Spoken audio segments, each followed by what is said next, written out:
Chapter 565. Su Fengnian and the disfigured woman rested in a small town that was not covered by city walls. They were still 3 days away from the provincial capital. She wore Su Fengnian's scholar's robes, which were rather loose. The 4 scars on her face had begun to form calluses. Fortunately, in order to not leave any traces and let her wounds heal at the same time as Zhonggui's death, she was able to apply ointment to speed up her recovery. However, the desert wind was rough. After being brushed by her face, even with a headscarf covering her face that was no longer delicate, she was often badly mutilated. The pain she suffered was probably not any easier than being cut by a dagger. She did not cry much. Su Fengnian also did not say anything to comfort her. The 2 of them remained silent. Occasionally Lu Chen would take the initiative to ask about some Jianghu matters. Su Fengnian would also tell her everything in a serious and gentle manner. Perhaps he was afraid that if he made her laugh, she would suffer again.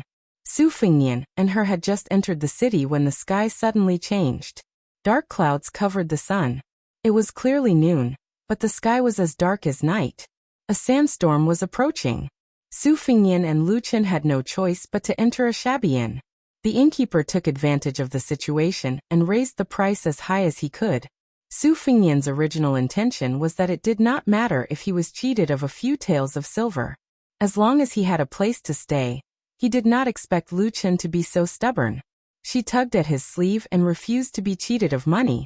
It seemed that she was sincere when she said that he was good at running a household. Su Fengnian had no choice but to turn around under the innkeeper's rolling eyes. He wanted to go to another inn that was more considerate. Before he even stepped over the threshold, he saw merchants and travelers swarming over from the narrow streets. Judging by the situation, if he did not stay in this inn, he might have to sleep on the streets and hide in the alleys to avoid the sandstorm. Su Fengnian smiled at her. She did not insist. The innkeeper was narrow-minded and deliberately made things difficult for her. He doubled the price. Lu Chen was so angry that her shoulders trembled. Su Fengnian put his hand on her shoulder and shook his head. He obediently paid the deposit and took the wooden token and key to the residence in the backyard. Lu Chen, whose face was covered by a scarf, felt a little gloomy.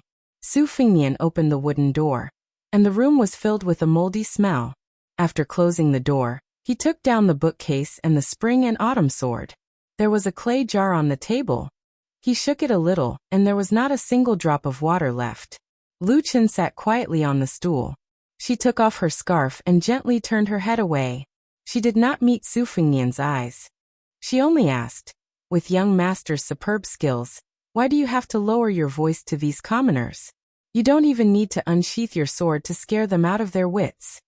Su Fengnian closed the 2 leaky windows tightly and sat in front of the table. He smiled and said, "Do you think that all experts have to have a pair of cold eyes? Or are they born with the backs of tigers and waists of bears? Or do they want to hang 2 pieces of tiger or leopard carcasses on their backs? Or do they want to hang knives, spears, rods, and spears all over their bodies? Only then will they look imposing when they go out adventuring." The corners of Lu Chen's mouth curled up slightly. She could hear the teasing in his words and her mood improved a little. Su Fengnian bent down and took out a few secret manuals from the bookcase. He placed them in front of her and sat cross-legged on the stool in a relaxed manner. He said softly, "I've been flipping through these manuals when I have nothing to do these past few days. I even practiced according to the moves inside. Only then did I realize that they were really fun." She said softly, "Why don't you try it?" Su Fengnian waved his hand and said, "That won't do. What if the sky falls and the earth shatters?" Without waiting for her to speak, Su Fengnian said softly, "Don't laugh." She really pulled a long face. Su Fengnian picked up the tea jar and said, "I'll go get some water and food. Wait here." Lu Chen nodded. She picked up a fake secret manual and casually flipped through it. Su Fengnian soon returned with a tea jar filled with cold water. Lu Chen raised her head and asked, "You spent money again?" Su Fengnian smiled and said, "There's no other way. Little ghosts are hard to deal with. A pot of water costs half a tael of silver. Later, we'll just drink it like nectar. Oh right, the food will have to wait for a while." Lu Chen lowered her head to continue reading and said, "We can afford to wait." Without knocking on the door, A waiter of the inn casually pushed the door open and entered. Lu Chen hurriedly grabbed her headscarf and hurriedly wrapped it around her head. The waiter was holding a large wooden tray with a few sloppy and crude dishes on it. He inadvertently caught a glimpse of Lu Chen's face and jumped in fright, almost knocking over the tray. He hurriedly put down the food and ran out. Just as he crossed the threshold, he shouted loudly, come and see, there's an ugly freak in the house. I saw a ghost during the day." Lu Chen tugged at Su Fingnian's sleeve. However, Su Fingnian gently shook and strode out of the door. He kicked the unlucky guy who spoke without thinking, causing him to sink into the courtyard wall. It was unknown whether he was dead or alive. After returning to the house, Lu Chen said sadly, "I've always been ugly." Su Fingnian said calmly, "Yes, you're not good looking. With the makeup on your face, it'd be strange if you looked good. However, if anyone dares to say it out loud and into my ears, I'll let him." She continued, "Go and die?" Su Fingnian said seriously, "How can that be? I'm not a devil. I've always liked to convince people with my appearance. If it really doesn't work, I'll convince people with my virtue." Lu Chen stared at this scholar who she couldn't tell if he was a good or bad person. She pursed her lips and shook her head with a faint smile. She said, "It's not funny at all." Su Fingnian dismissed it with a smile. He distributed the dishes and then buried his head in wolfing down the food. Lu Chen covered her face with one hand and chewed slowly. She had the demeanor of a lady who didn't speak while eating. She put down her chopsticks at the same time as Su Fingnian. She hesitated for a moment and said, "I thought you'd say some pretty words to comfort me." Su Fingnian saw that she still had leftovers and didn't stand on ceremony. He moved the leftovers in front of him and said as he ate, "Didn't you say that you hate it when people lie to you? No matter if you believe it or not, in my eyes, you're still that delicate girl. You're not good looking, but you're not much better." Lu Chen asked, "Really?" Su Fingnian lowered his head to eat and nodded. The storm lasted for half the afternoon and gradually calmed down. Su Fingnian pushed open the window and looked out. It was already dark enough to delay their journey. He walked out of the courtyard with Lu Chen. The unlucky inn worker had already been carried away. There was no sign of any retaliation from the inn. Su Fingnian bought her a veiled hat on the street and rode slowly on his horse. Perhaps because she knew that they were about to reach the destination, Lu Chen's words became more lively. She began to take the initiative to ask Su Fingnian about some of the stories of Jianghu. She told him about the Wu family's 9 swords break 10,000 horsemen shop. She didn't have any intention of testing him. The pair of man and woman both intentionally and unintentionally became less scheming. Lu Chen herself was also a lively girl. Otherwise, she wouldn't have gone out alone with Zhong Gui. Where there's a gathering, there's a parting. As they neared the provincial city, the width of the relay road was no less than the main roads of Beiliang. Lu Chen gazed at the majestic city sprawled on the yellow sand like a colossus. Her heart palpitated with fear. She bit her lip and fell into a daze. After a long time, she looked back, wanting to catch a glimpse of that man and bid him farewell. However, he was already nowhere to be seen. She smiled. Even though she couldn't see him, she still turned her horse around and waved her hand. In the distance, Su Fingnian, who had seen this scene, slowly leaned back on his horse's back. He held a weed stalk in his mouth. Chapter 566. Lu Chen showed the customs letter and rode into the city alone. Perhaps she was used to the desolate desert where the wind and sand were like knives. She was a little absent-minded when she first saw the bustling city. She almost collided with a group of patrolling soldiers. After apologizing, she thought that she would have to reveal her identity and backing to avoid the entanglement. She did not expect that the other party only asked her to ride slowly and not to hurt people. Lu Chen was not used to it.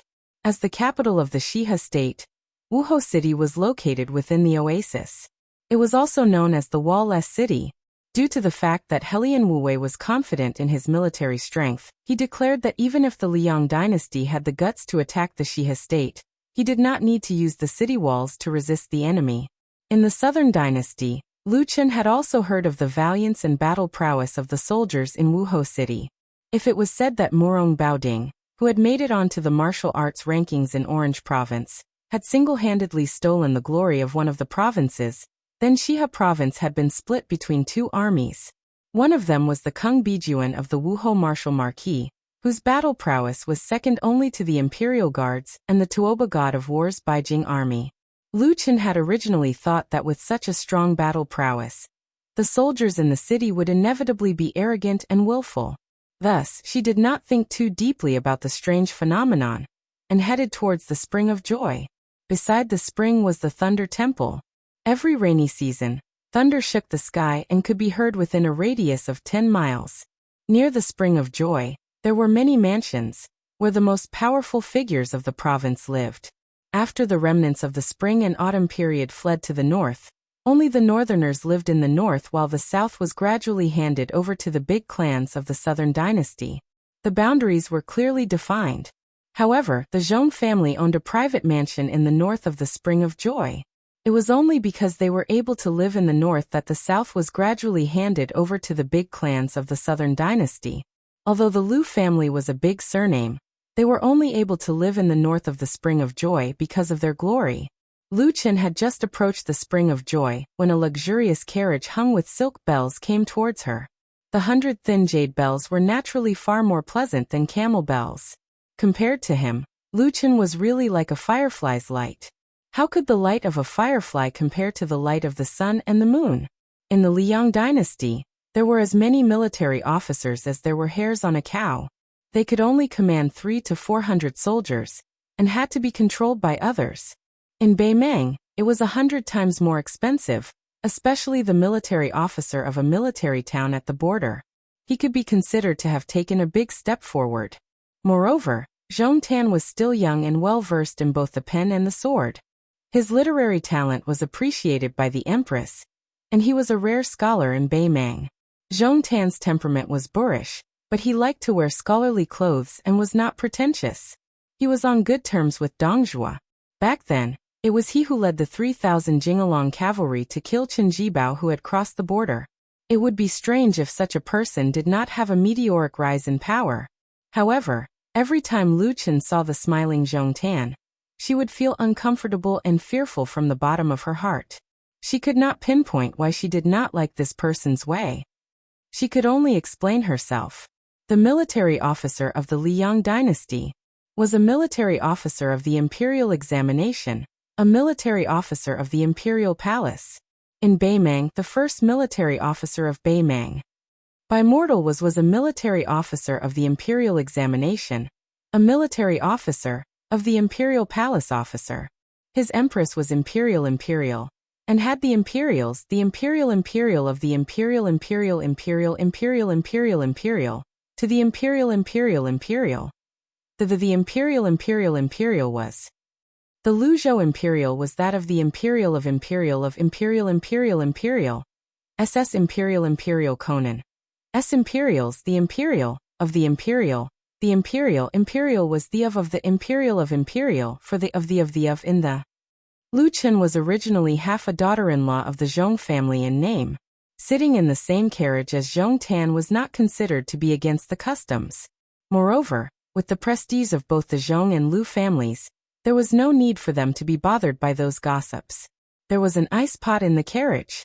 In a place like this, one tael of ice was one tael of gold. Neither the rich nor the noble could afford it. There was an average-looking maidservant sitting quietly by the side. She did not seem to be attending to the Zhong family's heir. Zhong Tan took out a pair of silver pliers and picked up a piece of ice for Lu Chen and the maidservant. Lu Chen shook her head and declined politely. The maidservant, however, did not know the rules and accepted the ice pot with a slight crunching sound. She seemed to have sensed that there were outsiders around, and it was inappropriate. She quickly covered her mouth to reduce the noise. Zhong Tan was tall and slender with long arms like an ape. He bent down to lift the curtain of the carriage and draped it over his shoulders, so that Lu Chen could enjoy the scenery of the Spring of Joy. There was a wide bluestone path by the side of the spring, nestled in the shade of the trees. The western region was filled with sandstorms and the sun was scorching. The wind and sand were stirred up. However, if one were to hide under the shade of the trees, one would be able to cool down very quickly. It was unlike Jiangnan, where it was stuffy and hot and there was nowhere to hide. Zhong Tan looked at Lu Chen and said softly, Miss Lu, I'm sorry that you've been wronged. Lu Chen lowered her eyebrows and remained silent. Zhong Tan turned his head and sighed. It's the Zhong family that has let you down. Lu Chen raised her head and hesitated to speak. Zhong Tan smiled and straightened his body as if he was sitting upright. He waved his hand and said slowly, I don't have the habit of rubbing salt on my family's wounds. If Miss Lu doesn't want to talk about the details of this trip, you can just write it down on a piece of paper and ask someone to pass it to me when the time comes. You won't have to face those nagging old fellows. However, I'll say this in advance. When the family grows bigger, there will naturally be a lot of gossip. Miss Lu, you can go in one ear and out the other. I'll also inform the elders in the family and treat it as if the Zhong family never gave the Lu family any letter of engagement. We won't taint Miss Lu's innocent reputation.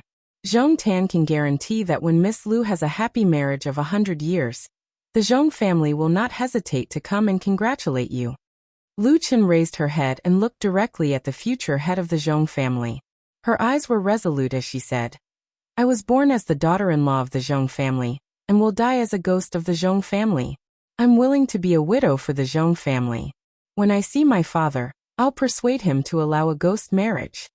Zhong Tan looked out of the window, his brows tightly knitted. Lu Chen's tone was bleak as she said, This is Lu Chen's life. I can't escape it. When they arrived at the Zhong family's mansion, Zhong Tan got off the carriage first. He stood by her side and personally escorted her down the carriage. In the eyes of many people at the door who had spent their entire lives studying people's hearts, it was destined that they would have a different feeling in their hearts.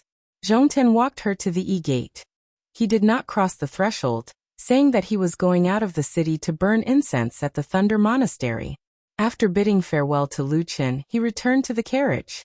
The maidservant smiled without the slightest bit of flattery, as if she had met a longtime friend. Zhong Tan was also accustomed to this. She held a piece of ice in her mouth and puffed out her cheeks. She asked in a soft and vague voice, Won't the Zhong family be disgusted by you excusing Lu Chen like this and pulling her out of the whirlpool? It's just that you've provoked her to marry into the Zhong family, forcing Zhong Gui's family to not leave. Be careful not to pick up a sesame seed and lose a watermelon. Zhong Tan sat cross-legged with a leisurely expression. He chuckled softly and said, I'm not curious about how Zhong Gui died and who killed him. The Zhong family has too many enemies. Lu Chen was humiliated and returned. For a woman, this is already the limit. If I continue to provoke her, not only will she collapse, I'm afraid the Lu family will also be angry. Marriage between the Zhong and Lu families is the general trend. Since I was born as the eldest son, I must have a long-term vision. Lu Chen's determination to marry into the underworld and live as a widow shows that she is not a short-sighted woman. Such an interesting woman should not be destroyed in Shihe Prefecture. It's only right for me to help her block some of the wind and rain. The maidservant clamped the piece of ice with one hand and held it in the air with the other, afraid that it would fall. Zhong Tan lowered his head and bit into the ice, chewing it in big mouthfuls. She put down the silver clamp and said, A woman's thoughts are fickle. This relationship may not be enough to make her stand on your side in the future. Zhong Tan said indifferently, She's not the kind of person who knows her place. She'll definitely stir up trouble in the future. I'll just continue to protect her. She suddenly covered her mouth and laughed. Actually, as long as you take her body, everything will be settled. Zhong Tan said with an aggrieved face, I'm afraid of ghosts. She kicked Zhong Tan lightly. Zhong Tan laughed and said, You're much prettier than her. She sighed. Lu Chen can be considered to have survived. Zhong Tan clicked his tongue and said, Does this count as me doing a good deed every day? When we reach the Thunder Rolls temple later, I'll have the confidence to burn incense. A storm that could overturn an ordinary person was blown away by a gentle breath from some people. Chapter 567. Outside the city, about 3 li away from the city, Su Fengnian rode his horse on the road that was filled with pedestrians. He deliberately restrained his qi, so that his fata morgana was gone. He was sweating profusely like a normal person. Su Fengnian was not in a hurry to enter the city. There were trees on both sides of the road, but there were rules and regulations. The watermelon farmers who sold watermelons did not dare to approach the road. They only set up their tents 20 steps away from the road to sell their watermelons. Su Fengnian dismounted his horse and led it out of the road. He walked on the gravel road. Merchants and travelers often haggled. Those who were good at haggling could bargain from 50 copper coins to 10 copper coins for a caddy of watermelons. Su Fengnian led his horse slowly and saw a robust old farmer who had erected a wooden board in front of his stall. Su Fengnian looked at the suntanned watermelon farmer. The latter, who was squatting on the ground, also looked at him. The latter seemed to have noticed that Su Fengnian's money pouch was not empty. He grinned and said, "Young master, pick one? If it's not tasty, I don't want a single copper coin from you." Su Fengnian, who had wanted to continue forward, stopped and joked, "Even if it's tasty, if I say it's not tasty, will you still take my money?" The old farmer's eyes were not like those of the unruly people. He said, "I still won't take your money." Su Fengnian let go of the reins and squatted down. There was a pile of watermelons, but he did not know where to start. "Uncle, help me pick one."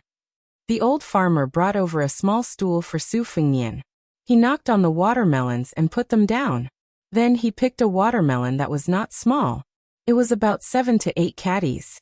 He skillfully smashed it with his fist. The watermelon was brittle and roughly split in half. He handed it to Su Fengnian. Su Fengnian opened the watermelon and asked while eating, "This watermelon is not cheap." The old farmer smiled and said, "Other places can also lower the price to 10 copper coins for a caddy. But my watermelon field is good and the melons are sweet. Young master, take a look. My melons here are more than 5 caddies. Some of the bigger ones are more than 10 caddies. In fact, no matter how I sell them, it's not expensive. If you have shallow eyes and only pick the big ones, a caddy of melons won't even be 10 copper coins. But in my opinion, 7 to 8 caddies are the best. They are about 12 or 13 copper coins. A caddy. My family also has some business to make money. I don't want to rely on this to make a fortune. Also, I don't want to have a dirty relationship with the nearby melon farmers who only rely on selling melons to make a living for a few copper coins. It's not easy for people to go out into the world. It's enough to have enough to eat and wear." Su Fengnian did not expect the old farmer to be so talkative. He smiled and said, "No wonder old brother has such spirit. It turns out that you have a big heart." The melon farmer, who was already 60 years old but did not show the slightest signs of decay, also cut open a melon. He did not eat the core of the melon. He started from the edge and left the good stuff for last. It was the same as Su Fengnian's way of eating. He was a little stingy. When the old farmer saw this scene, he smiled and said, "I have also read some books, but not many. When I speak, I like to steal some words from books. I'm afraid that a scholar like young master will look down on me." Su Fengnian said self-deprecatingly, "Uncle, you are scolding me." The old man wiped the corner of his mouth with his sleeve and laughed heartily. "I don't dare. I really envy scholars." Su Fengnian nodded and said, "All day long they point at the rivers and mountains, rule the country and pacify the world. It seems like they can do anything. Without them, it is impossible. In fact, they can't do anything. Uncle, if a scholar comes to sell melons, can he sell more than the surrounding melon farmers?" The old man shook his head and said, "Young master is generalizing. Scholars also have powerful characters who are good at civil and martial arts. During the spring and autumn period, there were a lot of Confucian generals." As if he was afraid that his words would annoy the young master, and that Su Fengnian would not pay, the old melon farmer said with a smile, "Scholars have a scholar's work. After earning 1,000 zhong millet from books and a house of gold, it is better to be able to cry out for the common people. Selling melons will be handed over to an old man like me. Well water does not interfere with river water, and we can all live a good life. For example, young master, when you were young, you carried a book to study. Reading 10,000 books and traveling 10,000 li was the best thing." Su Fengnian chewed on the watermelon and said with a smile, "Uncle's experience can be said to be insightful. Indeed, there are crouching tigers and hidden dragons in the marketplace." The old melon farmer was particularly happy to be flattered by a scholar. Every wrinkle on his weathered face revealed a sense of comfort and contentment. "Young master, you can listen to this old man's nonsense. You are a real scholar. Su Fengnian smiled and asked, Then this melon? The old farmer was stunned for a moment. With a helpless expression, he said, I'll sell it to you for 50 copper coins. I can't go any lower.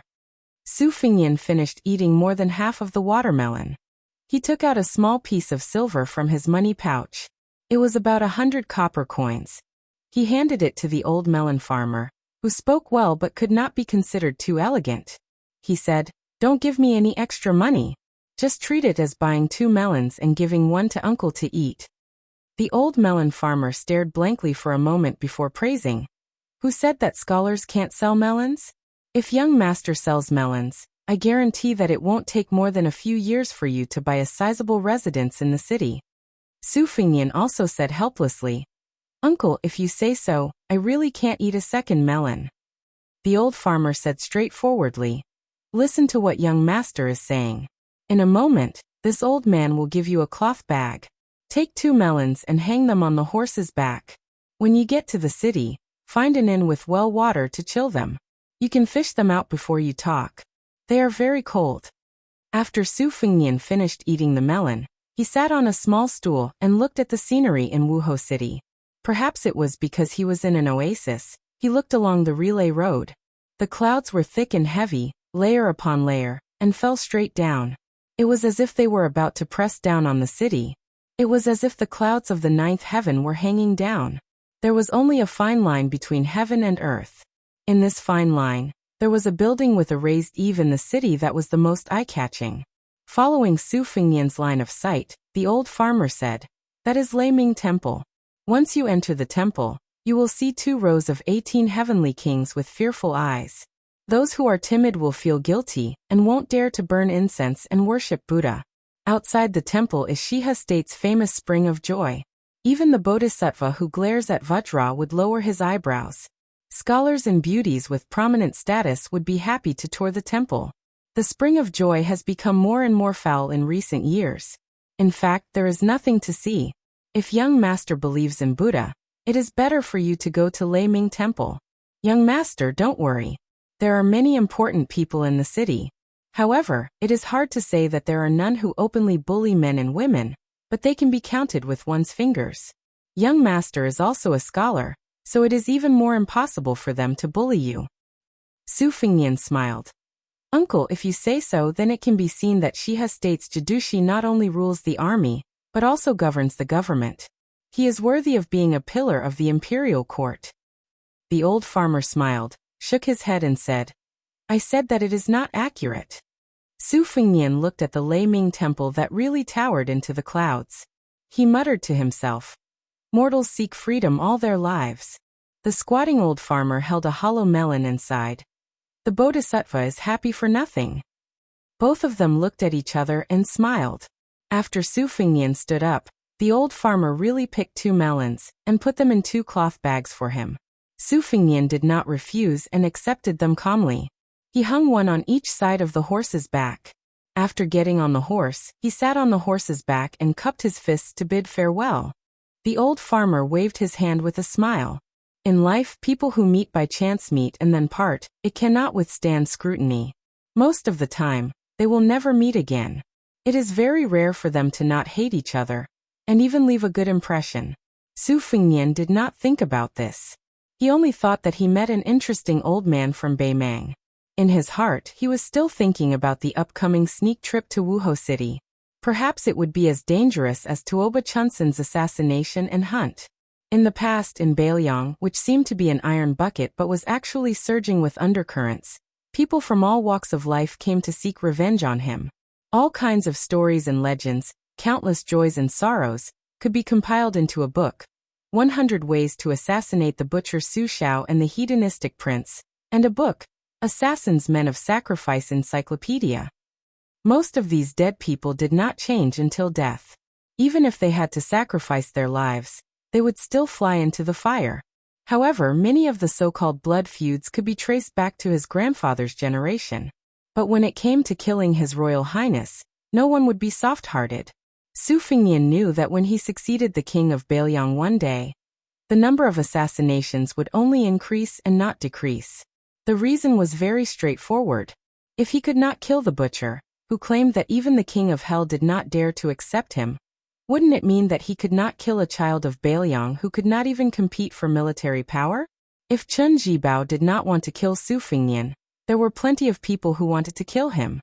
There was no need for the white-clothed warrior immortal to kill him with a borrowed knife. Su Fengnian carried his sword, his box, and his melons, and headed straight for Wuhou City. Chapter 568. Zhong Tan's gentle attitude had unknowingly become a protective talisman for Lu Chun. This made Lu Chun, who had prepared for the worst, feel as if she was waiting for a knife to slit her neck, but instead, she was waiting for a feather to brush against her neck. She was pleasantly surprised and somewhat at a loss. It was probably Zhong Tan's instructions that she was specially arranged to stay in a small lakeside building in the Zhong family's other residence, where she could enjoy a rare shade. Zhong Shentong and his younger brother, Zhong Liang, one was a Beimeng great general with great authority, the other was a top-ranked Devil Path great warlord. Presumably, they would not bicker with a girl from the Lu family. However, the Lu family's temporary forbearance did not mean that the Lu family could be indifferent. After all, Zhong Gui was not worth mentioning in front of his elder brother, Zhong Tan. Compared to the descendants of the great clans of the Southern Dynasty, he was still a first-rate talent. It would be unreasonable if the Lu family did not take the initiative to explain his sudden death in a foreign land. At this moment, Lu Gui was standing in front of the window of the small house, quietly listening to his daughter narrate her painful experience. From beginning to end he did not interrupt, question, or console her. Lu Gui's expression was sorrowful, suppressing her depression, doing her best to speak in a calm tone. Lu Chun did not admit that she had made any mistakes. Some girls were really born actors.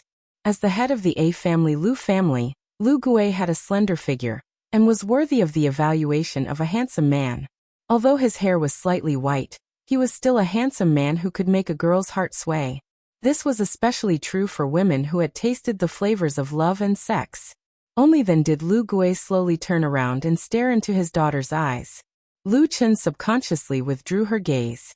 No matter how much she wanted to mend it, in front of someone like Lu Gui who had been immersed in the imperial court for half his life, it was futile. Moreover, no one knew a girl better than her father, so how could she hide it so well? However, Lu Gui, who understood her clearly, smiled sadly. He walked closer to Lu Chun, removing the veil that she had not had time to change off.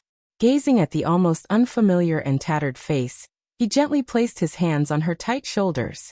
Shaking his head, he said, "If father did not care about you, how could he only have one daughter?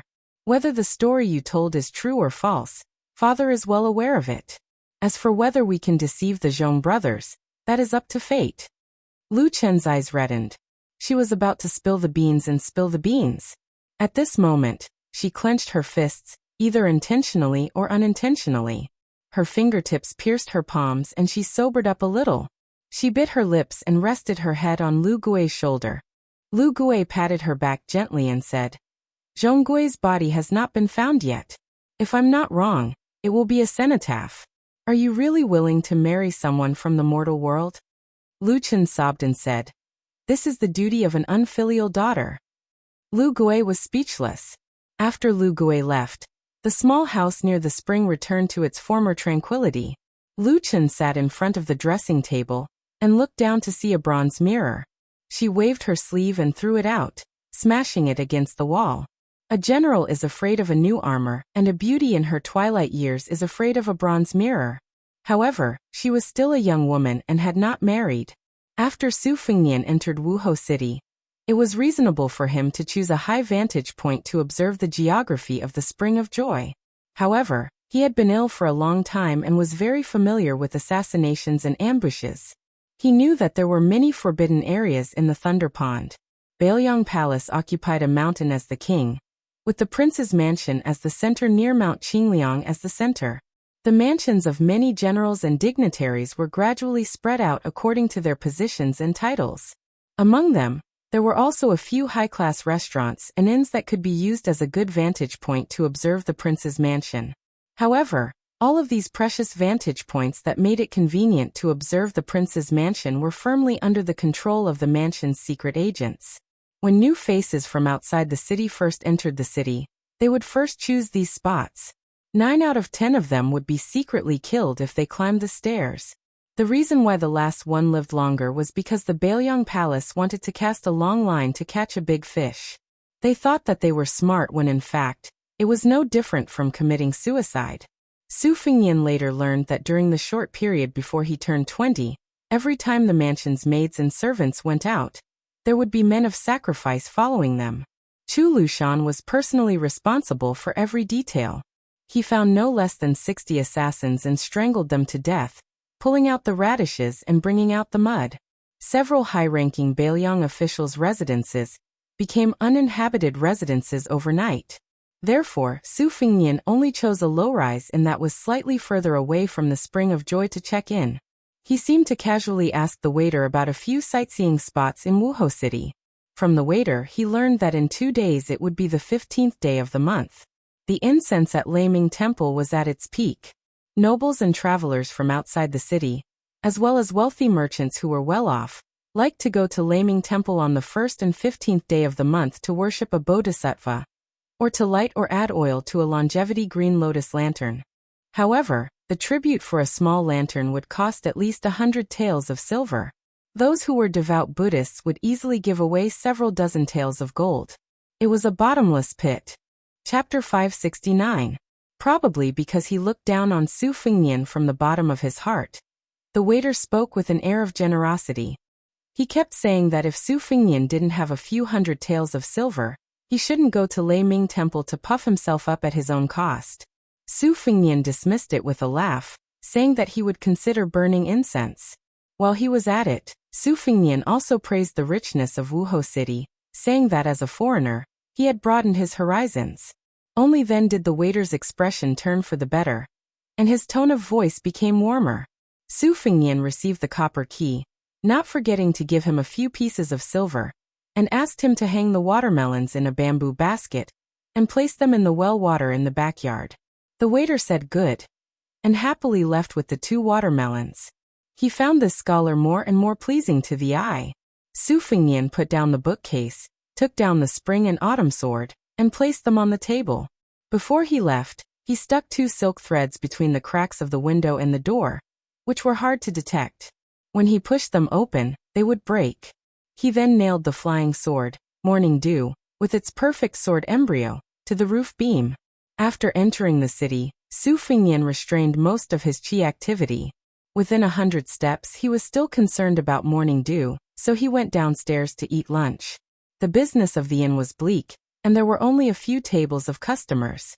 Su Fengnian ordered a pot of liquor and drank alone. He was relaxed and had a bit of the spirit of a scholar. Before Su Fengnian went to the north, he had a lot of business dealings. Not only were there tea leaves and porcelain, but there were also a lot of antiques, scriptures, and other relics of the spring and autumn period that had been lost among the common people were also sold to Wuhou City and a few other big cities. Before Su Fengnian went to the north, he had some understanding of the 8 great festival holders and the 12 great generals. Helian Wuwei of Shihe province was relatively unknown. He only knew that he was of noble birth in Beimang and was a romantic young man. However, after his family declined, he did not give up on everything. Instead, he turned over a new leaf. After 20 years of military service, his outstanding military service brought glory to his family. His wife died early from illness and he did not remarry, resulting in him having no children.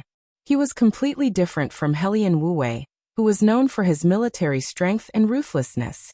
Other than his ability to lead troops, he could only be regarded as a troublemaker in the imperial court. He was also rarely seen in the Empress's annual spring and winter hunts. Therefore, among the 8 great festival holders, he was the most aloof. Su Fengnian returned to his room. The silk thread was still intact. Other than eating and drinking, he spent his time alone, flipping through the secret saber manual. Perhaps most people who obtained Wang Xianji's martial arts experience would be ecstatic and would quickly browse through it, wishing they could ascend to the first pin realm overnight. Fortunately, Su Fengnian was able to endure. He did not grasp the essence of the move, and did not turn to the next page. At this time, he was still stuck at the bottleneck of tying the black silk thread. He also did not play any small trick of taking a detour. During the battle at the Dunhuang city gate, Dong Tai, who was about to go out to sea to visit the immortal mountain, and Luo Yang, who had the Jianghu innate talent, could be said to be evenly matched. Su Fengnian closed his eyes to feel the battle. After the battle, he stroked the hundreds and thousands of sword scars. He only felt that his heart was full of spirit, but he could not figure out what it was. Su Fengnian was not impatient. He still told himself to proceed step by step. The next day he carried his book and sword and marched to Wuhou City. He ate and walked. The military formation in the city was solemn and orderly. Li Yishan always said that the ability to manage an army was in the smallest detail. Su Fengnian clearly noticed this point from the map of Beimang's military town that was hung in the Tide Listening Pavilion. On the western front bordering Liangmang, Beimang's elite troops were all rushing to the southern border. They looked like they were going to fight to the death with the Bailiang cavalry. On the eastern front between the two dynasties, the military strength of both sides was a notch higher. It was just that as they moved northward, their military strength gradually increased. Beimang's eastern border had Dongjin and Jizhi prefectures, which were obviously inferior to Shihe Prefecture, which had Kungbijuan as its foundation. Su Fengnian did not know whether this arrangement, which was better or worse, was intentional or not. He did not know whether it was a deliberate arrangement or an unintentional move that had to do with the temperament and ability of the several preceptors. On the 15th day of the first lunar month, Su Fengnian did not follow the general trend of going to Lei Ming Temple at dawn. Instead, he left the inn at noon, when the sun was blazing hot. Lei Ming Temple was located at the intersection of the north and south of the Joyful Spring. It was built against the mountain. The main structure was a 9-story pavilion with multiple eaves. Inside the pavilion was a Buddha statue that was even bigger than the Dunhuang Buddha cave. It was a typical building with a slope on one side of a hard mountain in the western regions. Su Fengnian, who had restrained his qi activity, was sweating all over as he slowly entered the temple. Inside the temple, ancient trees towered to the sky, providing deep shade. He immediately felt refreshed. After burning 3 sticks of incense, he crossed the threshold of the main building. There were a total of 81 windows in the 9-story pavilion, but none of them were open. It was just that on the 4th floor below, several thousand green lanterns were lit. The lanterns were splendid, as if the Buddha's light was shining everywhere. Therefore, the interior of the building did not give people the slightest impression of gloominess. Su Fengnian looked up and saw the Buddha statue of Maitreya, squinting his eyes and looking down at the world. The Buddha statue was so big that it was ranked 3rd in the world. It was built 800 years ago, during the 3rd catastrophe of Buddhism. The Buddha statue had a compassionate face, with a gentle outline. One of his hands was placed on his knees, while the other was forming a seal with his index finger raised. This seal was not found in any Buddhist scriptures. Generations of monks were puzzled and argued endlessly. Later dynasties did not make any changes to the Buddha statue itself. They only added new colors and gold. After the empress ascended the throne, she added rich colors to the kasaya. Before entering the temple, Su Fengnian was informed that the longevity lanterns were to be lit. He had to inform the Thunder Temple monk of his name and ancestral home. Regretfully, he could only give up. The building was spacious and empty. Occasionally, a cool breeze would enter the building. The thousands of green lotus longevity lanterns on the 4th floor, from low to high, swayed slightly in order. The scene was not like that of the human world, but rather like the pure land of bliss. Pilgrims were not allowed to enter the building to see the Buddha. Even the monks in the temple had to stop at the 4th floor. The Thunder Temple was built 800 years ago. Most of the monks who achieved the Tao stopped at the 6th or 7th floor. Only the emperor could go up to the 8th floor. Even the emperor, who was known as the Emperor of the 9 and 5, had done so. It meant that he had lowered his status in front of the Buddha. Naturally, no one could go up to the 9th floor. Even the Beimang Empress, who had the ambition to unify the world, was no exception. Su Fengnian bowed to the Buddha and was about to leave the building. He was about to go to a nearby sutra pavilion to enjoy the scenery. In a flash, he had a telepathic connection and looked up. He saw a head poking out of the Buddha's palm. The head was looking straight at him with a cold gaze. At this moment, Su Fengnian only felt that it was ridiculous. His strange mood was indescribable. This woman was really audacious. The white-robed Luoyang, sitting on the Buddha's palm. She bent over and poked out her head. She was looking at Su Fengnian. Su Fengnian thought that if it was a gentle woman like Huang Baozhuang, she would definitely not dare to be so rebellious. Su Fengnian said to himself, "The devil Buddha has a line?" Thinking of the magnificent scenery of the falling clouds outside Wuhou City, he suddenly had a hint of understanding. However, it slipped away and he did not grasp it. For some reason Luoyang, who appeared in the Thunder Temple, did not leave the Buddha's palm. Su Fengnian also did not go up. The two could only look at each other. Then Su Fengnian almost vomited blood. The white-robed Luoyang seemed to be annoyed by Su Fengnian's cowardice. When her body floated down, her chi surged like a river flowing into the sea. Thousands of longevity lamps were extinguished in an instant. Su Fengnian felt a headache coming on. He cursed in his heart. What a sin! Chapter 570. For some reason, there was no one guarding the green lotus lamp in the building. Su Fengnian couldn't care less about this. He found a few fire folds in front of a small niche at the top of the stairs. After lighting them up, he glided backward along the corridor like a fish. Wherever he went, the longevity lamps would light up one after another. The ground floor was once again as bright as day. Su Fengnian hurriedly climbed up the stairs and lit up the second fire fold. He retreated so that he wouldn't extinguish the fire. Intentionally or unintentionally, Su Fengnian's mind was as clear as a lotus pond. After one round he climbed up the third and fourth floors.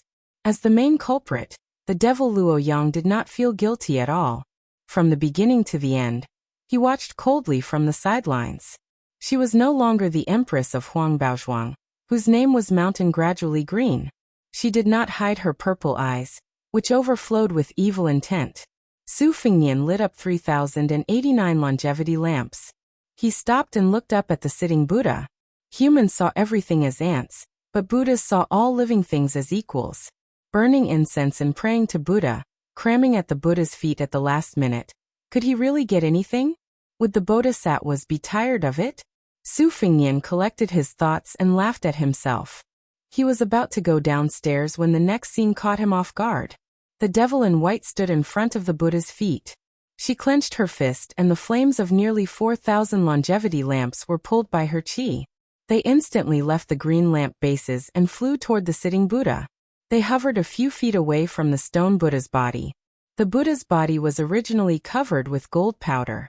Under the illumination of the lamps, it shone brightly, as if the real Buddha had come to the world. What a Buddha's aura! Luoyang flicked her finger.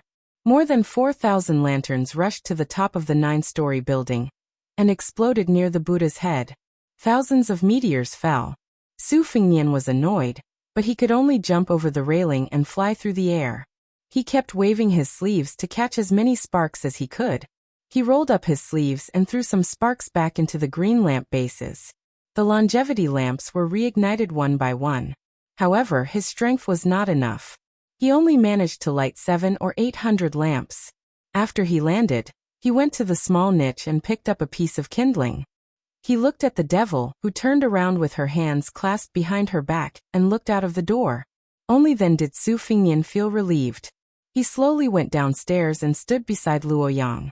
She did not beat around the bush and said straightforwardly, "The Zhong family is good at robbing tombs." During the chaos of the Spring and Autumn War, they obtained a bamboo slip from the tomb of King Qian of the Southern Tang dynasty. 800 years ago, the emperor of the Great Qin dynasty was buried in the territory of Shihe province. Lu Gui was proficient in geomancy and geography, so the two families joined hands to open the tomb and steal the treasure. I have no interest in the relics of the Emperor Qin, but I don't like Zhong Liang. Whatever he wants to do, I will not let him do it. Su Fengnian frowned and said, "With your great divine ability as the fourth most powerful person in the world, wouldn't it be fine if you directly killed Zhong Liang? No matter how powerful Zhong Liang is, can he compare to Dong Tai and Hong Jingyan?" Luoyang's tone was ice cold. "Is it that simple?" Su Fengnian was speechless. "You are the great demon who has single-handedly killed the most people in the world. Back in the day, you roamed through the 8 prefectures of Beimang, killing everyone you saw. You killed several thousand people in a spurt of energy, and only stopped when you were stopped by Tuoba in Beimang's imperial city. You could be considered a mountain of corpses and a sea of blood, so how could you be so modest and modest now? However, Su Fengnian did not say this out loud. Facing the blind zither player Shuesongguan was enough for him to risk his life, but facing Luo Yang, even 10 lives would not be enough for her to kill. Su Fengnian also did not dare to treat her as a woman.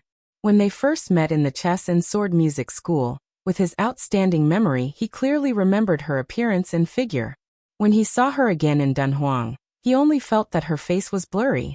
It was not simply because Luo Yang's imposing manner made it difficult to distinguish whether she was a man or a woman, but rather because he felt that something was not right.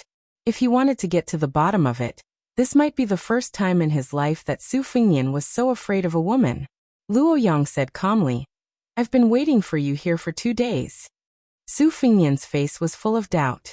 Luo Yang hesitated for a moment, then said, "Do you know where the mausoleum of the great Qin dynasty's emperor is hidden?" Su Fengnian held back the sarcastic sarcasm that almost slipped out of his mouth. He grinned and said, "If I knew, I would have taken a hoe to dig up treasures in the grave long ago." Luo Yang walked towards a tall sutra depository with a plaque hanging from it that read, "Buddha comes, Buddha goes." Su Fengnian asked, "Why don't I see the monks of the Thunder Rumbling Temple?" Luo Yang said lightly, "Before you entered the temple, I was resting on the palm of the Buddha statue. I thought that they were chanting sutras and doing their homework on the wooden fish, so I killed them all." Su Fengnian walked out of the building, and his restrained qi poured out in torrents. The mirage of the great yellow courtyard was lofty, and the sleeves of his long gown fluttered in the wind. Unfortunately, as the saying goes, virtue is 1 foot tall, and the devil is 10 feet tall. Under Luo Yang's suppression, Su Fengnian not only restrained his qi, but also a mouthful of blood surged up his throat. At this moment, Su Fengnian saw monks coming out of the hall of great strength in a line. The way they wore their yellow kasayas was slightly different from the ones in the central plains. They looked serene, and when they saw Luo Yang and himself from a distance, they only took them as pilgrims from a wealthy family. Some monks with lower cultivation just glanced at the white-robed Luo Yang a few more times, but did not pay much attention to them. Only then did Su Fengnian realize that the female devil was playing a joke on him. She played him like a monkey, and he did not know whether to laugh or cry. After swallowing the mouthful of blood, Luo Yang's words added insult to injury. "How did you enter the Vajra realm with your intellect? I think you just relied on your background as the heir of Bailiang, and the fated chance due to your identity. You are petty and have no foresight at all. What a waste of Dong Tai's gift." Su Fengnian did not refute. He comforted himself with the flimsy reason that a good man would not fight with a woman, and at the same time criticized her in his heart. Luo Yang was able to read people's minds. She sneered and said, "You must be comparing me with Li Chungang. You think I'm making fun of your intellect, and that it's just the pot calling the kettle black. But in fact, not only am I in the first 3 realms of the first pin, I have also stepped into the Vajra finger and mysterious celestial phenomenon earlier than Li Chungang. Even the earth immortal realm is no exception." Su Fengnian said in a low voice without any sincerity, "Yes, yes, yes. Your martial arts are matchless. Tomorrow, you will beat Tuoba until he runs away like a rat. The day after tomorrow, you will be beaten by Wang Xianji into a coward. On the 3rd day, you will be able to treat the heavenly tribulation as nothing." Then Su Fengnian flew into the sutra depository. He was attacked by Luo Yang. She hit his back with her palm, and the mirage collapsed. Firstly, Su Fengnian did not dare to dodge. Secondly, he wanted to estimate Luo Yang's strength. Only Su Fengnian, who was sitting on the stone floor of the pavilion, knew how painful it was. He wiped away the scarlet blood that seeped out of the corner of his mouth, and cultivated a sword amidst the pain. After the temperamental Luo Yang entered the pavilion, she did not even look at Su Fengnian, and went straight to the top floor. Although it was the Sutra Depository in name, it was actually a 6-story steel pagoda. The wooden stairs spiraled upwards. Luo Yang came to the top floor, and looked up at the spring of joy. On the top wall of the pagoda, there were many poems of scholars and poets who enjoyed the scenery. Because the latecomers did not follow the rules, the words were overlapping and changed beyond recognition. Su Fengnian looked around in boredom. He did not see many poems with good charm. They were all the kind that groaned for no reason. However, there were some small songs and sentences that were interesting. For example, the spring breeze in Jiangnan, the sound of the orioles on the ancient trees, and so on. He memorized them one by one in his mind. He wanted to plagiarize them and present them to his second sister, who was known as the best in the literary world. Chapter 571. Su Fengnian accidentally saw half of a poem, so he wiped it away with his palm. Su Fengnian stood by the window and slightly released his qi. His vision gradually became clear, and he began to memorize the layout of the mansion of the joyous spring. As the refugees moved north, they brought with them a wave of south wind blowing north. The courtyard architecture was tainted with the style of the spring and autumn period, which was undoubtedly the most obvious phenomenon. Beimeng was not only the southern dynasty, there were also many noble families in the north who pursued the style of small bridges, flowing water, and deep courtyards. Moreover, there was a tendency for the green to surpass the blue. They were well versed in the essence of the southern school's architecture, which was a first-class masterpiece. Naturally, Su Fengnian's understanding of this kind of thing was not limited to a smattering. The winding corridors of the Bailiang Palace on Mount Qingliang used to be a joke in the past. After going through untold hardships to infiltrate the mansion in the middle of the night, several groups of assassins actually wandered around for an entire night in fear and trepidation. Yet none of them were able to find Su Xiao or Su Fengnian's courtyard. After being captured, they died with their eyes wide open. These jokes had always been talked about by the servants of the mansion. After Su Fengnian's 2 travels, he could no longer laugh. He still remembered that once he was dragged by Wenhua to peek at a woman from a landowning family, whom the wooden sword ranger fell in love with at first sight. Wenhua stood on tiptoe outside the high wall, listening to the beauty laughing on the swing inside the wall. Later, he had no choice but to let Su Fengnian bend down while he stood on his good brother's shoulder. Only then could he be considered to have seen the woman he admired. After being discovered by the guards of the courtyard, they chased after him with sticks and gave him a good beating. Su Fengnian's waist and back were sore. The key point was that every time Wenhua solemnly vowed that he would not marry anyone else, he was unreliable. When he saw a beautiful woman again, he would change his mind at the sight of her and travel together with her. He did not know how many times they had fallen in love at first sight. Su Fengnian could not bear it, and afterward he made a dig at Wenhua, saying that even if he sneaked into the mansion, he could not be a flower thief. Luo Yang's words hit the nail on the head. She asked, "Who are you going to the north of the joyous spring to kill? Kill Helian Weiwu? Do you think you can do it? Or do you have a Bailiang spy?" Su Fengnian shook his head.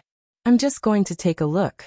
Luo Yang's carelessly said, "If you're not careful, you'll be spotted by the devil Zhong, who is ranked after me. Even if you live, you'll lose a few layers of skin." Su Fengnian pretended to be silly and smiled. "I don't plan to cause any trouble. I don't have much money on me. I'm just going to steal a few valuable items." Luo Yang said calmly, "I'll go with you." Su Fengnian immediately refused. "Please don't. I'm going to be a thief, not a devil who kills to silence witnesses." Luo Yang turned her head and laughed. "I won't expose your whereabouts. I'm just curious about what kind of shady business a Bailiang heir is up to. Actually, you know very well that I didn't kill the innocent in Wuhou City, and most likely I won't go to the joyous spring to start a massacre. Don't pretend you don't know and treat me like a fool. You'll have to wait until you've reached the celestial phenomenon realm, and have the qualifications to fight me. But with your level of comprehension, I don't think it'll be easy for you to reach the resonance of heaven and earth." Su Fengnian was exposed, so he didn't try to hide anymore. He openly looked at the layout of the mansion that stretched across the joyous spring. Luo Yang suddenly said, "How about we ask each other something and we answer each other's questions?" Su Fengnian thought for a moment and asked, "I'll go first?" Luo Yang said bluntly, "No. You've already asked and I've answered. It's my turn to ask." Su Fengnian felt extremely sullen. Luo Yang wasn't the graceful Huang Baozhuang. When had she ever been kind to others, let alone be considerate? She ignored Su Fengnian's gloominess and asked directly, "What is your ultimate goal in coming to Beimang?" Su Fengnian was silent. Luo Yang waited quietly. Su Fengnian rubbed his cheeks. For the first time since he went to the north alone, he spoke softly. "To meet an extremely important person. 20 years have passed, and even my father doesn't know if he's still trustworthy. To confirm this, other than Su Xiao and me, the hereditary heir of Beiliang, no one else has the qualifications to verify the answer. If I want to meet him, I have to do something to make him feel that I'm worthy. Otherwise, just being the heir of Beiliang won't be enough. I can't and I don't want to tell you any more inside stories. In any case, I know that if he really does rebel against Beimang and then against Beiliang, I'm destined to die in Beimang on this journey north." Luo Yang nodded, satisfied with Su Fengnian's honesty. She said, "It's your turn to ask." Su Fengnian asked cautiously, "Is Huang Baozhuang really dead?" Luo Yang didn't answer directly. After skipping the first question, she asked the second one expressionlessly. "If you succeed in this gamble, will you be able to secure the position of King of Beiliang in the future?" Su Fengnian said unhappily, "I still can't." Luo Yang laughed coldly. "His Royal Highness is so pitiful." Su Fengnian didn't quibble. He asked, "What are you going to Aquarius Prefecture for?" Luo Yang pursed her lips and replied, "There's a fish in the northern darkness. Tuoba has been waiting for a weapon for a whole 30 years. I'm going to ruin his good fortune. At the very least, I'm going to fight. First, you had a sword duel with Dong Tai. Then, you obstructed the Zhong family's treasure hunt. Now you're going to find trouble with the Beimang military god. Can't you stop for a bit?" Su Fengnian was shocked beyond words, but he quickly regained his composure. If Luo Yang could be judged with common sense, she wouldn't be the number one person of the demonic path. Luo Yang asked a thorny and unlucky question. "If you die in Beimang, do you need me to collect your corpse and send it back to Beiliang?" Su Fengnian sighed. "Then I'll thank you in advance." Luo Yang suddenly smiled sweetly. "Actually, if I die in Tuoba's hands in the northern icefield, you won't be able to escape either. At that time, whoever dies later will have to collect the corpse." Su Fengnian smiled bitterly.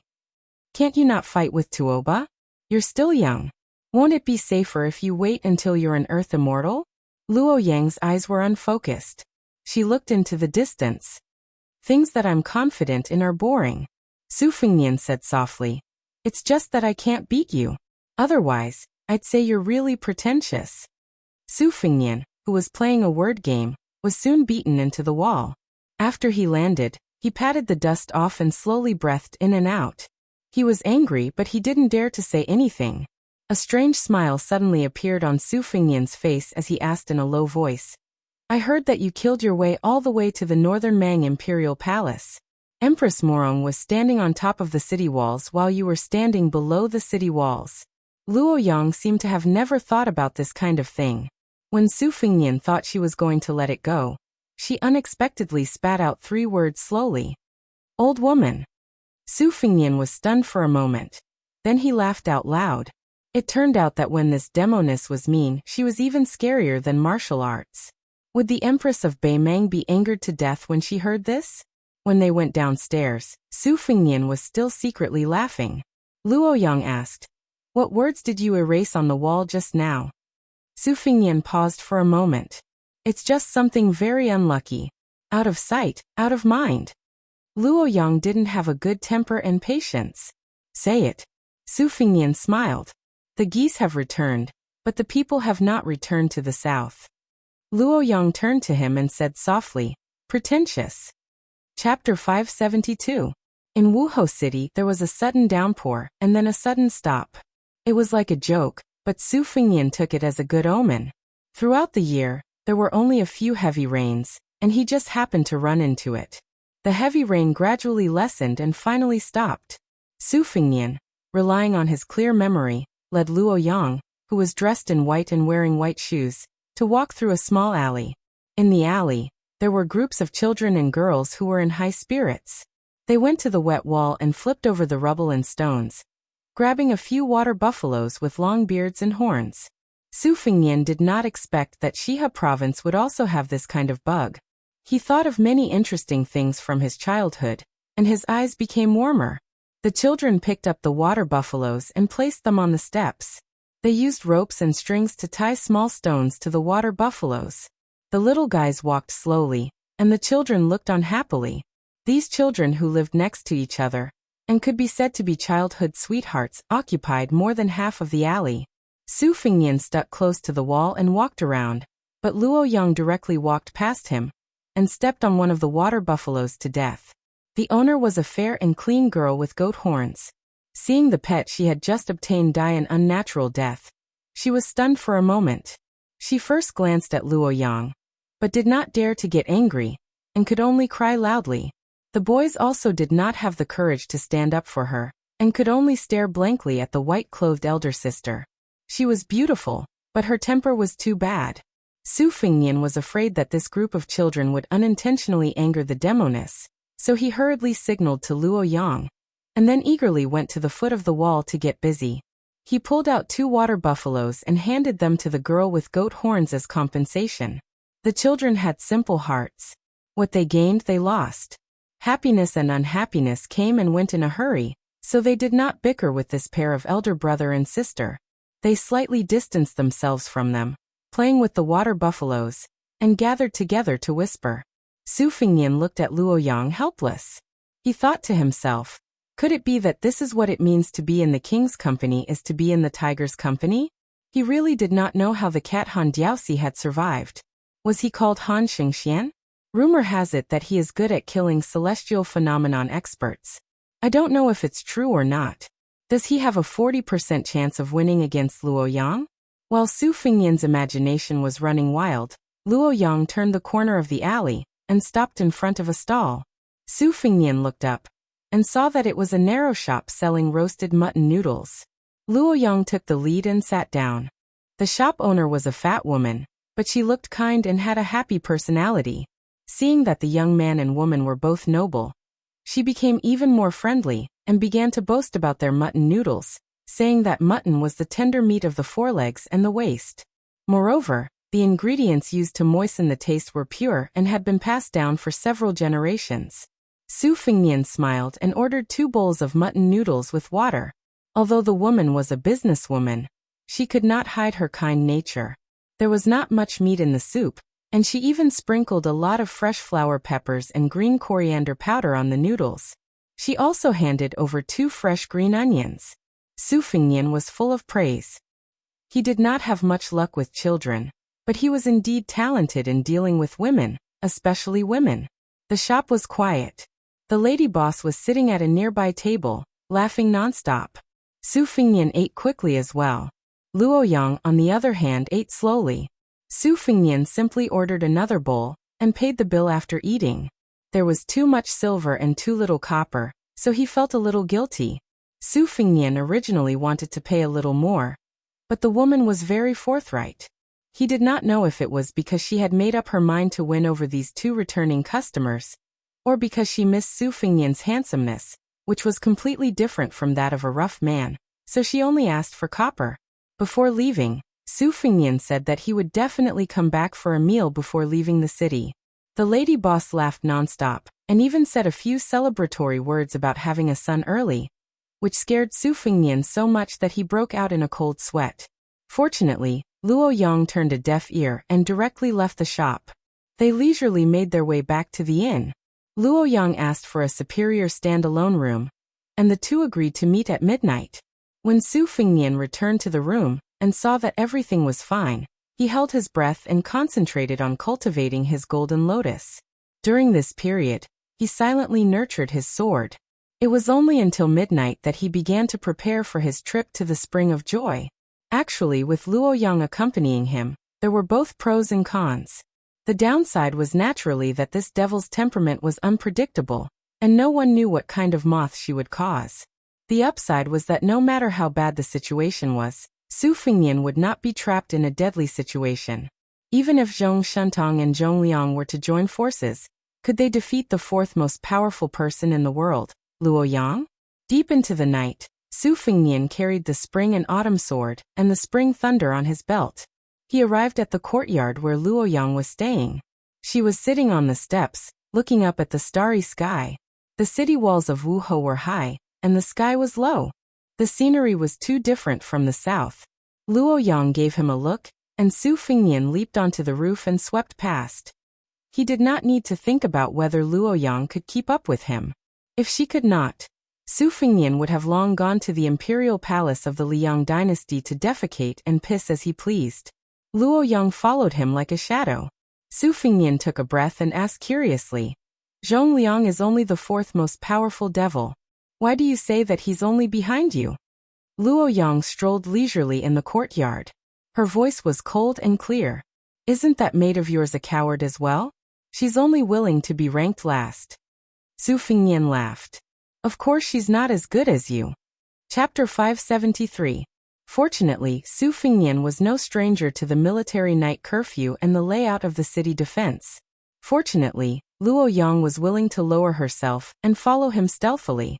When they arrived outside the wall of the Zhong family mansion, Su Fengnian chose a secluded corner with sparse lanterns and was about to climb over the wall when Luo Yang pulled him back. She stood up and her body twisted strangely on the wall. Only then did Su Fengnian realize that there was a trick to climbing over the wall. He imitated her and realized that there was a thin silver wire hanging from the top of the wall. Before he climbed over the wall and landed on the ground, he caught a glimpse of Luo Yang floating a few feet away from the wall. Her eyes were filled with mockery. Su Fengnian cursed in his heart. He fixed his gaze and took a deep breath to stop himself from falling. Like a gecko, he slid down the wall. Only then did he manage to avoid the endless mystery. However, she was the only one who could stand on the thin wire without the slightest vibration of the bell. Su Fengnian admitted that he did not have the ability to do so. The main reason was that Bailiang Palace had always been lax on the outside but tight on the inside. Even if they harbored evil intentions, they liked to close the door and beat the dog. In comparison, the Zhong family mansion was much more cautious. It was obvious that they wanted to repel the enemy first so that the enemy would know the difficulty and retreat. They did not want to kill anyone. Perhaps this was also the Zhong family's way of deliberately putting up a low profile in other people's territory. As long as the architecture of the courtyard was the work of a master, there would naturally be laws to be followed. The majestic Bailiang Palace was a collection of great achievements. The Zhong mansion could be considered a first-class style in the Spring of Joy, but compared to the Bailiang mansion which occupied a mountain and called itself the king, it was still not worth mentioning. Su Fengnian walked very leisurely and contentedly. Hearing voices, he circled around the people he met, as if he was taking a stroll in his own home. He led the white-clothed devil around the beams and through the corridors. However, at first he could still sense Luo Yang's presence, but after a quarter of an hour his perception completely disappeared. Su Fengnian was also too lazy to worry about groundless fears and speculate based on his identity. He did not want to go to Zhong Shentong and Zhong Liang's place and invite trouble. He arrived at the elegant courtyard of the distinguished guest, Lu Gui. The closer he got to the main courtyards, the more relaxed the security was. This was also the Zhong family's conceit. Like a swallow returning to its nest, Su Fengnian hung under the eaves that did not reflect his figure.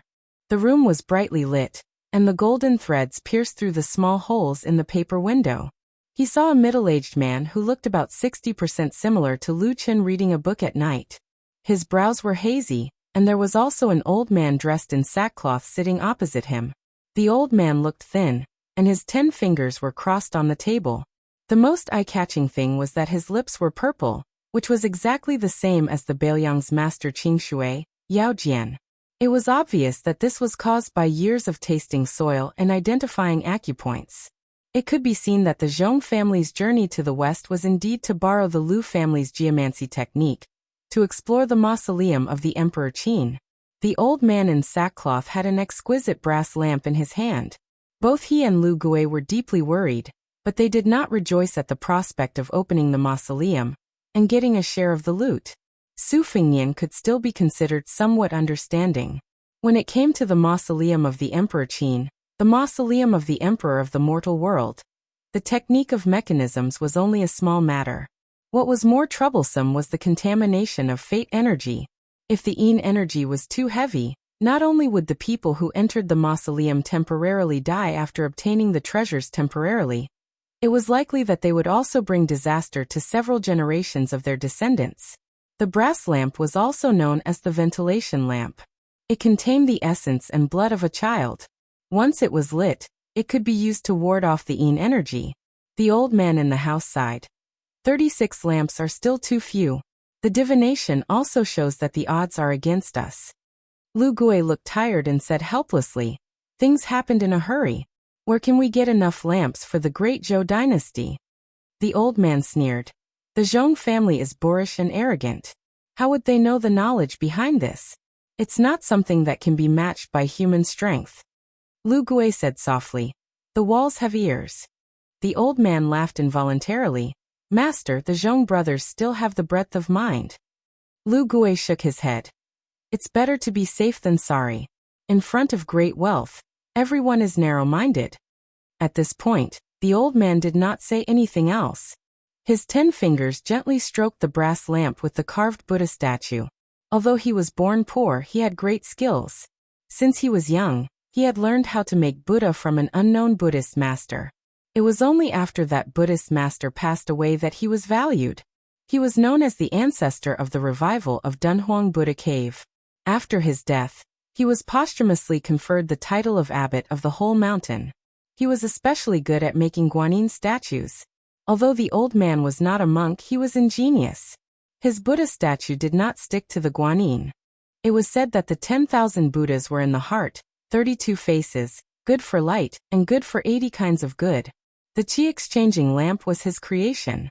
According to the precepts of the king's scripture, if the Buddha statue was not as good as the Dharma, even if the Buddha Bodhisattva was consecrated by the eminent monk, they would not come to receive the Buddha. In layman's terms, the common folk only knew that it was not easy to invite the Buddha, but they did not know how difficult it was. In fact, if the Buddha statue was not as good as the Dharma, the real Buddha would not come. Therefore, many places of worship were not blessed by the Dharma. And many places of worship were full of evil. This led to the Buddha statue not being effective, and the prayers not being fulfilled. This was the reason why the Buddha statue was not as good as Dharma, especially this brass lamp. At first glance, it was not eye-catching, but upon closer inspection, it was like a new moon, full of charm. It could be considered the highest achievement of the old man in hemp. If it were not for his lamp, no matter how good Lu Gui was in feng shui, he would not have dared to come to Shihe province. Lu Gui raised his cup and took a sip of wine. He said slowly, "It is recorded on the bamboo slip that Emperor Qin mobilized tens of thousands of people to cut off the river, and dug a mausoleum on the mountain wall above the water. After sealing it, he opened the gate and released the river water. The people and nearly 1,000 supervisors were all killed by the imperial guards. The ingenuity of the acupoint construction technique and the ruthlessness of the method of hiding the truth are unprecedented. This is what an emperor should do." Lu Gui continued, "If we want to reopen the mausoleum of the Emperor Qin, we have to collude with the preceptor Helian Weiwu. Otherwise, how can we do such a huge project of cutting off the river? As for how the Zhong family persuaded this stubborn old man, we don't know. That's good. One less secret, one less trouble." Su Fengnian, who was hanging under the eaves, frowned. 800 years ago, in the mausoleum of the Qin Emperor, Li Zhu, the Empress of the Great Qin Empire, and the white-robed Luoyang who spat out pearls. Why did it feel like they were about to become one? Was Luoyang, whose pearl of the pearl was destroyed by Dong Tai, trying to ruin the Zhong family's good deed? Or was she trying to accomplish her own good deed? Su Fengnian, who was helping the evildoer, was worried. Chapter 574. The old man in hemp clothes left the courtyard with the brass Buddhist lamp. Lu Gui stayed up late at night to read an old edition of the geography book he had asked for from the Shihe province government. Stealing the emperor's mausoleum was a big deal. If he wanted to get into the details, he had to at least have a clear view of the overall situation. It was already late at night, but there were still guests. Su Fengnian restrained his qi and did not move. When the young master and servant knocked on the door, he easily recognized them. They were Zhong Gui's elder brother, Zhong Tan. This eldest son of the Zhong family was followed by a personal maid who could not even be called average. She had a plump figure, but her appearance was not pleasing to the eye. With the Zhong family's wealth, it was unpredictable to find such a woman as a maid. Su Fengnian paid attention to her, and took a few more glances at her. He remembered many details that ordinary people would not pay attention to, such as the small sachet on her waist that was used to remove impurities and the embroidered pattern of a woman dressed as a pipa. It left a deep impression on Su Fengnian.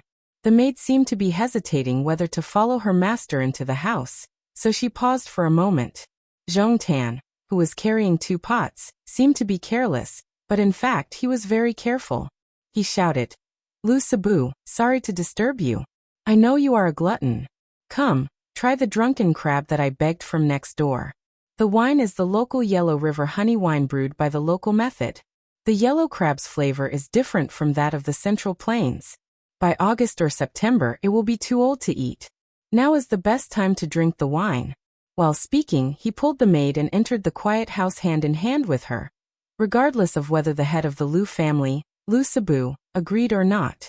With a pot of wine and a jar of drunken crab, Zhong Tan entered the house and hurriedly opened the lid of the pot, as if he was presenting a treasure. Even Su Fengnian could smell the tantalizing aroma that assailed his nostrils.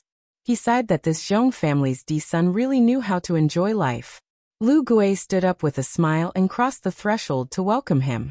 The Lu family and the Zhong family had been friends for generations. Although he was an elder in the southern dynasties, the Lu family had always been seen as a branch attached to the Zhong family's great tree. Lu Gui was the great general Zhong Shintong's echo, and was ridiculed as a scholar serving the imperial court. At this moment, Lu Gui's eagerness showed just how much confidence Lu Gui had. However, Zhong Tan had always been smooth and slick. Since Lu Gui gave him face, he didn't blindly put on the airs of the Gao Hua family's son. He entered the study, took the bowls and sauces from the maid, and began to do the work of a servant. Lu Gui casually pushed the books on the table away and jokingly said, old glutton. Virtuous nephew is making fun of uncle for being old." Zhong Tan slapped his forehead and said, "The term old glutton is really asking for a beating.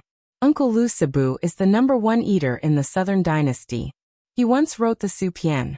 Even Her Majesty laughed and said that Lu Sabu was worthy of the title of clear glutton in our dynasty. Compared to the title of old glutton, clear glutton is much more elegant. Lu Gui had a gratified smile on his face regarding the Empress's bestowal of clear glutton.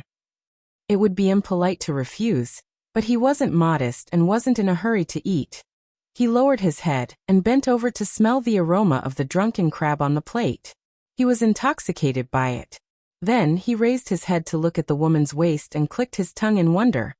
Miss Daigu's scented sachet is the new clear agarwood, which has become an excellent seasoning. The aroma of wine, the aroma of crab, and the fragrance of agarwood. The woman's face didn't show any flattery or shyness. She said calmly, "You flatter me. It's Lu Daogu who has made a fool of herself." This woman was Zhong Tan's weak spot. Praising her was much more effective than praising him. However, when people flattered him, they either praised Maid Lu's countenance as a flower, or said that she was like a hibiscus. They didn't hit the nail on the head and would only annoy Zhong Tan. Her realm was far inferior to Lu Gui's. Without needing Zhong Tan to open his mouth, Lu Gui invited the woman to taste the exotic drunken crab together. Just as Zhong Tan had said, the taste of the summer crabs salvaged from the Yellow River wasn't inferior to the lake crabs from the Central Plains. With one hand holding a wine cup and the other holding a crab leg, Lu Gui ate slowly and with relish. When Lu Daogu poured the wine, some of it spilled on the table. She used her slender hand to slowly wipe it away. Zhong Tan didn't mind this kind of harmless detail. He looked at Lu Gui and said with a smile, "Uncle Lu, this little nephew took the liberty of visiting you this time to pass on a message to Helian Weiwu. The reason this Ji Ling is willing to hand over this jar of drunken crab is because he admires Uncle's wild handwriting. That's why he brought you the wine, wanting Uncle to borrow the strength of the wine to write some calligraphy. The Ji Ling said it's okay to write whatever you want, but he still wants to guess what you've written." Lu Gui pointed at Zhong Tan and teased, "You, Ah, you're just a common person. How can you compare to the rice girl who's pure and clean to the bone? Zhong Tan laughed out loud and said, I don't deny it, I don't deny it. After eating the crab and drinking the wine, Lu Gui also wrote a piece of calligraphy. It was incomparably sloppy. Nearly 20 words were written smoothly in one go, showing off his ability. Zhong Tan was a rascal and couldn't recognize a single word. However, after asking about the content, he found out that it was 1 or 2 merits that benefit the people, far surpassing the 8 or 9 moral essays, close to a saint. This sentence obviously had the suspicion of flattery. However, Lu Sibu's calligraphy skills and noble status were all there. If this piece of calligraphy was given out, as he said to San Xiangyi earlier, Lu Gui, Zhong Tan and Helian Weiwu would all be happy. Moreover, Lu Gui was originally a scholar who wrote moral essays. He belittled himself to elevate the Jiling of Shihe province, who was a martial artist. He didn't hesitate to use the 4 words close to a saint to comment on it. It could be said that he had read a brilliant knowledge. Chapter 575. When Su Fengnian and the woman stepped through the door and walked towards the courtyard, Su Fengnian did not look at the backs of the man and woman. Instead, he stared straight at the window to observe the changes in Lu Gui's expression. When he saw Lu Gui looking at the window with a hint of nervousness, Su Fengnian knew that something was wrong. At that time, the maidservant poured the wine carelessly with her back to him, and used her fingers instead of her sleeves to smear the wine. Su Fengnian was suspicious. Although he was not sure how she knew about his whereabouts, when he thought about Lu Gui's strange behavior, Zhong Tan was most likely going to call for someone to reel in the net. Su Fengnian had no interest in being a drunk crab. The spring and autumn struck first to gain the upper hand. In an instant, his chi was vast and mighty like the Milky Way pouring down from top to bottom.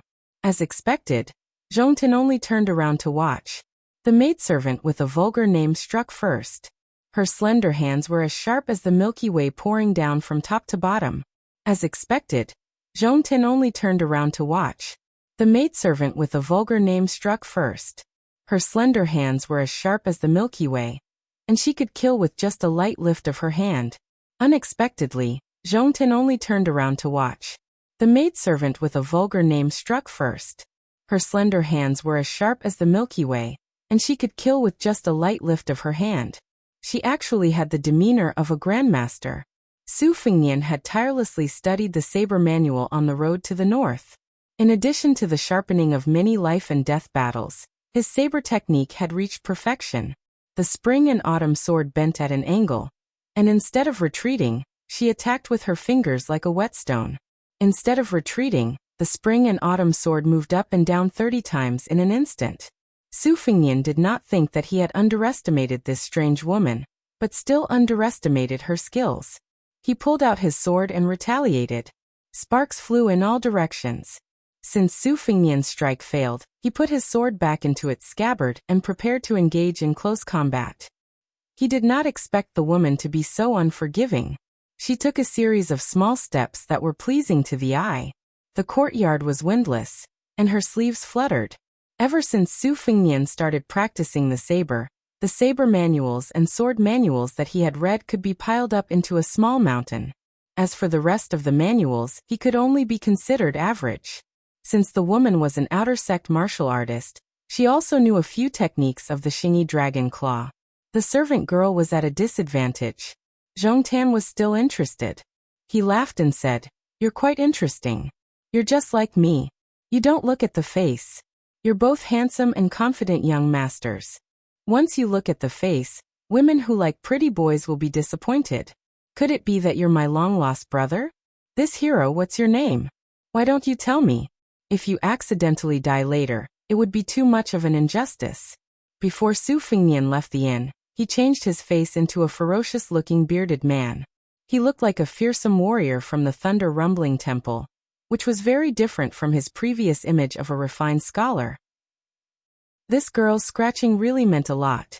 Su Fengnian was too lazy to continue fighting. He swung his sword in a rocking stance, his momentum like a rainbow. Zhong Tan's expression finally changed slightly. He took a step forward, causing a large crack to appear on the ground. Su Fengnian swung his sword halfway and retreated. He leaped over the wall of the courtyard. Then, with a few leaps, he disappeared into the night. He continued to move stealthily. This was also in line with the style of an assassin. If the first attack failed, then retreat. Zhong Tan shook his head to stop Lu Daoga's pursuit. He blew a sharp whistle, and the entire mansion was suddenly brightly lit. The servants lit lamps and hung cages. The soldiers donned armor and held spears. The men of sacrifice chose a place to hide. There was no panic at all. It could be seen that Zhong Tan was accustomed to governing his family using the military method. Zhong Tan stretched his body and laughed. This guy is probably the one who killed Zhong Gui. He's really powerful. You're born from the princess's tomb's unique calligraphy technique, but you didn't get the upper hand. It would be strange if Zhong Gui didn't die. He glanced inside the room and sneered. Lu Gui must be a coward. Which scholar who became an official wasn't afraid of death? Lu Daoga's expression was grave. She bit her lip and said, "This person's strength is close to the first rank." Zhong Tan said calmly, "If the sky falls, there's a tall person to hold it up. Do you think my father and uncle are decorations? Let's not worry about this. If he dares to run around, he'll die sooner or later. Not to mention close to the first rank, even if he's a genuine finger xian, he'll still die." The girl asked softly, "Then what about this Lu Gui's cursive calligraphy?" Zhong Tan shook the ink on the calligraphy and painting. He said, "Forget it. It's a mess. I won't cause trouble for the head of festival. I'll send it tomorrow." Zhong Tan left the courtyard with a mischievous smile. He was still in a good mood. He shouted, 6 yellow crabs. Wash and drain. 1 jean and 2 jeans of good salt. Put it in the pot and let it cool." Lu Daogu followed quietly behind him. She smiled but didn't say anything. The Southern dynasty prioritized famous scholars, then focused on agriculture and light on commerce. But Lu Gui and these scholarly officials aren't businessmen in the end. They're just selling the goods in their stomachs. Hey, can they pretend to be virtuous? Bah. I can fight hundreds of great scholars like him who are well-read and proficient in zither, chess, calligraphy and painting. Zhong Sandalwood kept muttering without restraint. The maidservant couldn't help but laugh. She said softly, "Young master, don't forget that you're a scholar who almost became the top scholar." Zhong Tan, who was walking in front, suddenly realized. He blushed with shame and said, "I was talking about it and forgot." Su Fengnian didn't continue to stay in the Zhong mansion. The moment before the Zhong family's power was about to come to an end, he chose the lesser of the two evils and climbed over the wall to the mansion next door. The mansion was very big, and the decorations were very simple. It was so plain that it didn't look like the residence of a ruler at all. Compared to the extravagant neighbors who often used red sandalwood and gold thread cedar as fir wood, it was like comparing a poor old farmer with a rich man who had nothing but 4 walls. It was really embarrassing. Su Fengnian couldn't help but feel a little sentimental. The Bailiang cavalry was undoubtedly the most powerful in the world. However, after Su Xiao became the king of Bailiang, especially when the Bailiang army's new recruits were replaced with old soldiers, many of the old generals probably felt that they had no hope of ascending to the throne. Since they couldn't become the founder of the country, they could only occupy a small piece of land and become a small local emperor under the rule of the second emperor, Su Xiao. Joining the army in troubled times, especially the soldiers of the Bailiang army, were like wolves and tigers. They were no better than the bandits in the Zhongyi stronghold who wielded their sabers and slaughtered the common people. Not many of them started out with the intention of helping the people, who didn't want to live a good life first, and then win glory for their ancestors. Once they were rich and stable, they thought that everything would be settled once and for all. As for the crimes of the old generals under his command, as long as they didn't go overboard, Su Xiao would turn a blind eye to them. He would occasionally give them a warning so that they wouldn't lose face and disappoint the people. His second sister, Su Weisheng, had repeatedly tried to persuade him, but Su Xiao had always dismissed her with a smile. In the end, he had waited for more than 10 years. Before Su Weisheng had gone to Shangyin Academy to study, he had stood up for Su Fengnian's younger brother, Su Fengnian. He had angrily told Su Xiao that he should either drink a cup of wine and give up his military power, or he should simply be vicious and merciless. If he wanted to learn the vicious arts of the emperor, He should pull out the thorns in his hands as early as possible. The sooner he acted, the better. If he acted any later, the thorns would be deeply rooted in the Su family's family business, which would be passed on to the next generation. But Su Xiao continued to smile and say nothing. It was no wonder that he was both happy and afraid every time his second sister returned to Bailiang. His second daughter's honest advice was jarring to the ear, and it gave the king of Bailiang a headache. Su Fengnian sighed inwardly as he quietly made his way into the magistrate's mansion. The night curfew here was sparse, and there was no hidden killing intent. It was truly relaxed from beginning to end. From another point of view, this was more like a home, not a disguised military camp. Then Su Fengnian saw two old friends by the lake. One was very old, the other was very new. Even the strong-willed Su Fengnian was a little flabbergasted when he saw this pair of unexpected people. The very old one was an old friend who had met in a foreign land. He had white hair and a blade. As for the relatively new one, he was no longer selling melons, and had come to the magistrate's mansion to fish. Chapter 576. Being in a foreign land and surrounded by danger, there was nothing more delightful than seeing an old friend again. Sweet Potato was like this, and so was the white-haired old man. Unfortunately, Su Fengnian did not have the time to be happy. The old man he had released from the bottom of Tidehark Lake made a fool of himself. His two snow-white blades, nailed into his shoulder blades, flew recklessly towards Su Fengnian. Previously, Lu Daogu of the Seed Mansion had used the skill of a woman's embroidery, but when it came to the old man, it was like splashing ink. For a moment, the inner mansion's lakeside stirred up a storm. The fish that had bitten into the old farmer's bait sensed the ripples, and fled with their tails wagging. Su Fengnian did not bother to explain himself. For the time being, he pretended to be weak. Then he suddenly exerted his strength and combined it with the swimming fish style he had learned from the herd of buffaloes. He used the Husong paddle that he had secretly learned to scatter a series of swift and fierce blade strikes. Then he suddenly leaped up and used the immortal's touch on the head to smash the white-haired old man, who had been accumulating strength all this time, into the ground. The old man bent his knees and stood in the pit. He was not angry but happy. His old face beamed with joy. He was a man so old that he had become a wily old man. Naturally, he knew the severity of the situation. It was inappropriate for him to speak in a loud and heroic manner. He only clicked his tongue and said, "His Royal Highness is really something. Even without using his blade, he has 20 to 30% of this old man's strength." Su Fengnian smiled wryly and said, "Grandpa Chu, you flatter me." The old man jumped out of the pit and put his arm around Su Fengnian's neck. There was not the slightest hint of unfamiliarity. "You're too kind. You've made great progress, kid. This old man can be considered half your master. It's comfortable to look at him." Su Fengnian grimaced, but he did not have the nerve to refute. The fisherman, who had been ignored, was calm. He did not even look in their direction. He was very tactful, but unreasonable. The white-haired old Kuei could not hold back his words. He pulled Su Fengnian to sit by the lake and told him everything in one breath, revealing many shocking inside stories. This old man is the disciplinary officer of the West River State. His name is Helian Weiwu. Like me, he is also a guest of the princess's tomb. However, we have different styles. He is more scholarly, while I am more martial arts. This old man knows that you're full of tricks and are not straightforward. So, I won't keep you in suspense. Just listen to me. It's up to you to believe it or not. Years ago, when Su Xiao led 200,000 soldiers to this place, Helian Wu was not skilled in martial arts and was careless in his command of troops. He was almost killed by a fat pig named Chu. It was Su Xiao who let him go, which is equivalent to saving his life.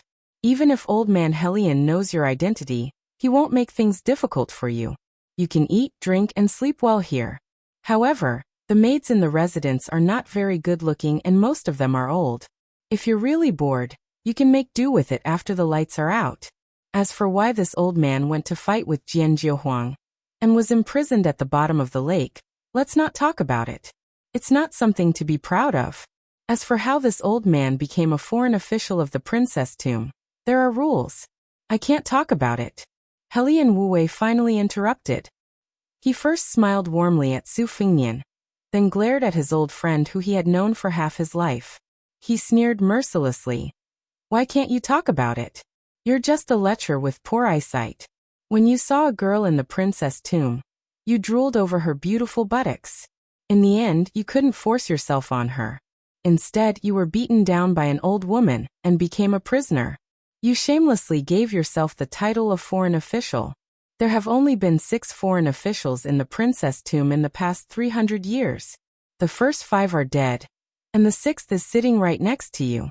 What are you talking about? You're just trying to save face. If it weren't for the fact that your shoulder blades were nailed into your blades, and you were forced to abandon the sword and practice the blade, you wouldn't have achieved what you have today even if you walked on the wrong path of the sword for 10 lifetimes. The old man didn't expose his friend's shortcomings out of anger. Instead, he sat down cross-legged and looked at the lake. He murmured, "What a good girl." Helian Weiwu sneered. "If you can still say the same thing when you look at her now, I'll be convinced." The old man laughed. "You're already so old. Old men and old women who are about to die. There's no need to see her. Just keep the good memories of the past." Su Fingyan stood up and performed the etiquette of a junior. Respectfully and reverently he said, "Su Fingyan greets Governor Helian." Helian Weiwu didn't put on airs. He put the fishing rod aside and waved his hand. "No need for formalities. We met outside the city. You and I have similar words and temperaments. It's good that we can be friends despite our age difference. If you still can't let go, you and I can call each other uncle and nephew." The old man was surprised. "Helian, old man, I've never seen you speak so nicely to any younger generation before.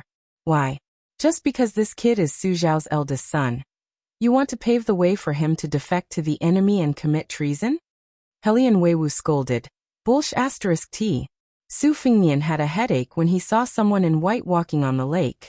However, when he saw the behavior of the 2 old men beside him, he was completely confused. The dignified Beimang Shiha province's county governor patted his sleeves and stood up from the small bamboo stool. He folded his hands over his abdomen and put on a respectful look to welcome the guest. Although the old man was somewhat reluctant, he still knelt on the ground with his hands on the ground. He said in a low muffled voice, "The guilty slave of the princess grave greets the great idea." Chapter 577. The princess tomb was one of the top 5 sects in Beimang, on par with giants like the chess and sword music school in Mount Tibing. It was very mysterious and had been passed down for 800 years. It had almost no contact with the outside world. Su Fingyan had only learned from the Tide Listening Pavilion's secret scrolls that the princess tomb was divided into 2 groups. The Flying Immortal Dance of Dunhuang, taught by Sweet Potato, originated from the Flying Immortal painting of colorful clothes in the princess tomb. Su Fingyan would never associate the devil Luo Yang with the princess tomb, let alone the identity of the princess tomb. In Su Fingyan's original impression, Luo Yang was the kind of celestial being who came out of nowhere. She was all alone in the world and lived a lonely life without a grave or a place to mourn after her death. The atmosphere was strange after Luo Yang's arrival. She bent down to pick up Helian Weiwu's fishing rod, changed the bait, and swung the rod into the lake.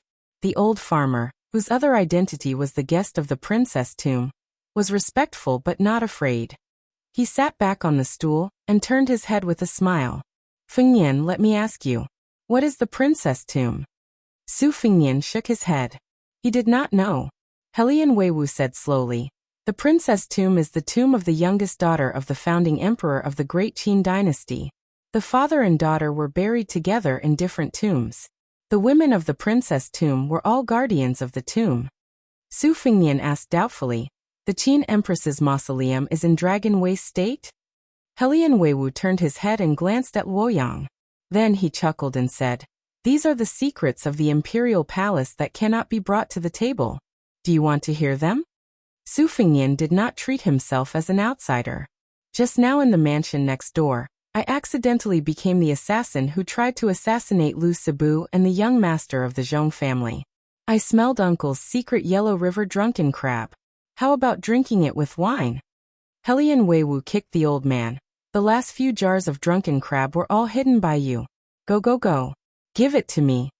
The old man scratched his head of white hair and stood up abruptly. His twin sabers and chains clanked. Not long after, he returned with a few jars and threw them to Helian Weiwu and Su Fengnian. However, the latter's jar in the air was snatched by the woman of hand in the air. She tore the oil paper jar of the oil paper, and didn't even tear the crab. She only of the wind down. When a man talked about a woman, especially a woman with a story, his saliva would always splatter everywhere. The three men, one a high-ranking official, one a mysterious Bailiang heir, and one a wandering Jianghu machete man, talked about the Li family and the Wang family like a woman. It was very low class. Helian Weiwu said vaguely, I heard from my elders that the woman that the Emperor Qin liked was killed by the jealous Qin empresses. The emperor took the woman to the watchtower of Mount Li in private, and said that I will rule the world. Finally, I can love the beauty and not the country. I don't know how these words of love entered the empress's ears. The next day, the woman was killed, and the woman was pregnant with a dragon fetus. This made the Emperor Qin furious. Ignoring the objections of his officials, he issued a secret edict that forbade the empress to be buried in the same grave after death. Later, Qin empresses died of depression. The Emperor Qin seemed to feel guilty, so he gave the pearl to the empress, who had accompanied him to conquer the country, and let her carry the pearl into the coffin. Su Fengnian said recklessly, and then it was snatched away by Luo Yang? The old man smiled strangely. Helian Weiwu paused and joked, if you want to know the answer, you can ask her yourself. Su Fengnian had nothing to lose. He said, hey, how did you become the great idea of the princess grave? Luo Yang stared straight at the lake, waiting for the fish to take the bait. She coldly replied, do you want to die? Su Fengnian smiled awkwardly. The old man gloated and added insult to injury. Boy, you're a disgrace to men. Luo Yang swung the rod. There was no fish on the hook. She had fished up a whole lake. What a big lake.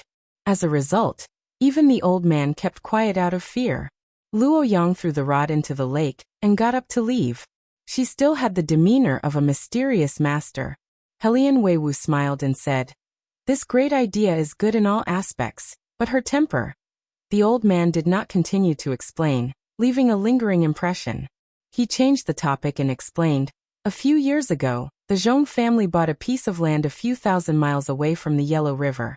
This time, they used the excuse of changing the river to make the poor land into good land.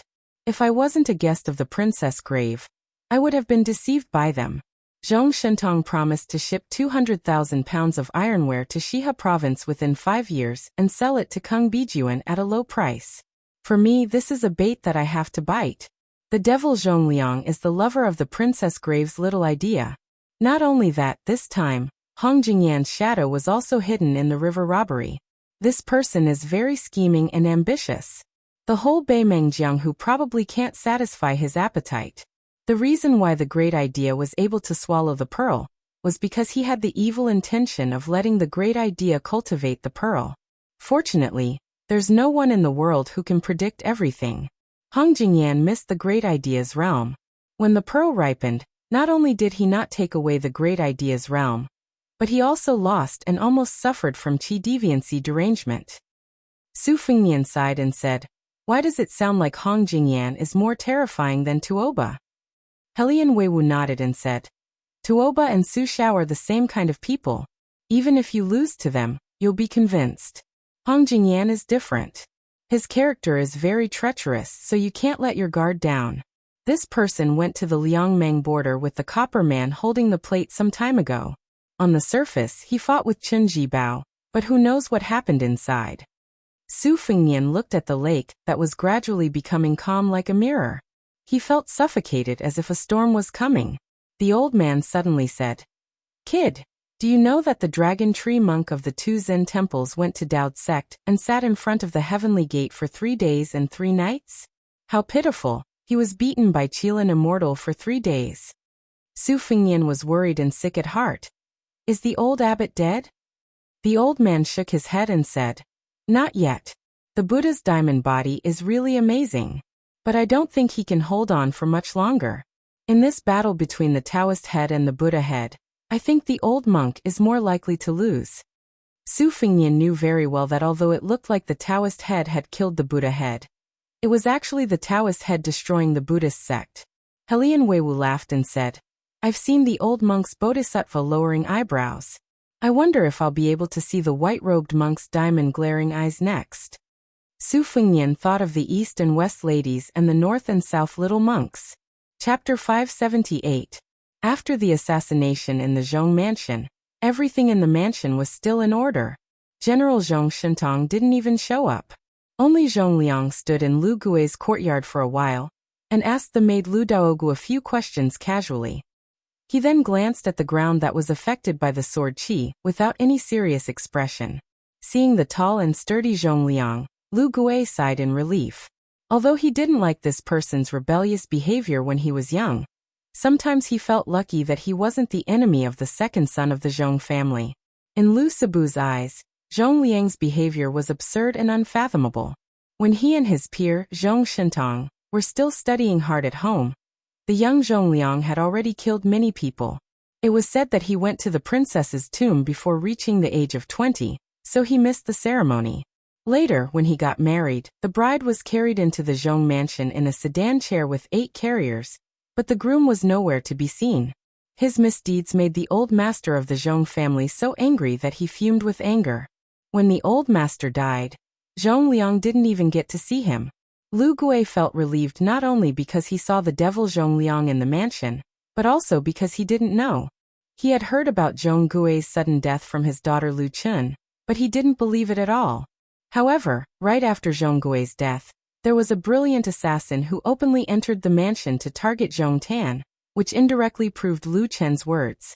This was great news for the Lu family. Fortune and misfortune came hand in hand. His daughter's disfigurement, Minghun, and entering the Emperor Qin's mausoleum would give the entire Lu family a generous reward once they returned to the southern dynasty. Lu Gui thought of his poor daughter and said something contradictory. It's a pity she's a daughter, but fortunately she's a daughter. In Helian Wuwei's family, the only thing that was worthy of the title of the commandant was probably the spring water into the mansion to make a lake. It was late at night, but he didn't feel sleepy. Without Lu Yang's presence, the 3 men were talking enthusiastically. They were all rough people and seldom talked about the classics. After talking, Su Fengnian knew that in the eyes of the commandant of Helian Wuwei, Chen Jibao was worthy of being called a commander among the 6 adopted sons of Su Shao. However, for the next 2 generals who were slightly inferior, Chu Lushan actually talked about the fat man who brought shame to the commandant of Helian Wuwei's army before Yuan Zuozong. The commandant of Helian Wuwei, who held the power of a province, didn't hold a grudge. On the contrary, he didn't hide his admiration for Chu Lushan. He said that Chu Lushan's management of the army was strict, and he was especially good at leading a lone army deep into the hinterland of certain death. He was truly a lucky and fierce general who had fought hundreds of battles on the battlefield. Because of his age, Su Fengnian missed the national wars during the spring and autumn period.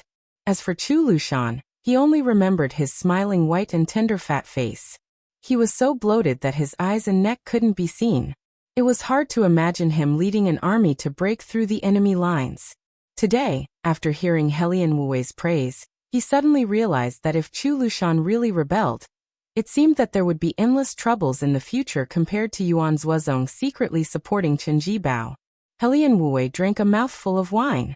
His face was red and his skin wrinkled like pine grain. He looked more like an old farmer. I've heard of some gifted sons of aristocratic families who practiced martial arts and eventually became masters. I've never heard of a son of a feudal lord who could achieve great things. The white-haired old man said, This kid is lucky to have Jian Jiehuang and Li Chenggang as his masters. If this old man had a tide listening pavilion when he was young, I'm sure he would have reached level 1 before the age of 18. With the guidance of a master, he would have reached the Finger Mystery Realm before the age of 30. Helian Wuwei squinted. If you were the heir of Bailiang, you would have been reincarnated 18 times. The old man glared at him. Helian Wuwei was not afraid of his demonstration, and was too lazy to pay attention. Su Fengnian laughed at himself. It's just good luck. Taoism says that from the time of conception, a man's innate talent is based on 8. After the age of 78 or 56, there is no vitality left. Only the acquired qi is left. That's why rich old people, when they are old, believe in Huang Lao and seek immortality. It's often an extravagant hope. They can only slightly prolong their life. Practicing martial arts is very important before the age of 8. If one doesn't work hard before the age of 16, it's almost impossible to become a master. When I was young, I wanted to become a top swordsman or a first-class swordsman. But it was delayed. Later, it was because I went to Wudong Mountain and was taught by Master Wang. Later on, my realm climbed rapidly. In the end, those who rely on themselves are few. Those who rely on their family background are many. Helian Wu-wei shook his head. I don't like to hear that. I've been there, and I know how difficult it is. The white-haired old man finally spoke some words of conscience. Actually, you have some tenacity. This old man is embarrassed to deny it. But let me pour cold water on you. In this lifetime, you won't be able to catch up to those monsters. Helian Wu-wei scolded. You're the one who talks the most nonsense. Su Fingyan laughed. When it comes to martial arts, it's better to practice it first. The old man was stunned. He muttered, he's the same as Jian Jiohuang. Su Fingyan acted as if he didn't hear that. He asked a key question. Uncle Helian, did you agree to intercept the river and let the Emperor Qin's mausoleum surface and see the light of day again? Helian Wu-wei narrowed his eyes and drank. He pondered for a long time. Then he slowly said, originally, this old man didn't want to bite the bait. Later, when the big idea came to the mansion, I changed my mind. Who is the cicada, the mantis, the oriole, or the slingshot? It's up to the heavens. Su Fingyan suddenly laughed. Uncle Helian, I want to learn from you about managing the army and politics. Whatever I can learn is still a little bit. The old head of discipline said frankly, I won't hide it. I don't have a son or a daughter. It's not easy for me to save up some ink and knowledge. I can't take it all to the grave. I'll say it first. If you really want to learn, you have to come with me. I don't know much about books, and I'm not willing to teach you. Su Fingyan smiled and nodded. The old man muttered, you officials and soon-to-be officials don't have a moment of leisure. It's even more boring than practicing martial arts. The old man and the young man looked at each other and laughed. If talking about military and politics with the old man wasn't like playing the lute to a cow, what was?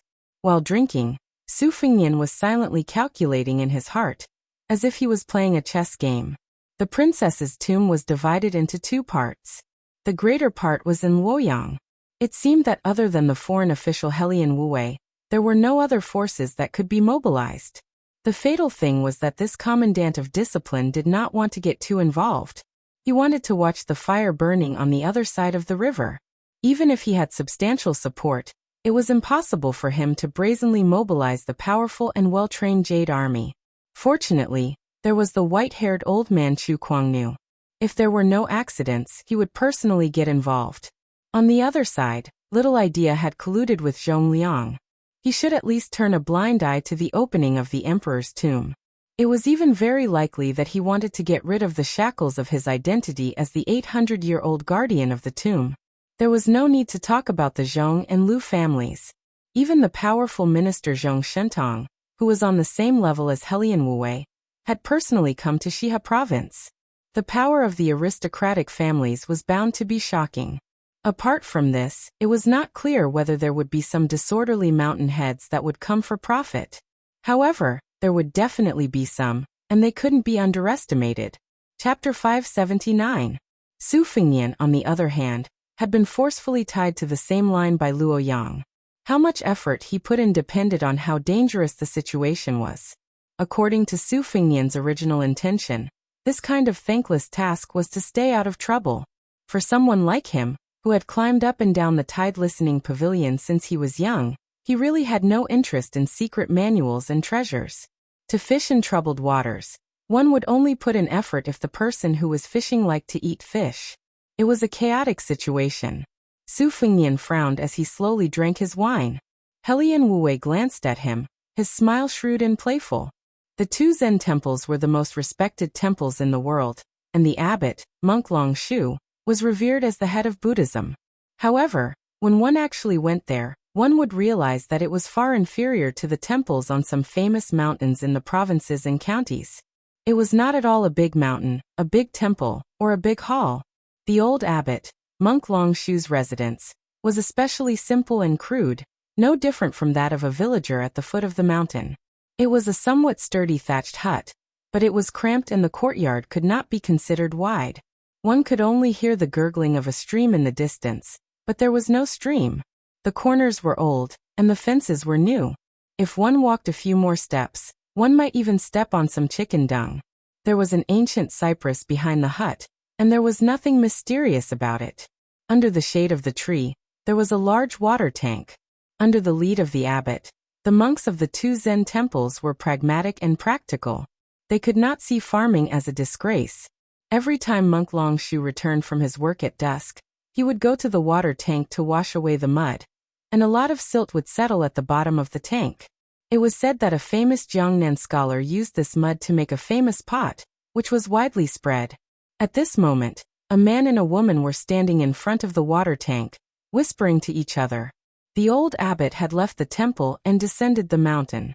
He was going to Beimang, which was thousands of miles away, to quarrel with someone. Someone had to take care of these chickens and ducks, so he handed them over to these two children who had grown up on the mountain. In any case, they often played here and were most familiar with the place, so the old monk was very relieved. The little monk was draped in a brand new and clean green jade kasaya. The two Zen temples were different from the Taoist master mansion on Longhu Mountain. Even if they were rewarded by the imperial court, they did not like to drape themselves in purple. The little monk's kasaya was of a standard that very few monks of high virtue in the temple could wear. However, at this moment, the delicate and pretty little monk had a melancholy expression on his face. His words were full of hesitation. "Lizzie, someone came to the temple to ask for the mud in this large tank. Do you think we should give it to them?" The girl reached out and stirred the clear water in the tank. While doing so, she rolled her eyes and said, "No. In this world, how can a guest come to the temple and take something for free? That's too shameless." The little monk's brows were almost knitted together. "But as long as there's mud, the old abbot will agree every time." The girl glared at him and said, "Now that the old abbot isn't here, I'm in charge. I have the final say. If master and mistress knew about this, they would complain that I don't know how to treat guests." The girl's bright eyes lit up. She was immensely proud of herself, thinking that she had found a perfect compromise. "Why don't we sell it to that person for 1 tael of mud or 1 tael of silver?" The little monk was a simple-minded person. Obviously, he wasn't that smart. He had a troubled expression on his face, but he didn't dare to refute the girl. He could only remain silent. The girl thought about it and said in a serious tone, "Selling 1 tael of mud for 1 tael of silver seems like a bit of a bully. Forget it, no matter how much he takes, we only want 1 tael of silver. When we go out, we have to be a bit more astute. Since we're in our own home, we have to be honest. You see, last time when we went to Bailiang Palace, Su Fengnian was very generous with us. That's called being generous. I can't be stingy." The little monk Nambe grinned brightly. The girl withdrew her hand from the water jar and whispered, "When we go back to my mother, father, and the old abbot, you can't say that I earned 1 tael of silver. Do you remember?" The little monk smiled foolishly and thought of a stupid idea that didn't need to lie. "Later when we sell mud, I'll go to the mountain to drive the chickens and ducks back into the cages. I won't see anything." The girl rolled her eyes. "When you get older, you'll definitely die of stupidity. How can you become a Buddha and burn the Saraira?" The little monk touched his bald head, feeling a bit embarrassed. Just as the girl was about to go find the thick-skinned Jiangnan celebrity, who refused to leave the temple to do business, she saw a tall monk in white robes leisurely stroll over. Her eyes smiled into crescent moons as she jogged over and called out, "Father." The little monk, who was imitating the crow of a chicken to lure the old chickens back into the cages, also smiled. The white-robed monk rubbed his daughter's head and let her do her own thing. The little girl was innocent and carefree. She gave the stupid Nambe a look that said, "Don't let it slip." Only then did she skip away. The stupid Nambe was actually not stupid. He only took one look at his master's expression and knew that something had happened. He stopped his comical action of driving the chickens back into the cages. The white-robed monk Li Dongxin hesitated and said, "Your master's master can't quarrel and can't fight. I'm going out for a while. When I'm not here, take care of the plums." The stupid Nanbei nodded vigorously and then asked, "Master's wife knows?" Li Dongxin smiled and said, "Listen to her for small things and follow me for big things. It's been like this all these years." The stupid Nanbei turned his head and thought that since he could remember, he had never heard of a big matter where he listened to his master. Didn't he listen to his master's wife? The white-robed monk touched his big bald head and knew what his stupid disciple was thinking. He laughed and said, "Isn't this a big matter?" The stupid Nanbei carefully asked, "Master, can you go back to the temple with the old abbot?" The white-robed monk sighed. "I don't know." The little monk Nanbei did not say anything else and went to chase after the plums. After a while, he came back with the angry girl. The white-robed monk smiled helplessly. There were 4 people in the house. The daughter-in-law's words were not as effective as his daughter's. He could only nag this disciple. It was a pity that this stupid disciple was always on their side. The little girl put her hands on her hips and said, "Father, why didn't you tell me you were going down the mountain?" The white-robed monk smiled embarrassedly and said, "I was afraid you wouldn't allow it." The girl's expression quickly changed from gloomy to affectionate. She was about to speak, but her father knew her best. Li Dongxin shook his head and said, "Lizi, you can't go." The little girl's expression dimmed. She lowered her head and looked at her feet. She seemed to be hiding her red eyes and asked, "Mother agreed?" The white-robed monk nodded. The girl walked closer to him and lightly tugged at his sleeves. "Do you want me to ask for some money from Mother?" "No need. Keep it to buy rouge and face powder. Dress up beautifully. Father will only think about the plums at home. The more he thinks about it, the less he feels cold and hungry." Boasting again. "Right, Father, there are many big baldies in the temple. Old baldies all know how to fight. Do you want to call them to go with Father?" "No need. Father walks quickly. They can't keep up." "Oh, Father is not home. If you are bored, go down the mountain with Nanbei and Nanbei to play. You haven't been to Great Peace City. The rouge there is good. Father doesn't have money, but your father's master's abbot's room has many good things. If you sell them, it will be worth a lot. Compared to selling the stinky mud in the water tanks, you can earn much more. Just like the old abbot's meditation mat. That's not good, right?" "What's not good about it? When we go back, I'll have Nanbei weave a new one." "Ah, let's go, let's go. Also, don't hook up with those girls that throw themselves at you. You will make Mother angry." "How can that be? In Father's eyes, other than Lizi and your mother, there are no other women." On the mountain path, many pilgrims saw a monk with white robes fluttering in the wind. Some young women and matrons instinctively looked a few more times. In the 100 years of Jianghu, the young sword godly Chungang with the wooden horse and bull was truly outstanding. The white horse and white robes were still in great peace. The emperor personally led the horse into the palace. Li Dongxin at that time was also truly outstanding. When they were far away from the 2 Zen temples, and there was no one around, a white rainbow flashed through the sky. Chapter 580. Jianghu began to spread rumors of a reckless young man. He was dressed in black, barefoot, and had messy hair. He rose like a comet. He led a giant black tiger that was twice the size of a normal tiger. First he rushed south to Shangyin Academy, and then he charged straight for Bailiang. He didn't take the initiative to hurt anyone along the way. The young man didn't smile or speak. He didn't do good deeds to help the weak, nor did he act like a villain. However, if someone tried to provoke him and blocked his path, no one left a whole corpse. The black-clothed young man was like the white-clothed Luoyang of the Beimang dynasty. He was unstoppable. Many hotheads in Jianghu who didn't know the severity of the situation bullied him, because he was alone. They weighed his weight and felt that he could be used as a stepping stone to build up their reputation. Most of them tore off his limbs or were eaten by the black tiger. When one person and one household crossed the border, the local sects that were slightly more well-informed all held back their troops and warned the younger generation not to join in the fun. During this time, 6 or 7 groups of unknown assassins came one after the other. Their fates were particularly miserable. The young man was practically invulnerable. His brute strength was so great that he could overturn a ship and destroy a city. 300 cavalrymen galloped out of Liangzhou to welcome the black-clothed young man, Su Longxiang. Huang Manor returned to the empty Bailiang Palace expressionlessly.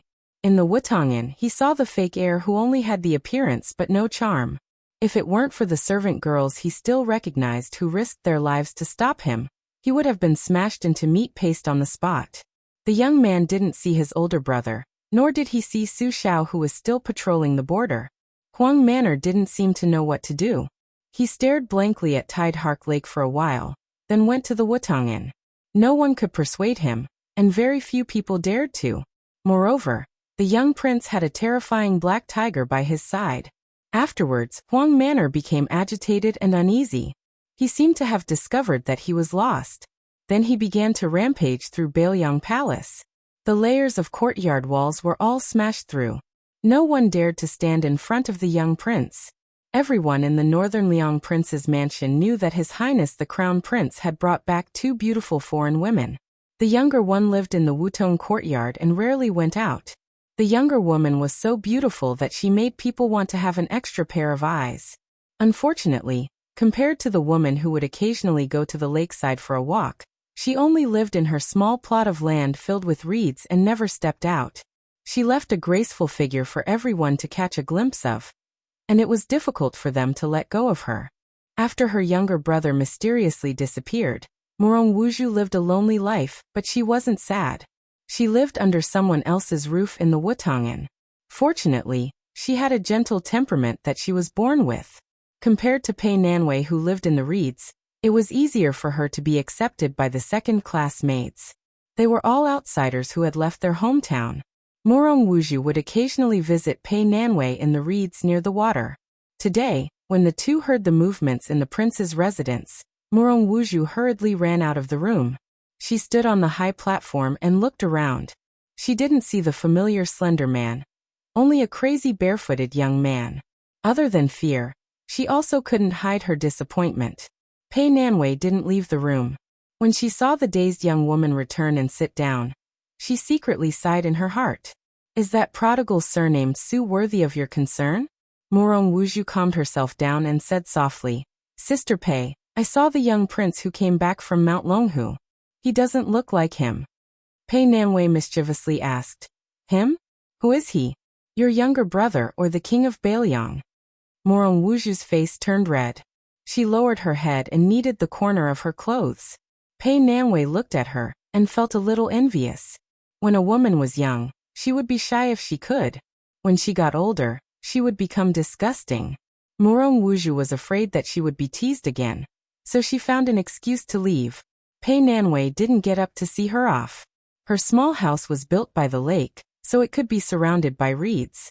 In the middle of summer, the reeds were green and several pairs of wild mandarin ducks were floating. She walked out of the house.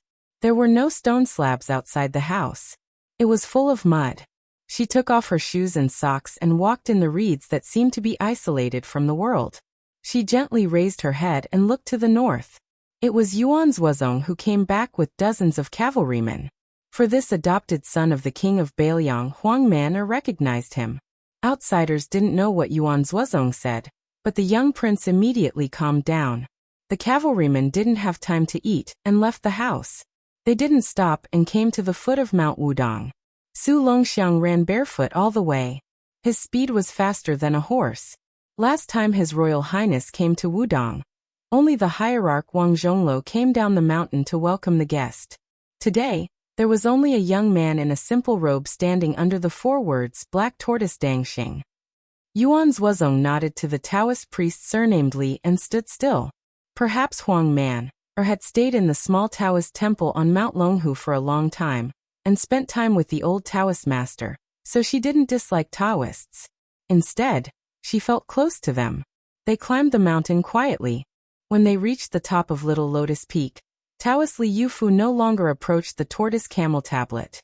The young man in black and the giant black tiger came to the cliff together. Here a red robe flew up. Chapter 581.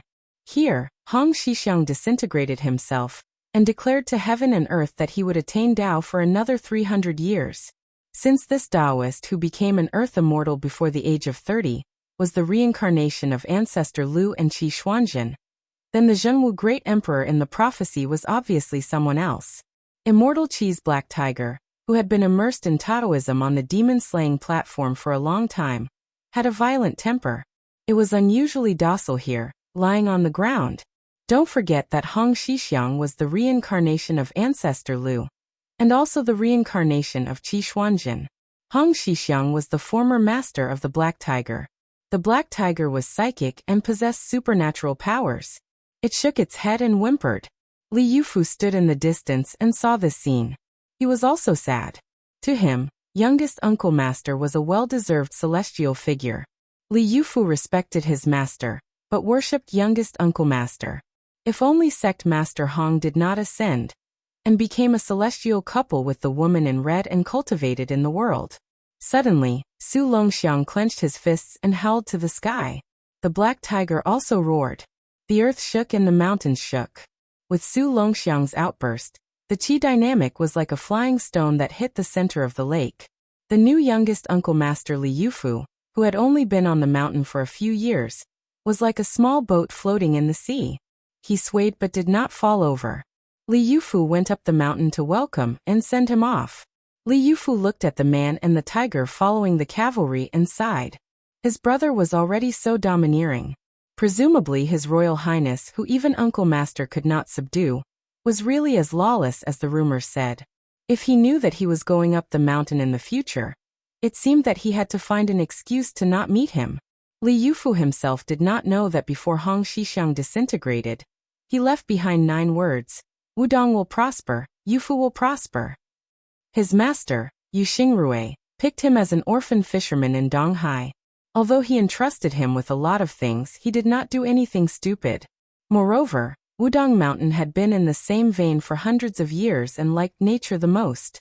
In recent years, Li Yufu had not only followed the uncle masters to practice Taoism, but also to lead the boxing in front of the main peak palace in the morning and evening. He was also responsible for feeding the green cattle and taking care of the vegetable garden near the waterfall.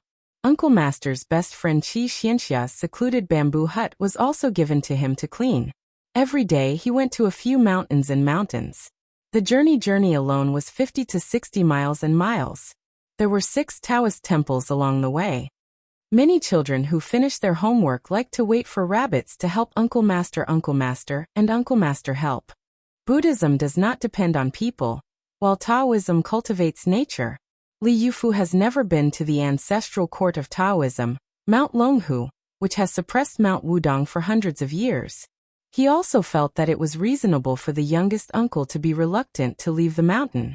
Everyone here has blind dates and the scenery is good. He could still clearly remember the first and last time he chatted with little Martial Uncle. At that time, little Martial Uncle was at the peak of his power. He rode a crane down the mountains and flew a sword thousands of miles to subdue dragons and tigers. He had cut off the providence of several countries. He could enter and leave Great Peace City as if there was no one there. No one in the world dared to look down on Wudong Mountain. Li Yufu was brought to the small lotus peak by his master. His palms were sweaty. His master didn't say anything to comfort him. He just smiled all the way. When he reached the waist of the mountain, he bumped into the sect leader, who was herding cows and basking in the sun. After his master left, little Martial Uncle Hong waved at him. The two of them sat on a big rock under the shade of a tree. Seeing that he was uneasy, little Martial Uncle smiled and said, "When you first came up the mountain, I should have gone to fetch you. Unfortunately, I wasn't on the mountain at that time." Li Yufu was very nervous. He sat upright and still. He shook his head and said, "I don't dare." The young sect leader, who was not even 30 years old, said in a warm voice, "I remember when I went up the mountain as a child. It was snowing heavily. No matter how hard I tried, it couldn't be swept clean. Big Martial Brother stood under the archway waiting for us. At that time, I thought that the Wudong Taoist had made a big snowman over there." Martial Brother smiled and shook off the snowflakes. "Only then did I know that it was a living person. I was shocked and almost cried. At that time, I scolded Martial Brother behind my master's back for a long time. Martial Brother didn't get angry. When we went up the mountain, I turned my head and secretly looked at him. He smiled. Your eldest martial uncle is well versed in the subject and understands everything. Mengxi's divinatory qi, Jingfang's adaptability, Sun Shuang's promotion and promotion, Deng Xian's yaochun, Yufan's najia. He studied deeply and finally cultivated the Dahuang Ting. He told me that the ancient alchemists cultivated their spirits, which was full of wonders. After that, they cultivated their qi, and then their essence.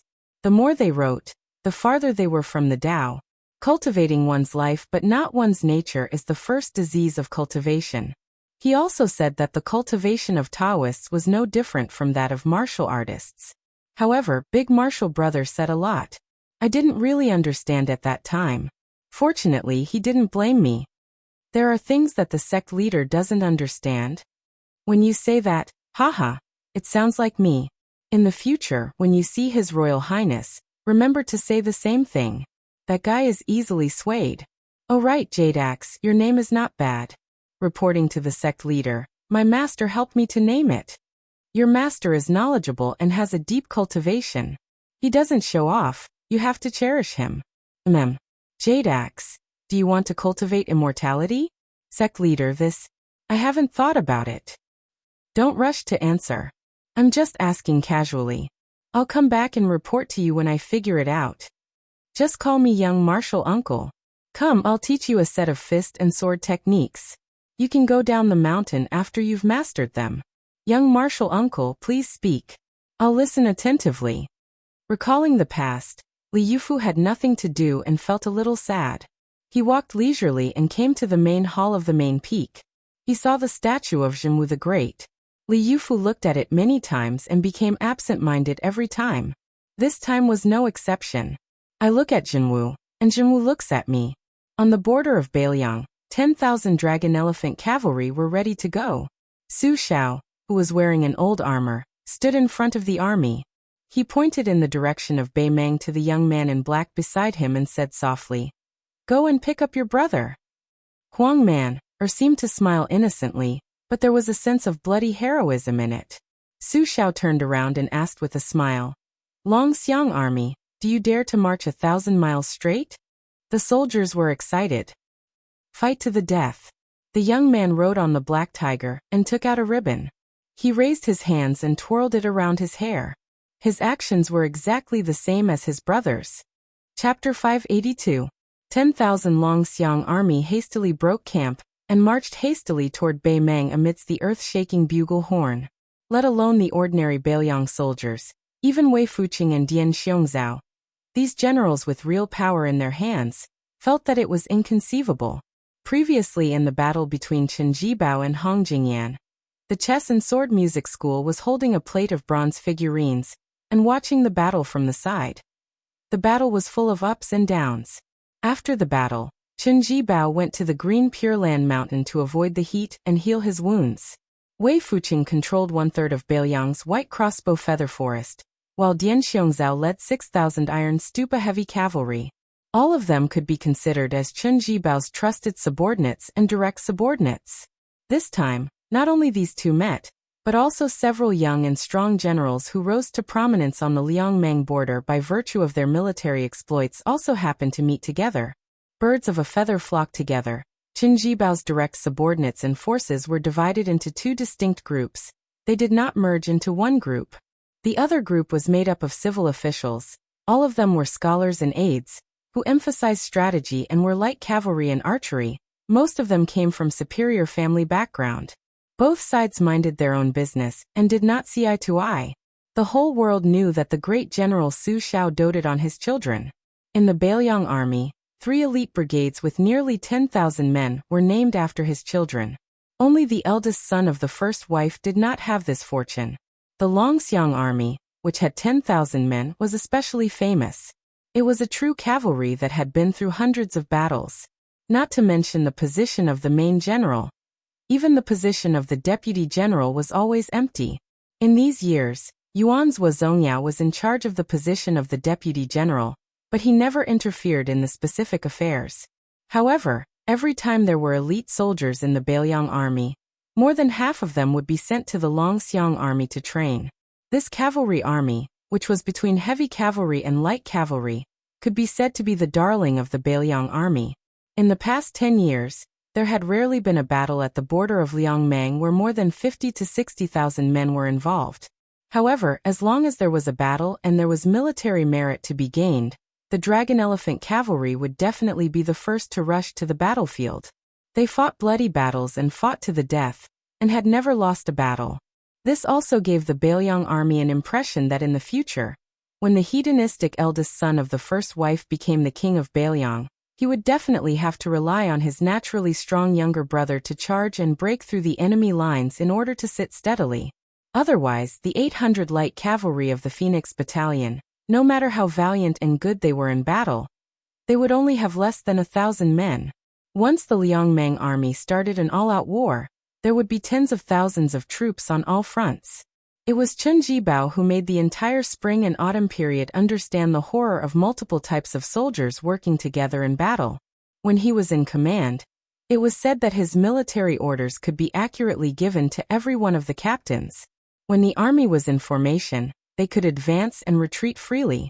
He had truly reached the realm where he could command them as he wished. Even though the war Saint Yi Baikue had a blood feud with Chen Jibao for killing his wife and daughter, he still couldn't help but praise from the bottom of his heart when he faced the enemy. This person's deployment of troops is flawless and superb. Yi Baikue remembered that the current emperor once stayed up late to read military books, and forgot to eat and sleep. After the morning court session, he smiled and asked the court full of talented civil and military officials, "Dear officials, who can compare to Chen Jibao in the art of war?" At that time, the Bailiang army's reputation was at its peak. Naturally, the civil officials kept quiet and looked down. The generals frowned. Some of the generals who would become the backbone of the Gu party looked at each other, and then looked at General Gu Jiantang. The latter kept his eyes closed and rested. The Grand Preceptor of West Chu, Sun Shiji, answered expressionlessly, "No one can compare to him." There was a small village on Jingtu Mountain that was planted with green willows. Until now, the village still didn't have a female owner. Over the years, no woman had caught Chen Jibao's eye. The servants in the village were all disabled old soldiers who had retired from the army. Although they were servants in name, they lived a comfortable life. Some of them even got married and had children. These children, like their parents, didn't know that they were inferior. When they saw the general in white who didn't smile often, they weren't afraid at all. The women who slowly grew up in the village even had the mentality that there was no man in the world except for him.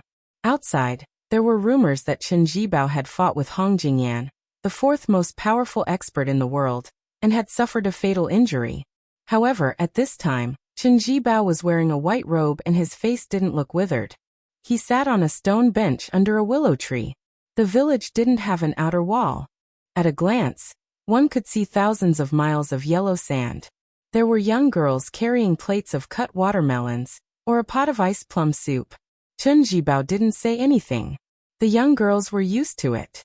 They stole a few glances, and then turned to leave. They didn't want to disturb their master's quiet contemplation.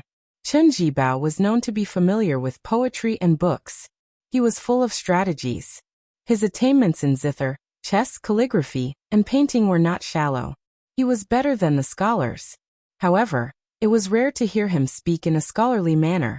Even more so, it was rare to see him recite poetry with scholars. Most of the time in Bailiang's army, he had accumulated a lot of prestige. He was second only to one person, so he preferred to be alone. Very few people cared about what this white-clothed war immortal was thinking. Wei Dian and the others were used to following orders. They never doubted him. Perhaps even if Chen Jibao told them that he was tired of being a general and wanted to go to the capital to pull the emperor down from the dragon throne, they would only cheer. Chen Jibao suddenly laughed coldly, because he remembered a lot of interesting things. When the smoke of war subsided and the curtain of spring and autumn came to an end, it was a lot of bitterness, but also a lot of interesting things. For example, the Empress Dowager of the Southern Tang was fond of theater. She called herself the ancestor of the pear garden. She was so obsessed with theater that she couldn't extricate herself. She ignored the state affairs for 10 years, mingled with theater performers, and was muddle-headed. When her country was destroyed, she finally said something clear. She wore an unsightly theater costume and sat in the palace hall. Chen Jibao's eyes were cold. He chuckled softly and said, "Theater performers who can't get much money. Theater performers have no loyalty, but those who watch the show have feelings?" The Longxiang army raided Beimeng without warning. The second son, Su Longxiang, rode in the front, and Yuan Zuozong brought up the rear. Su Xiao returned to the military camp. An old scholar was concentrating on a game of chess. He was Su Weisheng's teacher, the Shangyin Academy's chancellor Mr. Wang. Back then, Su Fengnian had seen him play a game of chess with the lousy chess player Su Xiao outside the Red Crown Crane Tower on Mount Qingliang. He had seen the chancellor withdraw his moves more than 10 times. From then on, he had an indelible psychological shadow of the so-called national chess player. Mr. Wang boasted that he had never tasted defeat, but he was too much of a scoundrel in the marketplace. However, since Chancellor Wang could be Su Weisheng's teacher, he definitely wouldn't be careless about the art of war. After Su Xiao sat down, he wasn't in a hurry to urge Mr. Wang to play. He smiled and said, "On behalf of Huang Manor, I thank Mr. Wang for secretly training the Longxiang army all these years." Chapter 583. The Chancellor picked up a white chess piece and placed it down heavily. His face was full of confidence as he stroked his beard and smiled. "The game is set. General, you've lost again."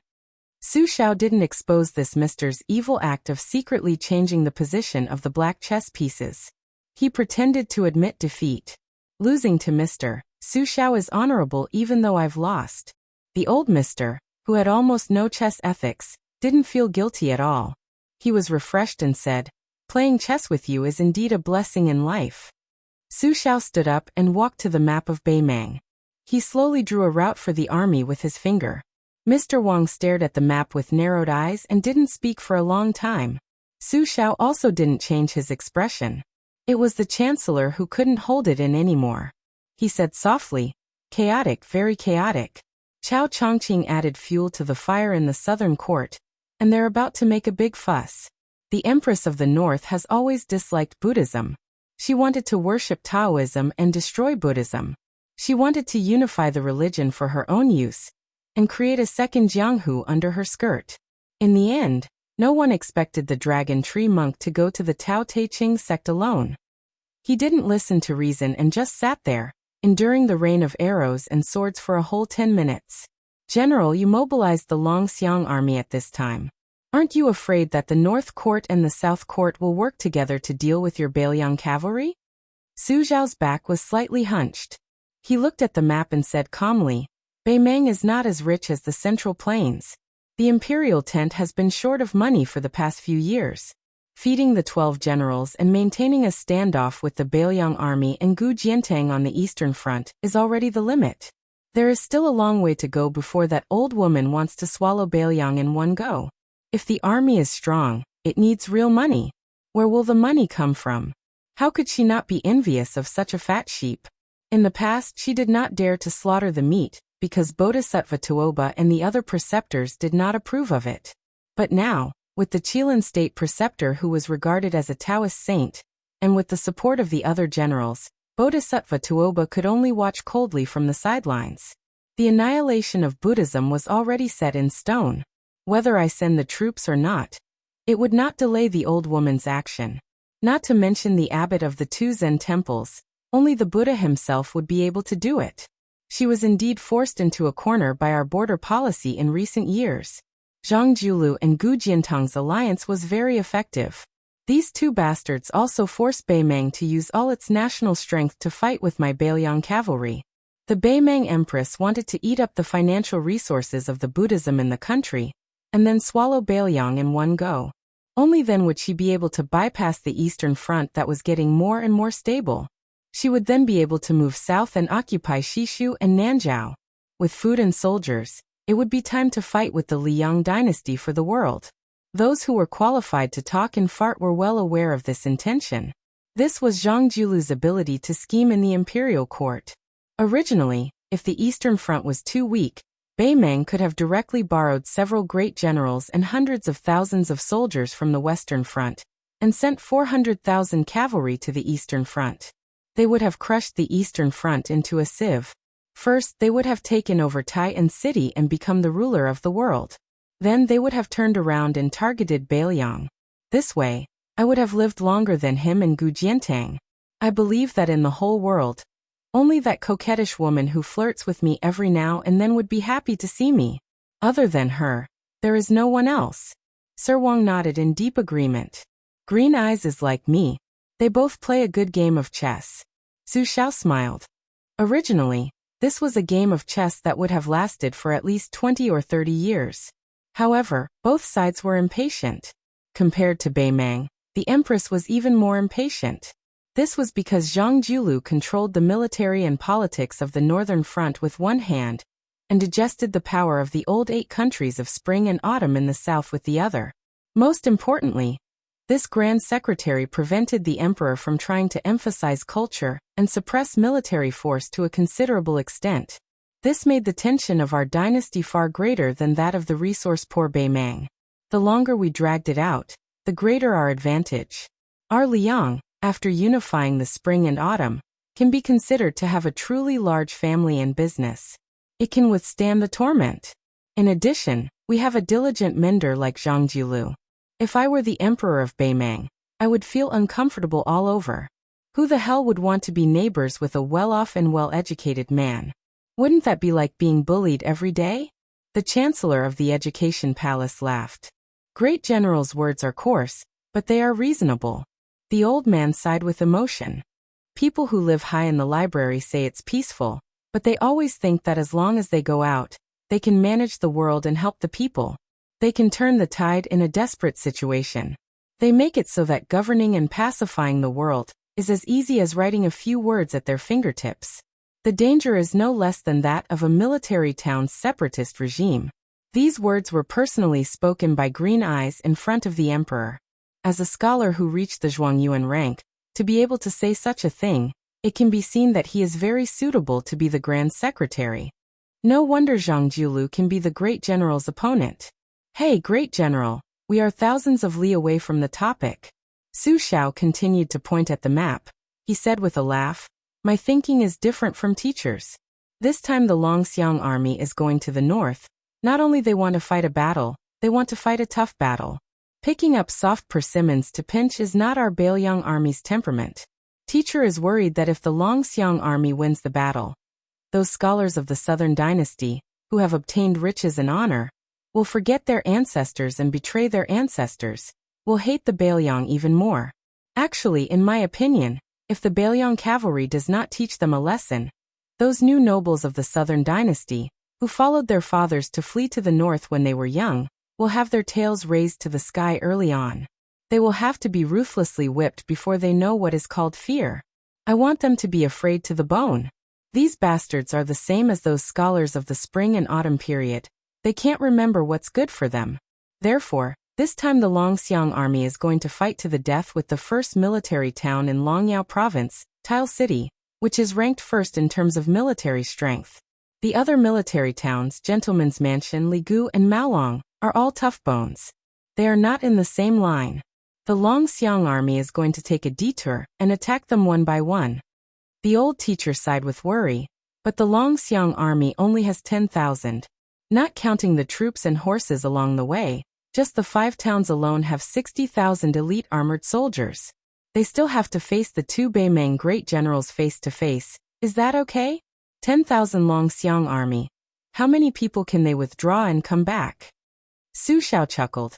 I forgot to tell teacher, our Bailiang's Great Snow Dragon cavalry is also about to set out. The Bailiang cavalry is the best in the world. The Great Snow Dragon cavalry is the best in Bailiang. In this hot summer, the old teacher seemed to feel the chill. He pulled up his sleeve. He muttered to himself. But doesn't this mean that we are going to fight for real? It's not appropriate. It's really not appropriate. Su Xiao pressed his palm on the map and said, my son is there. Is this reason enough? Chapter 584.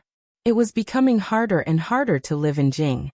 Not only were the foreign businessmen sighing, even the officials were so worried they were pulling at their beards. In the first 20 years of Great Peace City of the current dynasty, every mu of land only cost 600 taels of silver. Now it was still expensive and cheap, but it had risen to an eye-popping 2,500 taels of silver per mu. No wonder the left servant of Munxia province, Sun Shiji, had the saying that every mu of land had the same value as gold. A small courtyard, even at the very edge of Jing, cost close to 1,000 taels of silver. The scholars who came to Jing for the imperial examination all complained incessantly. Fortunately, there were the local guilds that flourished because of the times, so most of the scholars who did not have enough money did not have nowhere to go. Also, there were monasteries to rent. Normal scholars could afford the rent, so there were no complaints. Only those literary magnates who only had a good reputation but no gold and silver could not afford to buy a place in Jing in their entire lives. They would often write a few self-deprecating poems. They could express their feelings and also gain the sympathy of the poor scholars, killing two birds with one stone. Some guilds that had produced large and small yellow doors or Hanlon guilds would often hang up signs that would allow them to rent 1,000 taels of silver a day. These places with good feng shui were in short supply. There were a total of 600 guilds in Jing. Most of them were located next to each other in the southeast of Great Peace City. Every time the imperial examination was held, it would be bustling. If one was not amorous, it would be a waste of youth. This large area of guilds had all kinds of food and drink, restaurants and brothels as numerous as the hairs on a cow. Originally, the scholars going to the imperial examination were worried that they would be unfamiliar with the place. Their local accent was scorned by the locals of Jing. When they entered Great Peace City and lived in the guilds, they found that they were surrounded by people from their hometown. Those who did not have money were happy.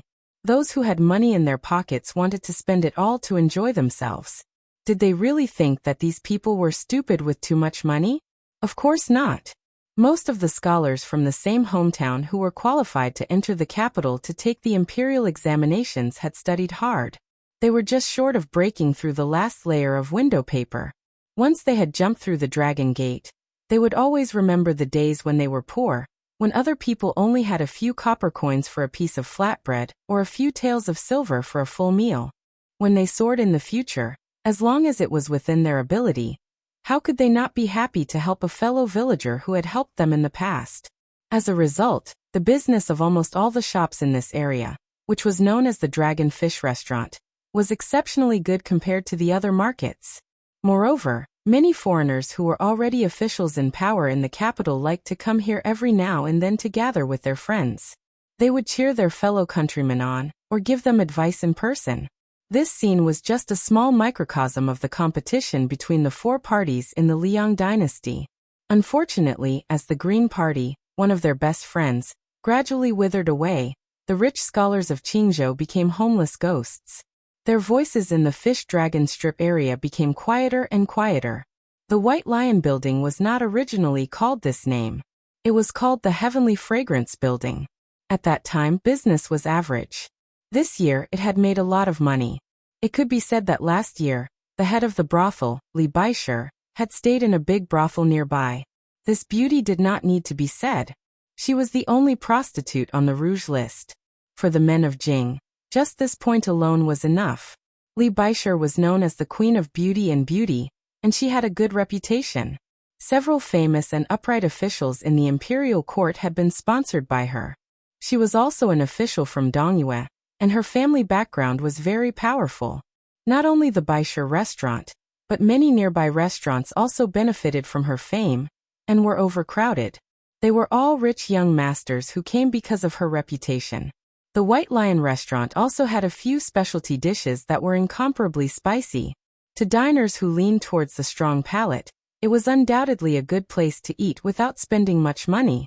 Today, a group of customers had arrived. There were only 3 of them, but their wealth was different from before. The restaurant owner still gave them enough face and personally served them. There was no other reason.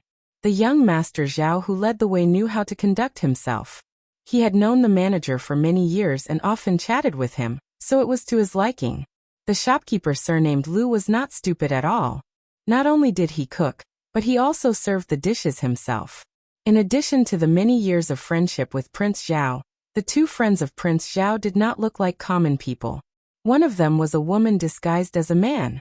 How could she escape the sharp eyes of the shopkeeper Lu? He knew at first glance that she was an extraordinary lady. Could it be that brother Prince Zhao had taken a fancy to the daughter of a high official? Hey, this was a good thing. It would be even better if he could attend a few cups of wedding wine in the future and meet the big shots in the capital. As for the other man with a white face and no beard, shopkeeper Lu did not dare to look at him. He was wearing an unfamiliar satin that could not be said to be exquisite. Compared to the clothes of the rich people he had seen in the past, it seemed to be a small style of a local rich man. After Prince Zhao took a seat in the private room, he smiled at the woman who covered up her appearance clumsily and asked, "My the great Prince of Sui, how is this place?" She snorted coldly and said, "It's extremely shabby." Prince Zhao was not surprised by this answer. He said with a smile, "The dishes are not good to look at either. They only have one characteristic, which is spicy. But don't you always say that you can eat spicy food? When the time comes, if you have the ability, don't drink a mouthful of water." She rolled her eyes and said, "Can't I drink water when I'm thirsty? Zhao Kai, what can you do to me?" The young man who was called Zhao Kai leaned against the back of the chair and gave a thumbs up.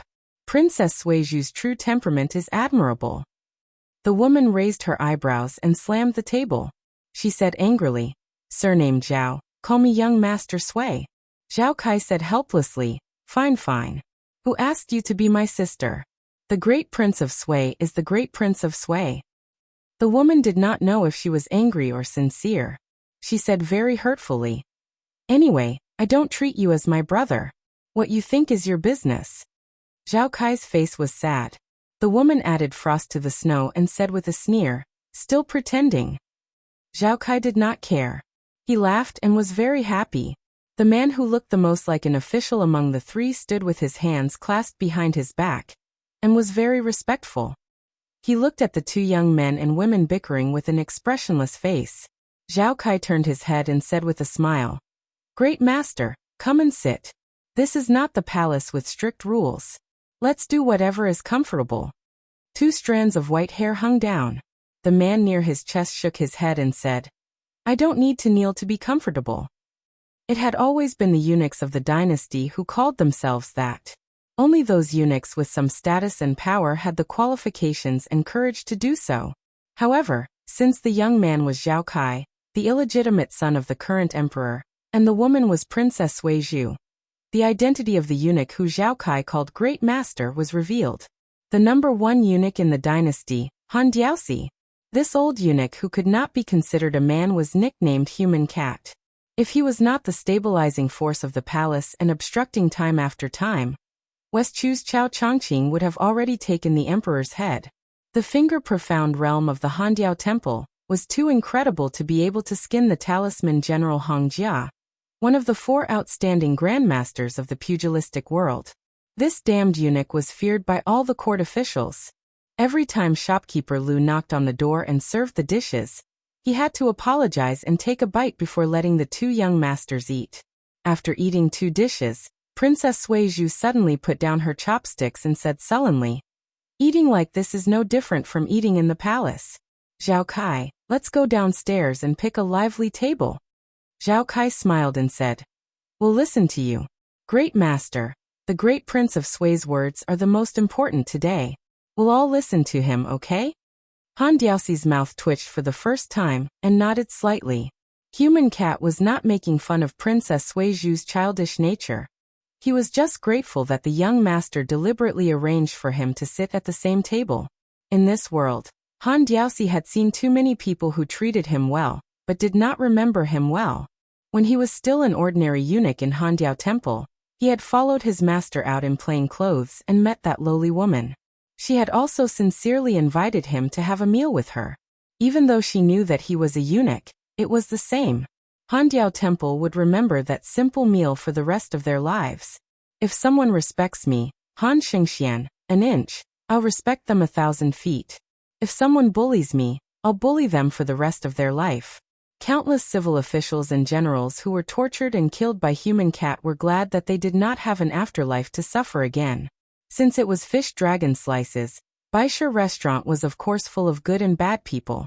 There were scholars, rich gentlemen, and even some scoundrels who lived in brothels as thugs. Shopkeeper Lu had no objection to changing tables. Rich people were always happy to do things. The restaurant's business was good, and it was mealtime.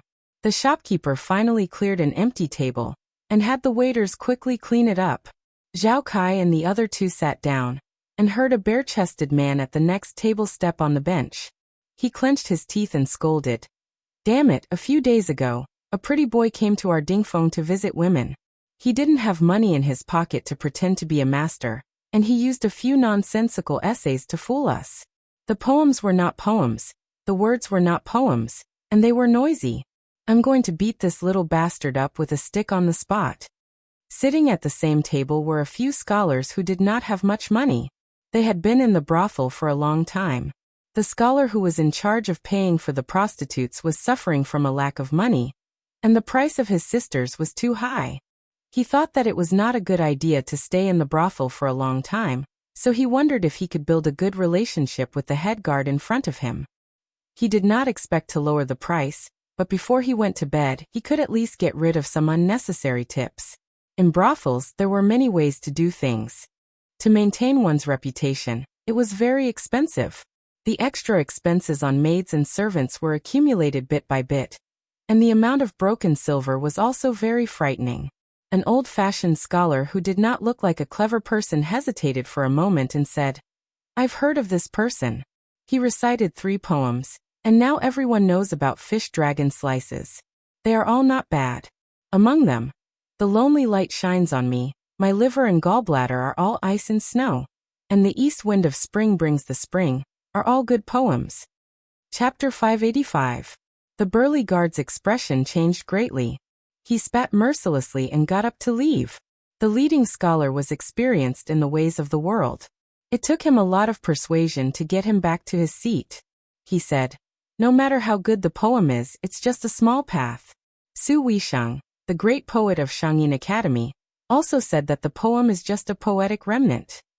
Most of the contemporary poets in the literary world are just picking up scraps from the pile of old papers of their predecessors.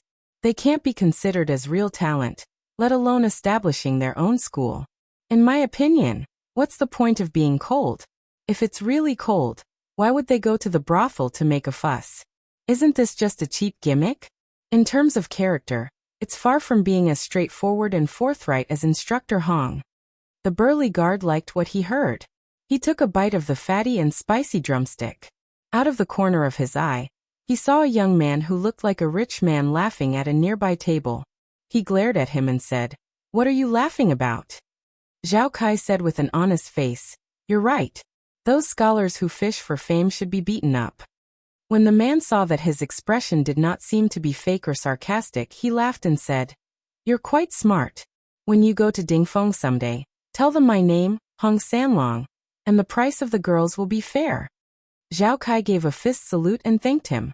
Princess Suizhu lowered her head and rolled her eyes. That man should have some influence in this area. After talking about a lot of things, he became more and more unscrupulous with his words, which were very boorish and grating to the ear. "Since I came out of my mother's womb, I've been living a hard life. You want me to put in a good word for those rich kids? I don't care if they're good or bad. As long as they're better than my reincarnation, I can't wait to chop them to death. I can't bear to see them live a good life. If those rich kids are diligent in their studies and treat people well, they deserve to die even more. Won't they give us a way out?" "Haha, Mr. Lu, don't worry. I'm not criticizing you. You're kind and honest. You're good. Since there's fly droppings in a pot of porridge, there might be a few grains of rice in a pile of droppings." The scholar with the surname Lu, who was patted on the shoulder, smiled awkwardly. Being praised was worse than being scolded. Han Diaosi narrowed his eyes and said softly, "How dare you use the word dragon in your name?" Zhao Kai, who was very familiar with his great master, hurriedly said with a smile, "Let's not bother about these trivial matters. Let's go. When the great prince of Sui has had his fill of tea and is no longer thirsty, we'll go and meet Li Baishe." Under the table, Princess Suizhu stepped on the back of Zhao Kai's shoe, not forgetting to give it a hard twist. Zhao Kai put on a bitter face. After paying the bill and leaving the White Lion restaurant, Zhao Kai cautiously reminded her, You'll definitely have to wait when you get there. Don't be angry. Since you're sneaking out of the palace, you can't just do whatever you want. Otherwise, you can hang a plaque on your body saying that you're the princess. Princess Suizhu said angrily. Why aren't you the one with the title of prince? Wouldn't that be more useful? Zhao Kai smiled mischievously and said, How many people outside the palace know that I'm a prince? It's useless even if I talk until my mouth breaks. She was stunned for a moment, then turned her head and said, I can't believe you can still laugh. Zhao Kai walked on the street with his hands behind his head. Great Master said that standing is better than kneeling. He won't think about sitting. That's contentment. In that case, I feel that smiling is much more joyous than crying, and it's also less annoying, isn't it? She hesitated for a moment. Then when Su Fengnian took away a few red talisman armors, did you laugh or cry? Zhao Kai smiled and said, He's my brother-in-law anyway. We're family. It doesn't matter who has the things. She sneered, Your brother-in-law and brother-in-law, but in the end, you still have to kill each other. It's so fun. I can't even cry if I want to. Zhao Kai suddenly said, Bailiang is going to be in chaos. Princess Suizhu's tone was even more sarcastic. In any case, that guy thinks His Royal Highness is useless. Later on, he's also very embarrassing when he practices the knife. If Bailiang is really in chaos, he'll just hide. He's even worse than you. Zhao Kai sighed and said, It would be better if you didn't say that last sentence. She said casually, Father is quite satisfied with the red sect female bodhisattva that you recommended to the palace. He's very interested in the struggle between the red sect and the yellow sect, as well as your suggestion of signing the living Buddha with the silver vase. In the future, he might let you go to the western regions with her. Zhao Kai also casually said, Oh. Su Fengnian and Helian Wu went to many places. Other than the important military matters, they did not participate in other matters, whether it was important or trivial. They even did not mind Su Fengnian reading some of the military and political documents. After 5 days of running around, Su Fengnian had a rough understanding of the outline of Shihe province. Today, the two of them finally had some free time from their busy schedule, and went to the place where they first met to sell watermelons near the courier route. Su Fengnian did not hide anything. While sitting on a small stool and waiting for customers, he said directly, From the speed at which Uncle received information about the Dragon Tree Monk in the Taote sect, it can be seen that Bei Meng places great importance on the courier route. They don't lose out to Su Xiao, who single-handedly built the courier route system during the spring and autumn period. Especially the eastern line where Shihe province is located. It can be compared to the western line where Liang Meng confronted each other. Along the way, I've seen many inconspicuous things, but they're all Bei Meng slowly accumulating military power. Helian Wu smiled in relief and said, You can see the whole picture from a small clue. Not bad, not bad. Chapter 586. He turned around and saw Su Fengnian's serious face. Holding the order, he handed over half a watermelon and smiled faintly. In fact, in an imperial court, even if it's the few that have fallen in the spring and autumn period, there are definitely many smart people who have great foresight. However, whether or not they can inform the heavens and make the emperor happy, allowing the laws and regulations that contain ambition or ambition to be smoothly implemented is the crux of the problem. Your Liang dynasty has many pillars, especially with Zhang Julu in the middle. You are naturally better than others. To tell you the truth, as the county magistrate of Shihe province who was born in the army, every time I think about it, I feel worried just like you do now. In terms of military strength and armaments, the soldiers of the 12 generals are not weak. But compared to the Bailiang army, even Tuoba is not shameless enough to say that he is invincible. Fortunately, Bei Meng learned from the shame and became brave. After suffering a lot, they know that the men in the south are not all weak scholars. There are also butchers like Su Xiao and Gu Jiantang who kill without blinking. Over the years, Bei Meng has been gradually getting stronger. As for our side, I think it's a pity. Fengnian, can you guess? Su Fengnian said with a smile. There are many scholars who fled northern Meng during the spring and autumn period, who have the qualifications to give advice and suggestions to the imperial preceptor, or the great general. However, we are still lacking a first-rate strategist who can become the imperial preceptor. Helian Wu took a bite of the watermelon, looked up and said, "Don't laugh. Bei Meng doesn't have none. It's just that he hasn't stepped into the stage yet." Su Fengnian lowered his voice and asked, "Li Mibi who weaves spider webs?" Helian Wu turned his head and spat on the ground. He sneered, "This old dog is the best in the world at harming people. Ruling a country? He is thousands of miles away from ruling a country. But he knows his place and doesn't mess with the court. Otherwise, I would fight him to the death." Su Fengnian asked curiously, "If it's not him, who else could it be?" Helian Wu said vaguely, "It's the headmaster of the chess and sword music school. He's been missing for almost 20 years. When he was in his middle age, he was looked down upon by the empress and disappeared completely in a fit of anger. I'm guessing that he went to Liang. As for what he did, I have no way of knowing. Perhaps even our emperor doesn't know. I don't believe that such a person would die quietly in the south." Su Fengnian said, "I heard from my master Li Yishan that this guy is very good at chess. He is almost on par with Huang Longshi." The old man sighed. "I have seen many people with great ambition but little talent in my life. Only the head of the chess and sword music school has great ambition and talent. The chess manor has a cultivation method that allows one to place 1,000,000 pieces in a lifetime. Do you know how many pieces that guy placed?" Su Fengnian said in astonishment. "It can't possibly be 10 million, right? Wouldn't that mean that he was born to stay in front of the chessboard and play chess? A chess addict like him can't possibly have great prospects, right? My master always says that playing chess on the chessboard is just a checkmate. There's nothing special about becoming a first-rate national player. It's different from being a person." The old man laughed heartily. "You're too smart for your own good. That guy played very few games. You can count them with your fingers. I estimate that he placed less than 7,000 to 8,000 pieces." Su Fengnian frowned and said, "At the very most, there are less than 100 games. Why is playing a game of chess with the chess manor's manor, head of the chess sword music house, as if he's gambling with his life?" The old man slowly said, "Do you know how this guy played his last game? After he lost to Huang Sanjia, he went into seclusion to study. When he mastered his chess skills, he played against the old headmaster. It was a life and death game. Whoever lost would die." Su Fengnian clicked his tongue. Both headmasters were ruthless people. Helian Wu laughed in schadenfreude. "You should just pray that this kind of person doesn't make it back to Bei Meng alive. Otherwise, if you were to succeed him and become the king of Beiliang, you'd be in for a lot of trouble if this guy were to still be alive." Su Fengnian said in all seriousness, "I'll go to Thunder Roll Temple tomorrow and curse this old man to death." Helian Wu laughed loudly. "Then remember to curse me to death as well.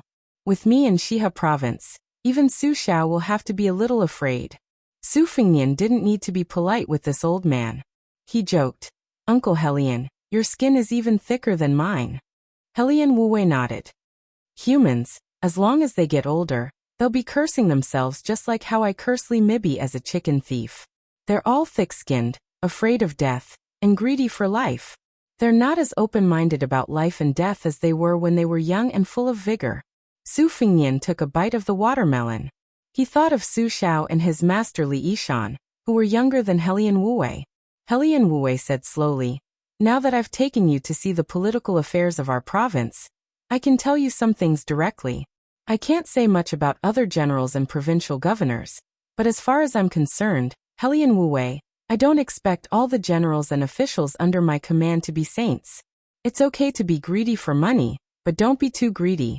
In my opinion, pedantic and honest officials who earn their own reputation are not as good as capable officials who can fill their own pockets, but can also benefit the people.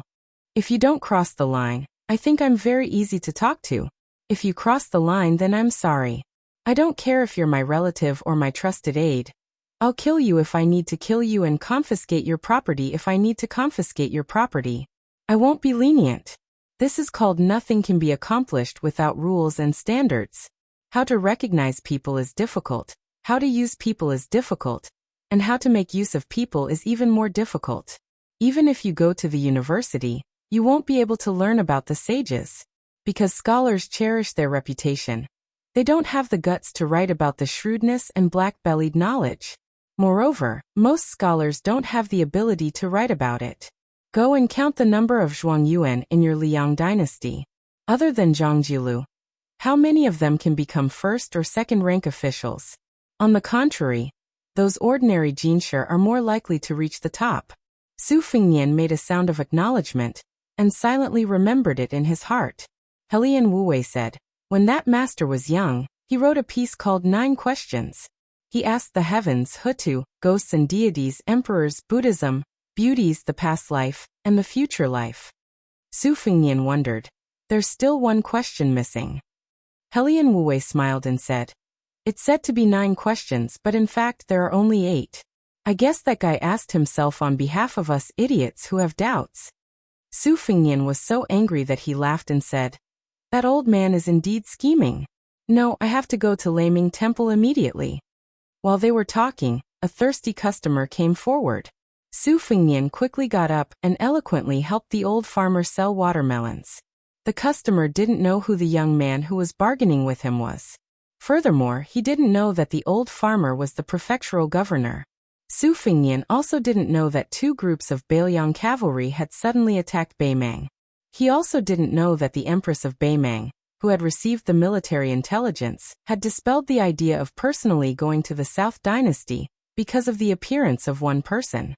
This old scholar who carried a bookcase into the palace was followed by Beimang's #1 swordsman. Shuezhong VIP subscription group announce a Shuezhong group. Those who subscribe to Shuezhong can join the group. Group number 165500001. Chapter 587. The next chapter starts at around 4 in the morning. Compared to the Imperial Palace of Great Peace City, which was like the Imperial Palace of 9 Heavens, the Palace of Beimang was like a child playing house. It could not withstand a few trips by agile eunuchs. The great eunuch's son Dingxing would feel some regret every time he looked down at the palace from a higher position.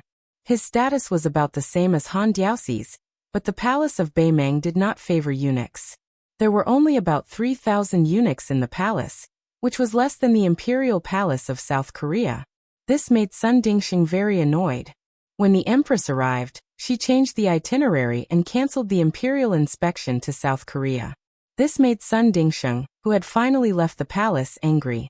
However, when he secretly waited at the palace gate today and saw the old scholar and the man with the sword, he could not help but gasp when he guessed their identities. Then he felt a great honor. His smile became more respectful and sincere. He did not dare to say a word and silently led the 2 into the palace. Unexpectedly, it was the guest who took the initiative to speak warmly. Supervisor Sun, how are you? Sun Dingxing was flattered. He had only met the old man once more than 10 years ago. At that time, he was just a newly appointed eunuch. Besides, the eunuchs of Beimang had no power to speak of. He did not dare to hope that the old man would remember his face, let alone his surname. Sun Dingxing, who had been walking carefully in front, but could only keep a distance of half a step, quickly bowed even more. He laughed softly and said, in reply to the imperial peace decree, I am fine. My life belongs to Her Majesty. I dare not fall ill. The imperial peace decree's complexion is good. This is Beimang's fortune. The old scholar laughed and said, Supervisor Sun, thank you for your auspicious words. Sun Dingxing bowed and led the way. He smiled and said, I wouldn't dare. The old scholar did not go overboard and did not exchange pleasantries. He put his hands in his sleeves and squinted at the somewhat unfamiliar palace.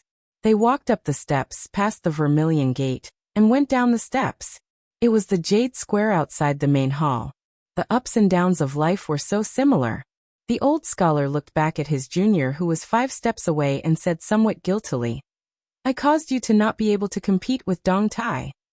The middle-aged swordsman shook his head and hesitated for a moment before saying, Sir, you have 9 questions. I can only ask. Ask for the sword Dao? Ask. Subtracting 1 word, the difference is 10,000 miles. Dong Tai underestimated you. The middle-aged man with a sword on his back was famous in the Beimang royal court. His nickname, Sword Oraneerer, was truly worthy of his name. Li Mixi was a powerful official who was highly regarded by the empress. He was the bloody executioner who controlled almost all the dark forces in the dynasty. In the past 10 years, he had been assassinated by the sword residence master many times. Some of the nobles in the imperial tent joked that Zhu Yi was able to improve over the years because Sword Oranier was good at finding flaws. Sword Oranier was a very boring man. His appearance was boring, and his personality was boring. His ordinary name had long been replaced by his nickname. Other than practicing the sword, he had no other interests. He was not interested in women, power, or eloquence. He was only interested in sword aura. However, Li Mixi had a very high opinion of this archenemy, who did not change despite repeated admonishments. Even the Empress was furious with him. Sword Oranier only showed 60 to 70% of his strength because he only allowed himself to be defeated. He did not have any interest in killing others. When Li Chenggang was young, he once said that Bei Meng did not have a sword. After Dong Tai became a swordsman, he also said that Bei Meng did not have a sword. Bei Meng originally thought that the sword residence master would intercept the peach blossom sword deity. Even if he did not defeat Dong Tai, he would at least make him take back his words. However, Sword Oranier was very disappointing. He did not show himself. It seemed that in his eyes, escorting the old scholar to the north was more important than anything else. Sun Dingsheng slightly quickened his pace. There were 9 levels of suet jade stairs in front of the main hall of the Bei Meng Palace. A woman with a cold face stood high on the stairs. She was dressed in a bright yellow dragon robe. The old scholar laughed and said, "We're almost there." He was about to meet the Empress, the most famous woman in the world. However, the old man still had the mood to leisurely turn his head and ask, "Huangqing, after today, you should go to the Liang dynasty. You can't let Bei Meng know that Dong Tai is Li Chenggang, but Liang does not know that Huangqing also has a sword." Sword Oranier nodded and stopped almost at the same time as the head eunuch Sun Dingsheng. The old man continued to walk forward. He did not kneel to the Empress. The Empress, who was known for her great talent and bold vision, did not condemn him. However, she did not walk down the stairs, not even one step. The old scholar raised his head and looked at her. The Empress's face was old, but her eyes and eyebrows were faintly discernible. She was indeed a beautiful woman when she was young. She stood alone on the stairs and looked coldly at the Taiping magistrate who had left Bei Meng in a fit of anger. After a long silence, she finally smiled and said, "According to your request, the palace has done everything. Shall we begin?" The old scholar did not stand on ceremony. He walked up the first step, took down the book box and waved his hand. Nearly 200 palace maids and eunuchs holding satin scrolls entered one after another. They bent their knees and placed the satin scrolls on the left and right sides of the square. They walked backward with their heads bowed, each holding a long scroll. Without exception, they all stood back to back in the center of the square. The Empress suddenly squinted and looked at the square. Hundreds of satin scrolls formed a huge painting. It was the territory of the 2 dynasties of Bei Meng and Liang. It was so detailed that it included every military town, every river, and every vein. The world was under her feet. Therefore, the Empress subconsciously took the first step and walked to the 8th step. Standing high, she could see further. However, her ambition had been more than just looking since the first day she entered the palace. The 2 dynasties were beautiful. It was a magnificent sight. The outline of the Bei Meng dynasty was written in white on a black background. The territory of the Liang dynasty was written in black on a white background. Chapter 588. A chessboard and a game of chess. Black and white faced each other. The Empress smiled and said, "Taiping Ling has always been good at playing chess. Are you going to make a game of chess for me today? Do you want me to walk on this country with you?" The old scholar did not reply. He waited until those meticulous female officials and eunuchs who were sweating profusely had quietly left the square. He opened his book box, took out a bamboo pole and a few pieces of black charcoal, sat down, and raised his head. "Your Majesty does not need to step down for the time being. Today allow me to talk about the right time, the right place, and the right people. Tomorrow, I will talk in detail about the geography, people, military power, and customs that I have seen in the spring and autumn of the Central Plains. On the 3rd day, I will talk about the border between the 2 dynasties, just to solve the urgent situation. On the 4th day, I will talk about the specific matters of our dynasty and how to win the hearts of the scholars. On the 5th day, I will talk about how to destroy Bailiang, occupy Shishu, and annex Nanzhao. On the 6th day, I will talk about how to direct the spearhead to Greaton City and finally pacify the world. On the 7th day, I will talk about how to govern the country. Even though the Empress had experienced many ups and downs, when she heard these bold words that could swallow the world, she was stunned for a moment. She walked down a step and imitated Tai Pingling and the old scholar sitting on the ground. The old man first put down the charcoal that would be used to add the finishing touch. His hands leaned on the bamboo pole that he used to climb mountains and wade through rivers. He had already rubbed it until it was smooth and clean. He looked at the square and said calmly, Huang Longshi once said that the general trend of the world is that after being separated for a long time, it will be united, and after being united for a long time, it will be divided.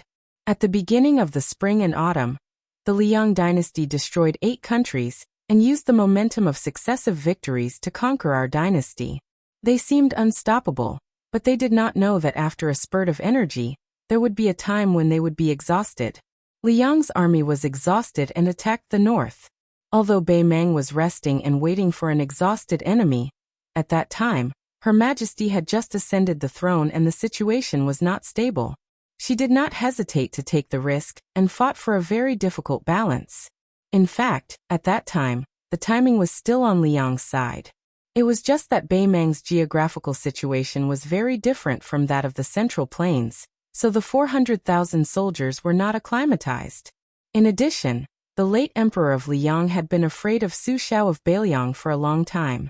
He was afraid that the Bailiang cavalry would devour the wolves. After destroying Bei Meng, Su Xiao could not divide Jiangnan into the north, but now he could. After all, Bei Meng worshipped martial arts and not literature. If Bailiang occupied the rich Heyang corridor, which was enough to stand on its own, and took the north into its pocket, this kind of confrontation between the north and the south could be considered stable. Therefore, the late emperor of Liang issued a secret edict and forced Su Xiao to retreat under the favorable situation. He signed a contract with Bei Meng. It was not a brilliant move, but it was also not a bad move. This created the current tripartite situation of Liang, Liang Meng, and Meng Qingshan. This is the first principle that I want to tell Your Majesty. The timing is not as good as the geographical location, and the geographical location is not as good as the harmony between people. The strength of a country is not in the natural barrier, but in the people's hearts. The people's hearts are not as simple as the people's hearts. Since ancient times, the common people have followed the trend, but they must not be blind. The scholars of the spring and autumn period attached themselves to Bei Meng. For Bei Meng, it is a blessing and a curse. We must observe. This old official traveled around the Central Plains and memorized 2,643 people of all kinds. I will tell you one by one, each with a rough outline. Your Majesty, please find a female official to record them. A farmer can cultivate 30 mu of land. He can harvest 2 or 3 dawn of rice per mu. 2 dawn of rice per mu, 1 dawn of rice per mu. A family of 5 eats 1 liter of rice per day, 18 dawn of rice per year, about 12 dawn of rice left over. In addition, clothing, marriage, sacrifice, birth, old age, sickness, death, and so on all require expenses. If there is drought, flood, locusts, and disaster, the family will be hard-pressed to make ends meet. This old official is talking about the situation in Suang, Jiahu, Western Shu, and other places where the empire's granaries are located. In other places, there are often people who marry but have no children. It is not rare to see a large number of people who do not have roots. The Liang dynasty's so-called peace and tranquility is quite exaggerated. The Liang dynasty already has officials, no feudalism, and the officials have signs of feudalism. The officials cannot be appointed by the locals, but the officials are different.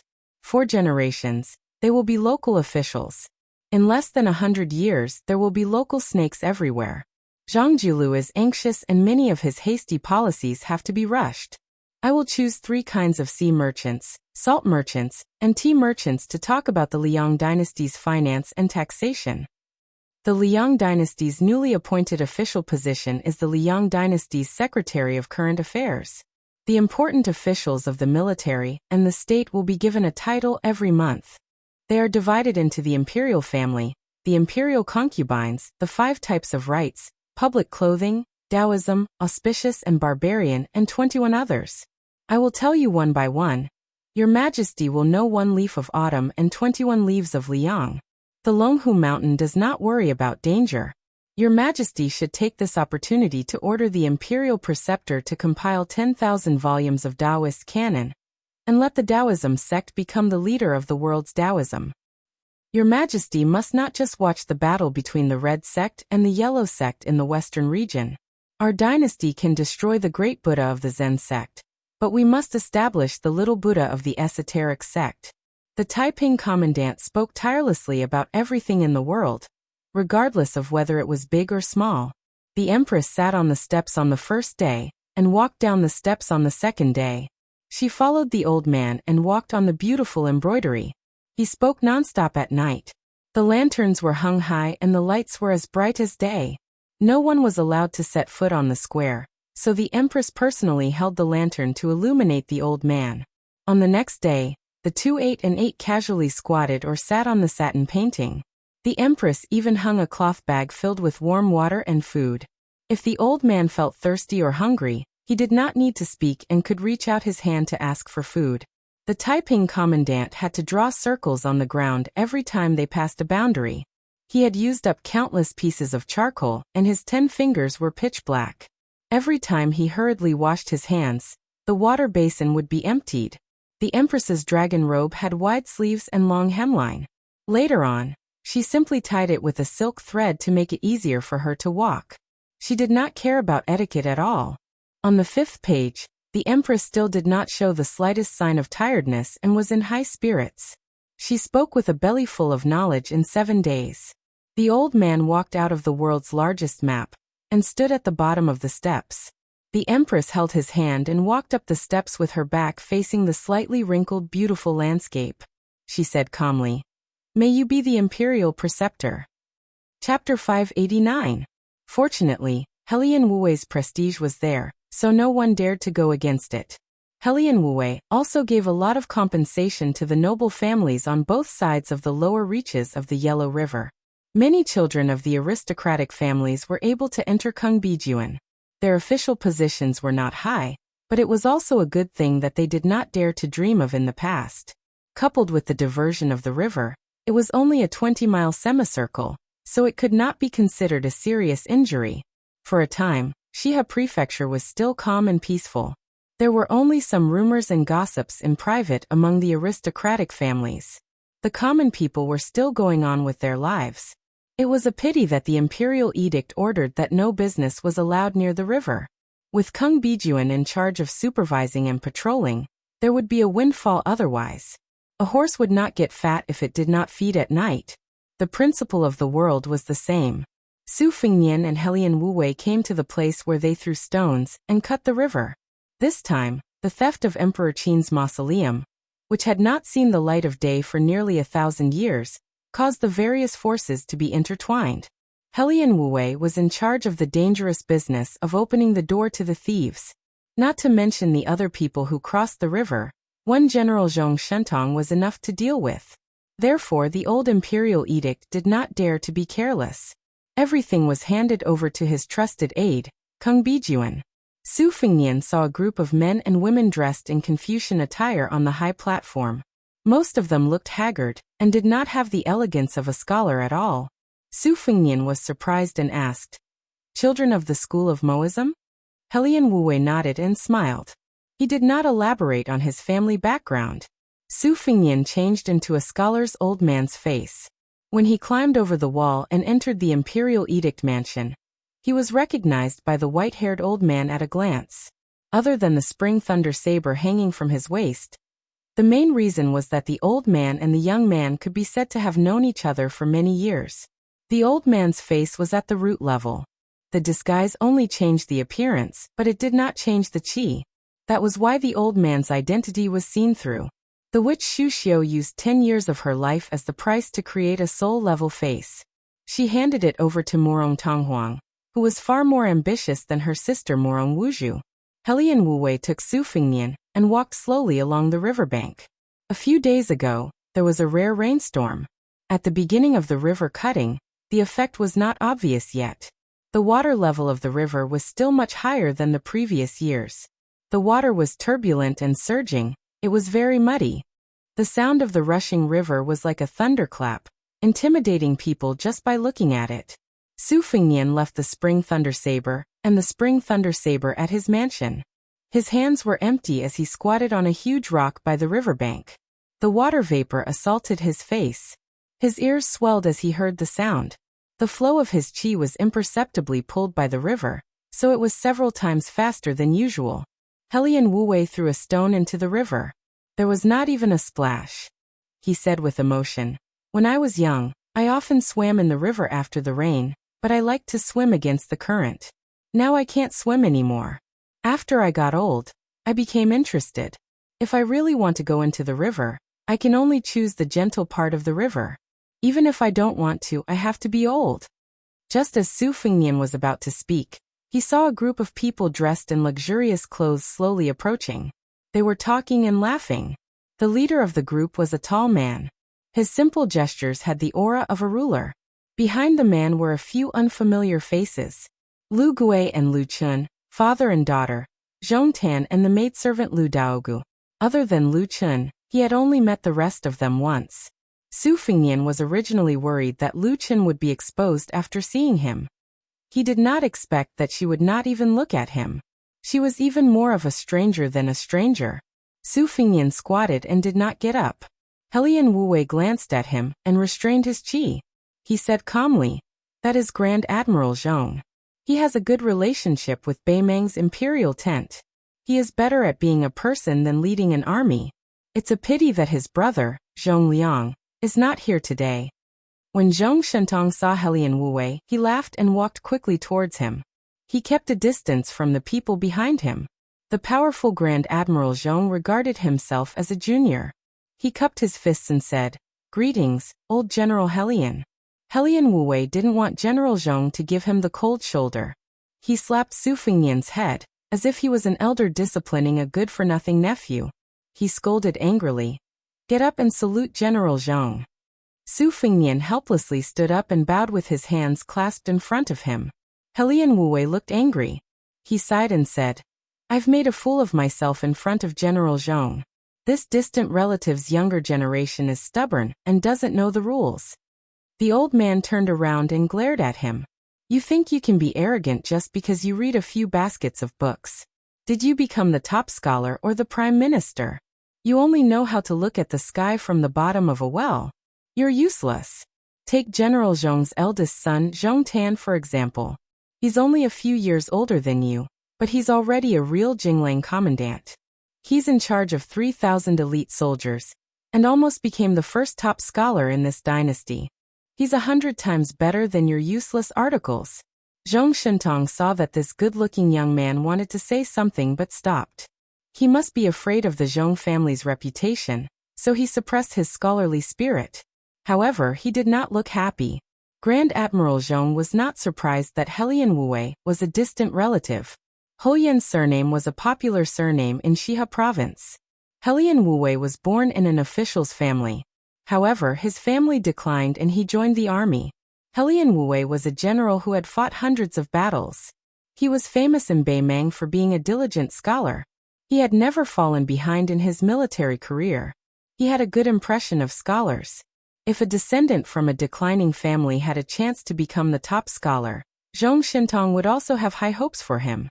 Zhong Shentong did not want this kind of trivial matter to dampen the atmosphere and harm the long-term situation. Therefore he smiled and comforted.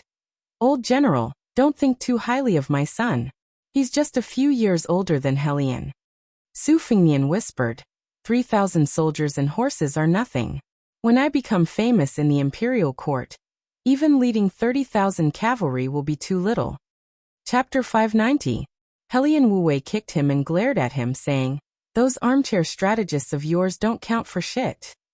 Su Fengnian dodged the soft kick and turned his back to the crowd, as if he was being looked down upon by an elder in front of an outsider. He was somewhat embarrassed. Zhong Shentong found it amusing to see Helian Wu-wei and the others staring at him with wide eyes and thick necks. He acted as a peacemaker and said a few polite words about how it was a good thing to be young and ambitious. Then, the two mainstays of the Beimeng army left the crowd and walked along the shore. What they were talking about was naturally the next step after cutting off the river, and cutting off the flow of the river.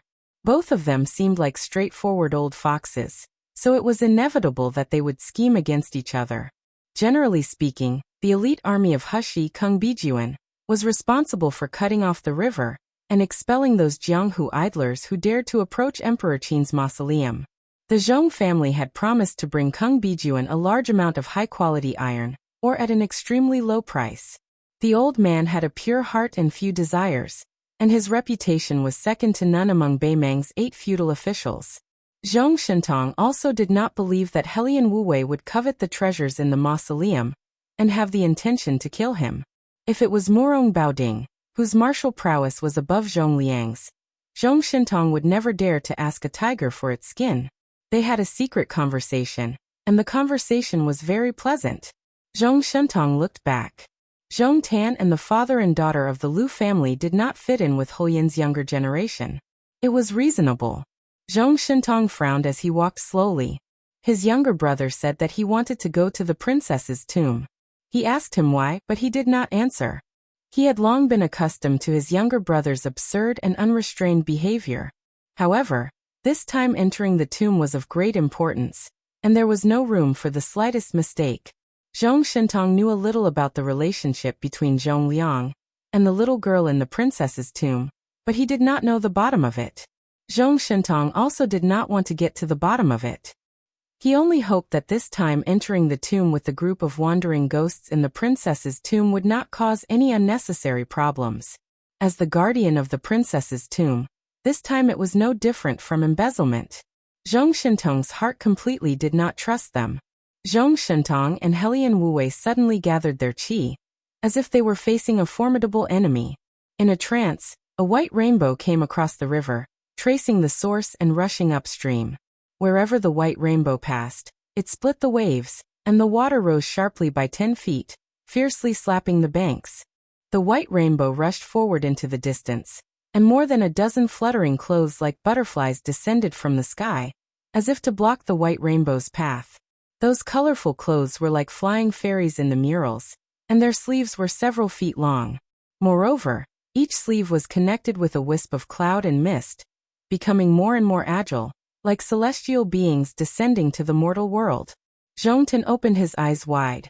He naturally recognized those floating women who pretended to be mysterious. They were exactly the same as his uncle Zhong Liang's description. They were the unique colorful clothes of the princess's tomb. And they were good at the flying dance with 2 sleeves. It was said that with mutual help, the power of one sleeve could block the gods and Buddhas. A low Buddhist chant entered their ears. Su Fengyan recognized that it was the Mahasthamaprapta Bodhisattva heart mantra. The rainbow-like white robe finally paused, hovering several feet above the river, and stretched out his arm to form a seal. It was a monk wearing a white kasaya, facing the 18 colorful clothes with 36 sleeves. At the end of the last word, the yellow river under his feet began to change. The name of the Buddhist mantra arrived in an instant. The surface of the river behind the white-robed monk suddenly split, and half of the water flowed away, leaving nothing behind. The newcomer stopped abruptly, and suddenly rose several dozen feet, like a yellow dragon leaping into the water, drawing an arc in the air. Following the monk's one-armed seal, after covering the sky, it naturally covered the earth, and pounced on the 18 beautiful colorful clothes that were drawing the clouds from the sky. The yellow dragon went first, followed by the white robe. The beautiful colorful clothes were scattered in the blink of an eye, along with the clouds in the sky. Some of the 18 women fell into the river, some fell onto the shore, and some were even knocked several dozen feet away by the yellow dragon. They were in an extremely sorry state, and no longer had the slightest bit of celestial aura. The white-robed monk ignored those women who were like mantises trying to stop a chariot, and continued along the river. The water of the yellow river came from the sky. The Beimeng Orthodoxy's Tao De sect was in the sky. If the white-robed monk wanted to go to the Tao De sect that was overseen by the Qilin spiritual master, the easiest route would be to walk along the river. Zhong Shentong said with a gloomy expression. White-robed monk Li Xiaoxin. Helian Wu-wei sighed in admiration. As expected of the invincible Vajra that once made the #1 person of Beimang helpless. Zhong Tan turned his head to the maid Lu Daogu and joked. Your princess tomb's soaring sleeves are too weak. With just this weight, you want to challenge the great idea Luo Yang? The maid dismissed it with a smile, and pointed a finger into the distance. The 18 colorful clothes failed to stop him, and a tall figure appeared out of nowhere. They were too far away, and it was impossible to tell if he was a man or a woman. When this person spread out his arms, it was an extremely grotesque appearance of 4 arms. When this freak raised his arms, the 18 defeated colorful clothes were pulled into the air like puppets on strings. Zhong Tan said in surprise. It's your little idea? Then my uncle's taste is too heavy. Lu Daogu shook her head and said. It's a living dead object that has been enshrined in my princess tomb for 300 years. I advise you not to go near and see it with your own eyes. Or else you won't be able to sleep. In addition to having 4 arms, she was born with 2 faces, one of which is Ksitigarbha Bodhisattva's compassionate face, and the other is joyful face. Zhongtan clicked his tongue and said, scary, scary. When the white-robed monk on the river saw this filthy object, he was finally angry. He shouted, My Buddha Tathagata, you evil creature. Why don't you rush to the void by yourself? He raised his palm, and the clouds in the sky drooped down. Countless golden lights shone through the gaps between the clouds, and the Buddha's light was boundless. Then the white-robed monk's hands formed 3 mudras in an instant, which were respectively cleansing sin, and destroying sin. In the blink of an eye, the rainbow disappeared into the distance, leaving only a sentence. When I return from the Tao De sect, I'll send you into reincarnation. The otherworldly object curled up into a ball, and then stretched out as before. However, the 18 colorful clothes puppets were all destroyed. After the otherworldly object stood up straight, it stiffly twisted its neck. Then it went straight to Su Fingyan. Su Fingyan was dumbfounded. Did I provoke you? Chapter 591. Chapter 1. Translator, Endless Fantasy Translation Editor. Endless Fantasy Translation. That filthy thing ran toward Su Fingyan on the river with a happy face. Its beautiful face looked like a happy woman, but behind its face, it gave off a gloomy and lifeless aura. There was no joy in it at all, especially when this 300-year-old freak had 4 arms. When it flew across the river, all 6 of its limbs swayed back and forth. It was wearing a vermilion robe with wide sleeves, which made it look even more strange and terrifying. Su Fingyan knew that. Just now he and Helian Wu-wei had been putting on a show. He had plotted against Helian Wu-wei and fooled the old fox, Zhong Shentong. If he was forced to reveal his true form by the strange otherworldly item, let alone Zhong Shentong, even a fool would be suspicious. Besides, Su Fingyan was unarmed. He didn't have the spring and autumn sword or the spring thunder saber. Although the otherworldly item was defeated by Li Dongxin's 3 seals, Su Fingyan didn't have that kind of skill. He cursed in his heart and looked around, hoping for a hero or heroine to help him. Unfortunately, he didn't see the white-clothed great devil Luo Yang, or Zhong Shentong. Instead, he caught a glimpse of the mischievous look in Zhong Tan's eyes. When he looked at Su Fingyan, Zhong Tan didn't even bother to hide it. Obviously, he was sure that Su Fingyan would be swallowed by the otherworldly item. Therefore, he didn't bother to hide his plan with a man who was about to die. In the end, the old military commander was kind-hearted. He took a step forward and stood in front of Su Fingyan. He was betting that Zhong Shentong would intercept the otherworldly item for the sake of the tomb robbery plan. However, he didn't expect that Zhong Shentong would be so calm. He squinted his eyes and didn't say anything. He just stood aside and watched. Facing this unexpected disaster, Su Fingyan sighed inwardly. He didn't have the face to make an old man with mediocre martial arts suffer. He took a step forward and passed by the Helian Wu-wei. Although he had restrained his chi for 50 to 60%, his momentum was already as loud as thunder. The otherworldly item kept in the princess tomb was right in front of him. The bright red robe turned around, and the joyful face turned into the compassionate face of Ksitigarbha. Its 4 hands were like a cage that covered Su Fengnian's head. Su Fengnian twisted his legs, and his empty hands formed the Fuyao stance. The green-robed Su Fengnian was like a green dragon drinking water. This was the first time he clashed with the otherworldly item. 2 of the arms of the red-robed otherworldly item were deflected by the Fuyao stance, but 2 of its arms were still hooked onto Su Fengnian's shoulders. Fortunately, the wounds were not so deep that his bones could be seen. Su Fengnian, who didn't dare to use all his strength to resist, was lifted up by the otherworldly item and thrown into the turbulent yellow river. When the otherworldly item saw Su Fengnian bending his knees and squatting on the surface of the river, he slapped the water with his palm and rushed to the other side of the river. The otherworldly item chased after him. Its speed was much faster than the retreating Su Fengnian. When it was only 20 feet away from the surface of the river, the otherworldly item's bright red gown made a few almost inaudible puffing sounds. However, its 4 hands still clung onto Su Fengnian's head and hands. Just as it was about to exert its strength to tear them apart, Su Fengnian looked at the joyful face a few feet away from him. His entire body sank and he brought the otherworldly item down into the murky river. The moment he entered the river, apart from the golden-threaded morning dew double swords, he didn't care if he left any traces behind. The other 10 flying swords flew out of his sleeves at the same time. Not only that, he used the golden-threaded morning dew double swords to protect his body.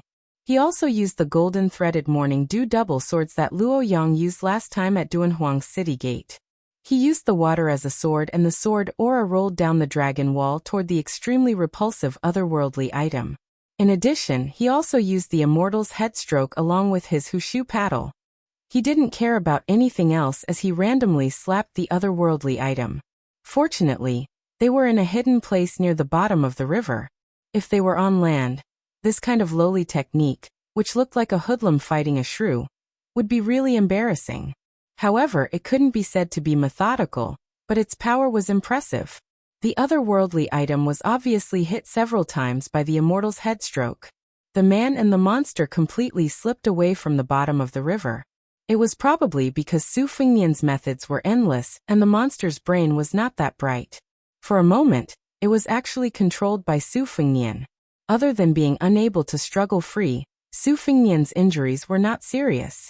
The river water was filthy, so Su Fengnian could not see whether Su Fengnian's expression was happy or sorrowful.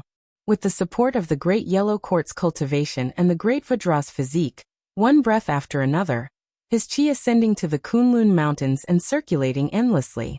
This time, he attacked to his heart's content.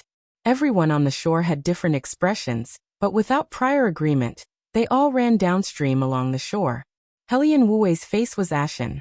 He first glared at Zhong Shintong, but seeing this fellow's indifferent expression, he saved his energy. His mind was full of thoughts, thinking about how to save Su Fengnian. Not to mention this fellow's sensitive identity, just based on the fact that they had been close friends for a long time. Helian Wuwei could not bear for him to die for no reason in the Yellow River. Taking 10,000 steps back, if Su Fengnian died in front of him, what if Lame Su lost his mind and acted up? Did he really think that the Bailiang cavalry would not have the guts to trample all the way to Shihe province? Helian Wuwei was not afraid of war, nor was he afraid of the suffering of the people. However, the old man only wanted to fight Gu Jiantang head-on one day. He did not want to be enemies with the people who had saved his life on the battlefield. Helian Wuwei did not want to be enemies with Gu Jiantang. In the distance, more than a dozen elite guards were waiting for orders. When the otherworldly item suddenly attacked, they galloped toward Helian Wuwei. The old man gave the order in a deep voice, asking them to go to the Zhejiang station and mobilize 1,000 elite Kung Bijuan soldiers to help. Helian Wuwei was originally a guest of the Princess Tomb who favored big idea. He was not afraid of offending small ideas faction. How dare he attack me in front of me? Does he really think that Kung Bijuan is useless? As an outsider, Zhong Tan was particularly relaxed. He could watch a good show if it didn't concern him. While running, he even had the mood to flirt with the maidservant. So this guy is actually a real person who doesn't show his true colors. He looks like a pale-faced scholar, but he can actually take the attack of that filthy thing head-on. If it were me, I wouldn't be that relaxed. Let me tell you first, you can't fall in love with him at first sight. The maidservant Lu Daroga's waist was wearing a delicate sachet embroidered with half of a woman's face. She subconsciously touched the sachet and said helplessly, "Young master, you must be joking." Chapter 592. Lu Gui did not move. The ancestral temple of Lu was made up of scholars through and through. He might as well not join in the fun, and stay far away from this troublesome place. This kind of supernatural power could not be provoked, and Helian Wu-wei was the same. One was a great general, while the other was a provincial governor. Both of them were first-rate nobles in Beimang. Even the empress had to weigh their worth. Lu Gui could not afford to offend them, but he could at least avoid them. When Lu Chen wanted to follow the group, he was stopped by his father. Lu Chen turned his back to his father. His shoulders were trembling as he stared blankly at the surface of the river with splashes of water. "You're so stingy that you didn't even tell me your real name. Are you going to die just like that?" The 18 puppets stood up again and flew in all directions. Their long sleeves fluttered in the wind, making them look very beautiful. Then, they rushed into the river again. Su Fengnian was very busy underwater. He either used the opening shoe style to open the river, or used the 12 flying swords to tie his hair. In short, he did everything he could to prevent the otherworldly item from getting close to him. He used all of his trump cards. Since no one could see what was going on underwater, he could find some joy in the midst of hardship. The otherworldly item's killing technique had not yet been revealed. However, even after being pierced by dozens of flying swords, it did not show any signs of weakness. The red-robed man with a strong aura was still wandering around the area of 3 feet around Su Fengnian. He was like a lingering spirit that was attached to the bone. The good times did not last long. When the 18 colorful clothes entered the water one after another, Su Fengnian began to be battered and exhausted. The women in colorful clothes were dead creatures that did not know pain. They did not have any so-called fatal injuries. Each of their sleeves was a long sword. They hit Su Fengnian's chest in one hit. A submerged reef was smashed by Su Fengnian's back. This group hunt reminded Su Fengnian of the dangerous scene when he fought against Bodhisattva Tuoba on the grassland. He began to be malicious and full of hostility. He hardened his heart and took a blow from the sleeve. His right hand pulled the sleeve in front of him, and his left hand slapped the woman in colorful clothes from head to toe. The colorful clothes that lost their support floated to the surface of the water. Their beauty disappeared in a flash on the surface of the river, and quickly disappeared in the rolling East River. The otherworldly item was very patient, and its 4 arms were not for nothing. It lured the remaining Kai-I into the water, and when it failed to hit him, it would come out and wait for an opportunity to make its move. Su Fengnian was tired of dealing with it. Suddenly, the pressure on Su Fengnian suddenly decreased, and at the same time, he lost the aura of the Kai-I and the Kai-I. Even though he was swimming under the water, Su Fengnian could still hear the roaring sound that shook his eardrums. He cursed in his heart. It was a fall into the water. When he was touring the Yellow River with Helian Wu-wei, the old man told him about a magnificent scenic spot with steep boulders on both sides of the river. The mouth of the river contracted and tied up the slender waist of a woman. The water of the river gathered into a horseshoe-shaped valley and flowed down 3,000 feet. It was enough to shake the hearts of the tourists.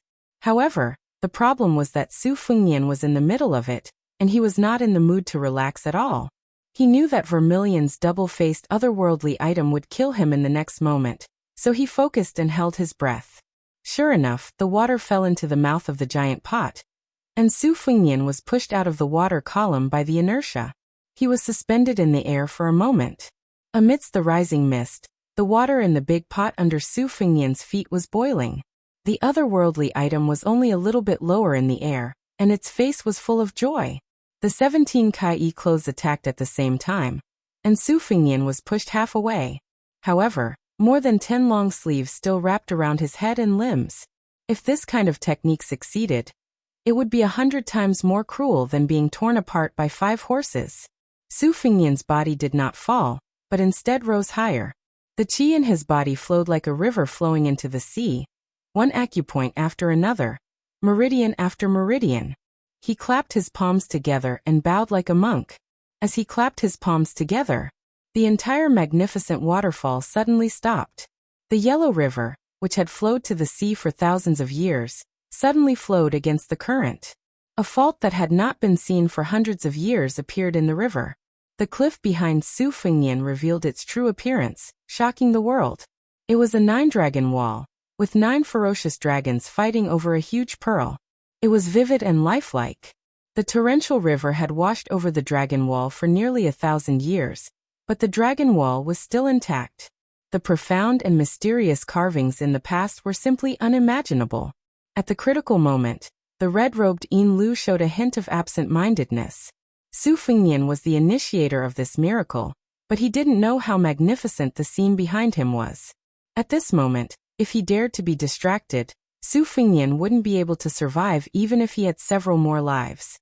Since the otherworldly item had revealed its weakness, Shiyan didn't hesitate to take it. He clasped his palms together to gather energy. His palms touched his palms, then he suddenly opened them. Normally, qi, whether it was the true qi of Taoism or the righteous qi of Confucianism, was as mysterious as the words in the ancient books. Since ancient times, they were mysterious and could only be meditated on but not seen. It was common sense. However, a purple mark appeared between Su Fengnian's eyebrows on his palm. It condensed into a purple qi that naked eyes could see. Purple qi from the east. Purple with a hint of gold. The purple qi moved like a dragon, piercing through the 17-colored clothes. The otherworldly item could only watch helplessly as the puppets that the princess tomb had spent countless resources to build were blown up. It gazed at the dazzling purple qi and stuck out its tongue to lick the corner of its mouth. It looked like a greedy glutton who had seen the most delicious food in the world. One by one, the colorful clothes fell into the misty river channel. They spun around and disappeared without a trace. The spendthrift vermilion opened its mouth, shrank its abdomen, and inhaled quickly. Su Fengnian didn't have time to guide the purple qi back to his body. He saw the purple qi, which was only 1/3 of its original size, being sucked into the otherworldly item's mouth. Its eyes were filled with purple qi, and its happy face became even more sinister. Its cheeks puffed up as it chewed. In the next moment, it dashed to Su Fengnian, who was like an arrow at the end of its flight. Then it pounded on Su Fengnian's chest with its 4 hands. Su Fengnian's Fata Morgana immediately collapsed like a building. At this moment, he finally understood how cruel the otherworldly item's attacks were. It wasn't stupid or weak, but it was too smart. Not only did it know how to show its weakness to the enemy, but it also knew how to deal a fatal blow at the right place and time. The power of the blow didn't split open Su Fengnian's stomach, but it still sent him flying like a kite with its string cut. The giant stone wall was carved with 9 dragons fighting for a pearl. The river, which had stopped flowing for a while, continued to pour down. Su Fengnian was about to do his best to exchange his life with the otherworldly item. Out of the corner of his eyes, he saw the man in white floating over. He pressed one hand on the otherworldly item's face and pushed it toward the 9 dragons' stone wall. When he brushed past Su Fengnian, he gently pushed his palm forward. Both of them and Vermilion's otherworldly item flew toward the dragon wall. The man in white pressed his palm on the pearl that looked like a pearl and pushed it a few inches into the dragon wall. A big mountain wall suddenly turned upside down, and the 3 of them were smashed into the wall. Outside the wall, the river was still flowing. Inside the wall, there was a completely different world. Chapter 593. Chapter 2. After the dragon wall flipped over, it was another world. However, it was not a dazzling array of jewels but a pitch-black one. Since he was already here, he might as well take things as they came. Su Fengnian staggered and looked around. He could roughly see that it was a 10 feet wide corridor. The imperial mausoleum had the style of a royal family, but there was still a distance from the tomb. This journey was destined to be dangerous. Su Fengnian would rather die than walk in front. Without the protection of a yin-yang master or a mechanism master, recklessly entering was no different from committing suicide. Su Fengnian was just about to discuss with the white-clothed demon whether or not to throw the 2-faced, 4-armed demon into the corridor. Unexpectedly, the woman kicked the red-robed otherworldly creature into the corridor and grabbed Su Fengnian with one hand, throwing them in together. Not only could he see the 2 tigers fighting, but he could also test the secrets. It was killing 2 birds with 1 stone. Su Fengnian had just cursed in his mind when that filthy thing stretched out its arms to attack him. It was more than 10 feet wide, so it couldn't move nimbly. Therefore, Su Fengnian had no choice but to fight it in close quarters. It was said that 2 fists couldn't fight 4 hands. If Su Fengnian really encountered one with 4 arms, he wouldn't even have a place to complain. Perhaps it was because it no longer wanted to hide its strength, so it attacked Su Fengnian fiercely like raindrops. It hit Su Fengnian's crotch with its knee. Su Fengnian wasn't a clay bodhisattva who didn't care about worldly affairs, so he didn't hold back.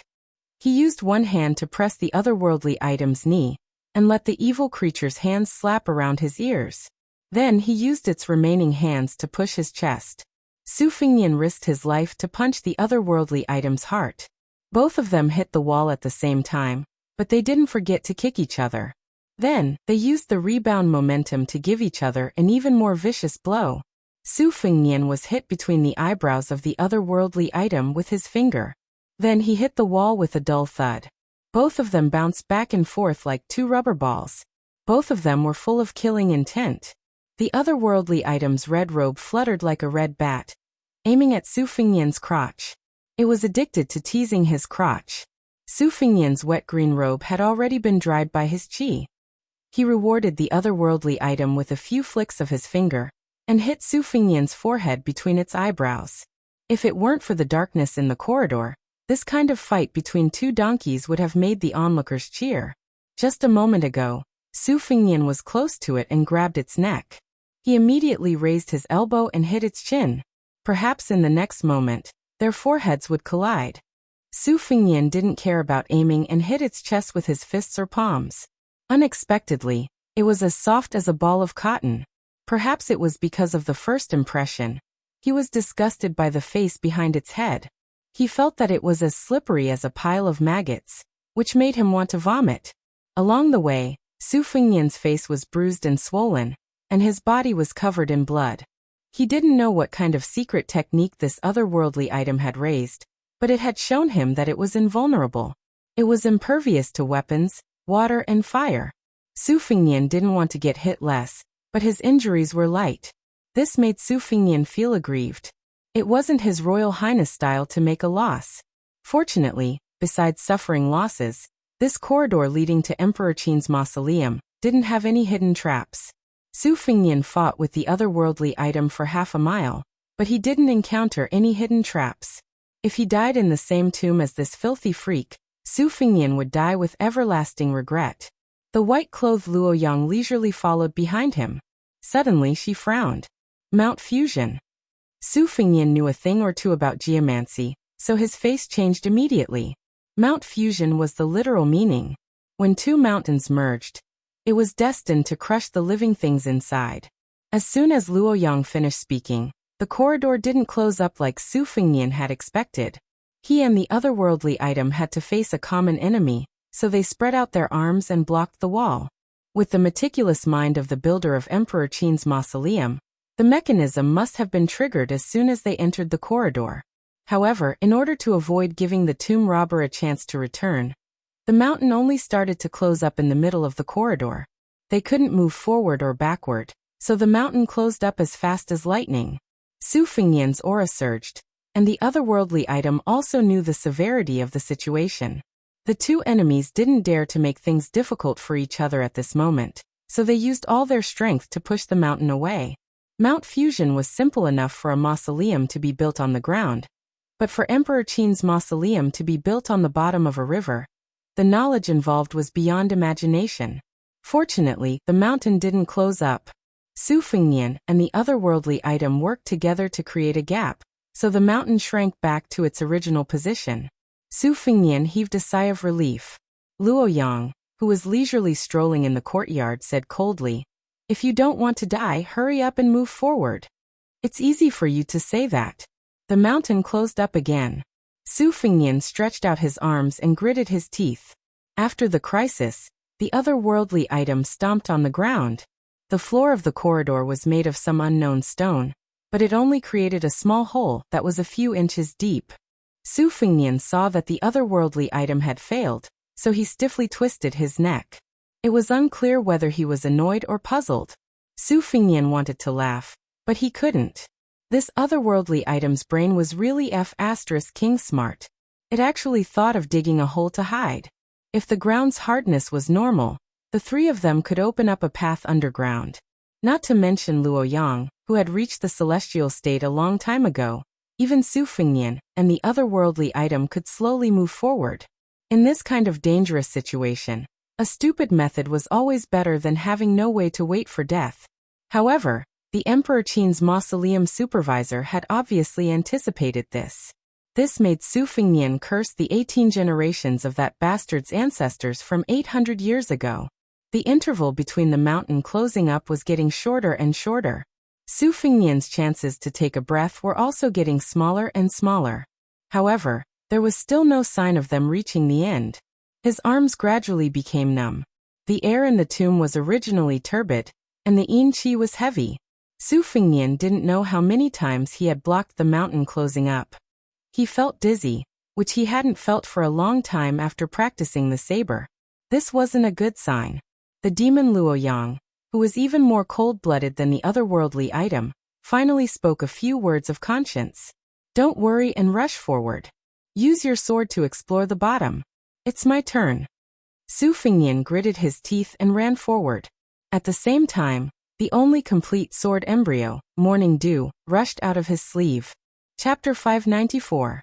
When Su Fingnian arrived at an open area, his vision suddenly widened. A large amount of white light dazzled his eyes. Su Fingnian raised his arm to block the light and squinted his eyes. Finally, he saw an ancient bronze door engraved with dense inscriptions. After being stunned for a while, when the otherworldly item also left the corridor, Su Fingnian remembered that Luo Yang was still inside. She must be struggling to move. He glanced at the otherworldly item that was eyeing him covetously, and cursed it to get lost. Then he turned around and entered the corridor. He pushed open the two mountains, and the heavy gravity hit his arms again and again like a bell. Su Fingnian almost thought that his arms were going to be broken. Just as Su Fingnian's eyes turned red, and he couldn't hold on any longer, a white-clothed figure appeared in front of him and kicked him out of the corridor. The exhausted Su Fingnian sat on the ground. Luo Yang looked calm, but blood seeped out of the corner of her mouth. She gently wiped it and raised her eyes to look at the bronze door that was as bright as day. The mountains behind him had completely closed. Su Fingnian stood up and tried to use a flying sword to open the door, but it didn't pierce the door at all. 800 years ago, the great Emperor Qin's kingdom could unify the world. Li Yishan once said that the Baoyang saber, which could be said to be the ultimate weapon, was born from the great Emperor Qin's standard saber. Even most of the powerful crossbows were no exception.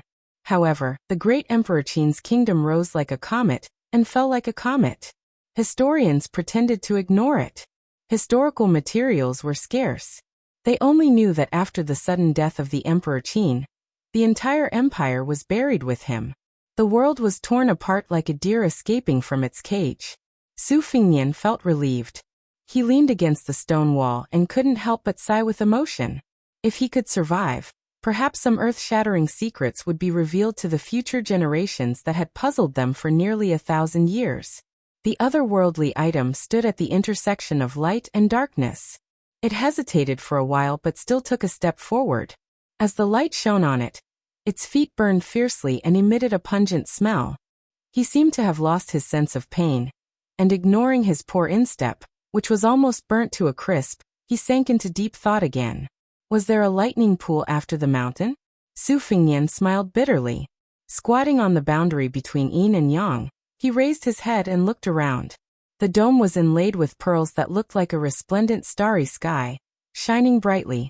The stone walls and the ground on the left and right were covered with small mirrors polished by colored glass, interweaving with a bright light.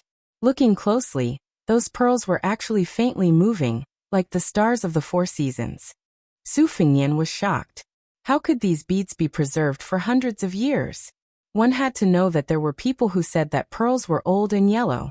After a few years, pearls would naturally turn yellow and deteriorate.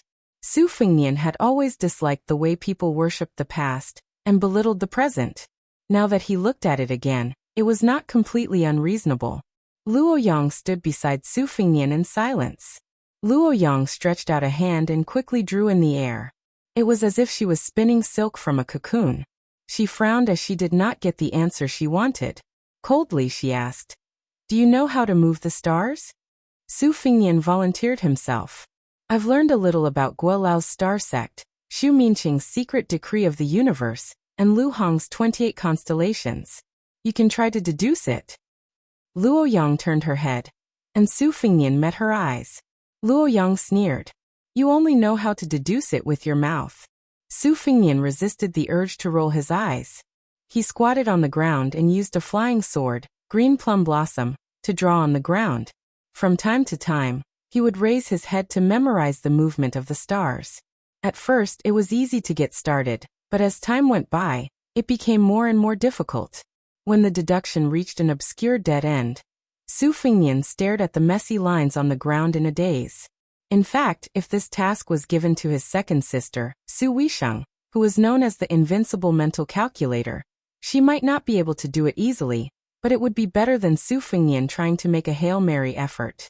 Luo Yang looked at it a few times and saw that Su Fingyan had no clue. She did not have any hope and raised her head to stare at the brilliance of the day. After a moment, Luo Yang said, "The tomb is full of the aura of death. You can live for about 4 hours." Su Fingyan simply sat down on the ground and shook his head. "That's 100% too late.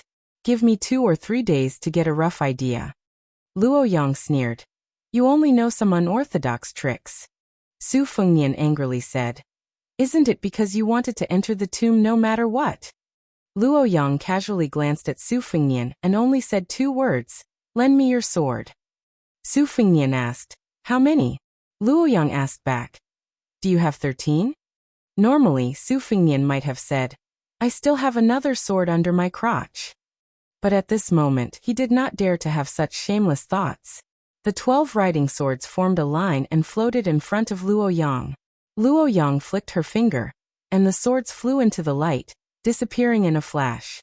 One sword returned, and another entered. The 12 flying swords advanced one after another. The flying swords kept circulating, dazzling the eyes. Luo Yang seemed to be talking to herself. Not a single bead can be destroyed. If the formation is destroyed, the light will explode, and there will be no blind spots to escape. The infant will bear the brunt of it. You won't be able to endure for a few moments. Even if I can survive, I will not be able to open that bronze door. I brought you into the tomb to borrow your life to open the door. Infant. This otherworldly item has such a poetic title. Su Fingyan quickly came to his senses and anxiously said, "Luo Yang, explain it clearly to me. What do you mean by using my life to open the door?" "Borrow. How can I return my life if I borrow it?" Luo Yang calmly said, "Your body has a purple gold aura. It is the best tonic for the infant and also the key. If Zhong Shentong and his group came to the tomb, the one to die would be a Southern Tang orphan." Su Fingyan thought for a while, then said seriously, "In that case, we should die together in the Thunder Pool. If the Zhong family does not come in, thousands of years later, when the later generations see our corpses, they might think that we died together for love." Luo Yang turned a deaf ear. Luo Yang played the sword as if it were a zither.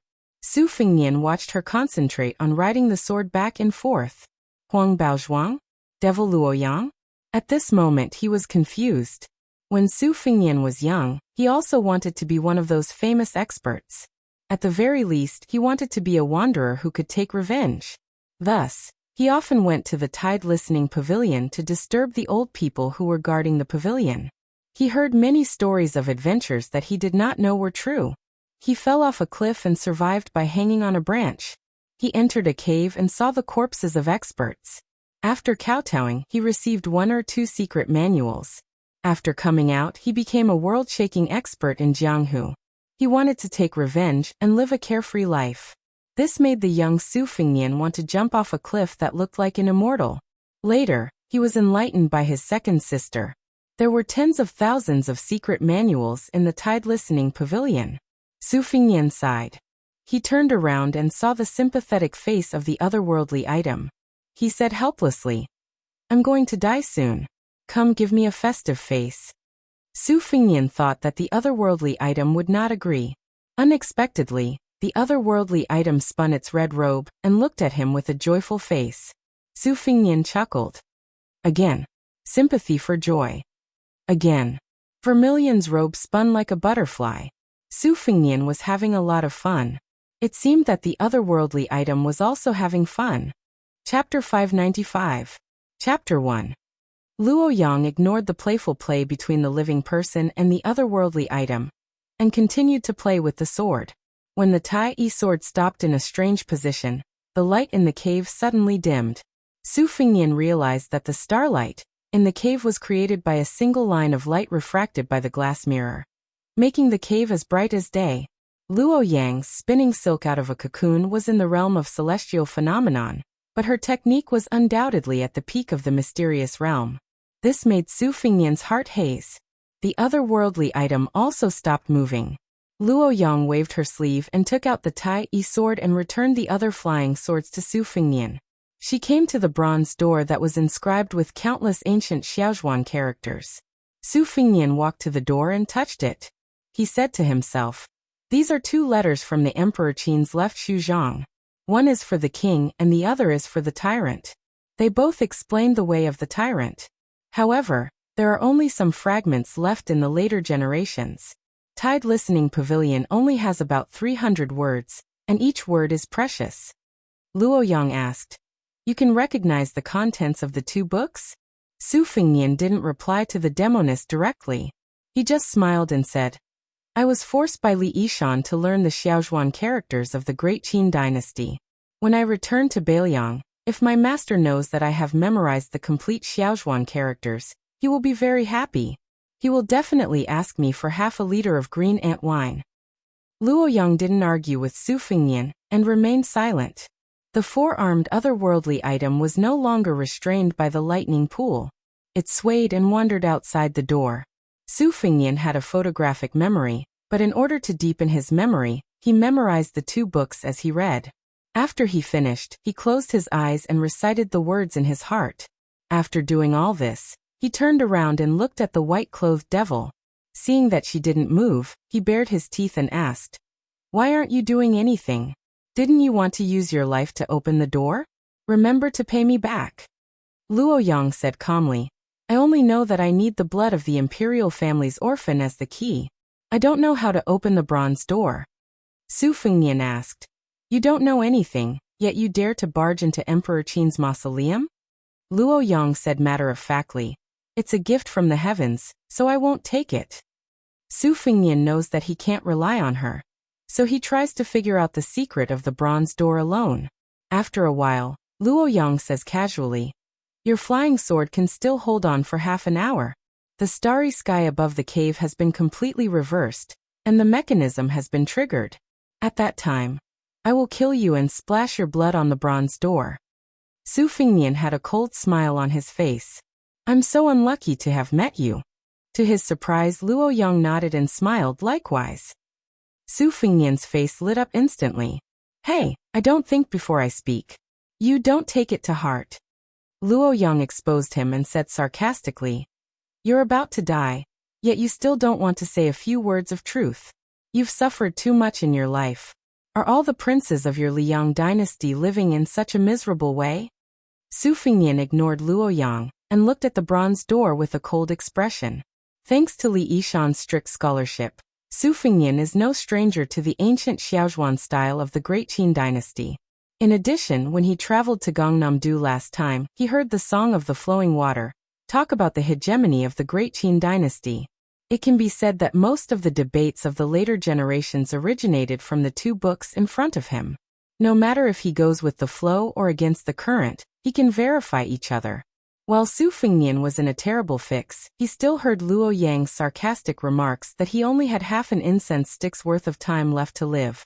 Su Fingnian remembered the method White Fox's face used to open the Tide Listening Pavilion's ground floor.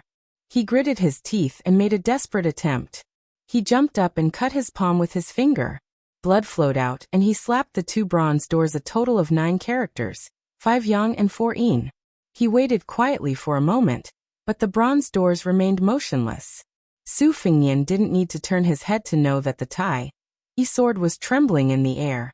These 9 characters were the wrong characters that he deduced and didn't fit the main idea of the text. If there was a single mistake, he would have to give up his life here. Luo Yang was obviously not in a good mood, but she didn't forget to ridicule this prince of Bailiang. She clicked her tongue and said, "Try putting in a few more pounds of blood. Don't be stingy." Su Fengnian didn't say anything. He cut open the other side of his palm and was about to let his blood into the trough when the 2 bronze doors creaked and gradually revealed a strange phenomenon under their shocked gazes. The bronze door with the character Wang Shuyang on the left was bright red like the rising sun. The bronze door with the character Ba Shu on the right was dark like a starless and moonless night. The 6,000 characters in the 2 books began to shift and change positions like a stream of water. The 2 bronze doors that were 3 people tall finally shrank into 2 items that were the same height as a person. Even with Luo Yang's temperament and experience, she still had a playful expression on her face. It was enough to see how strange and rare the items in front of them were. A bright red dragon armor. A navy blue python robe. Red leaves fall, fire dragons shed their armor, green pines wither, strange pythons bare their fangs. Su Fengnian subconsciously said, "The left dragon and the right snake. They've been confronting each other for a whole 800 years. Luo Yang narrowed her eyes. "The red armor is mine. Since you've worked hard even if you haven't made any contributions, the green armor is yours." Su Fengnian didn't stand on ceremony and said with a cheerful face, "No problem. I'll send Su Xiao later. This set of general's armor is very impressive."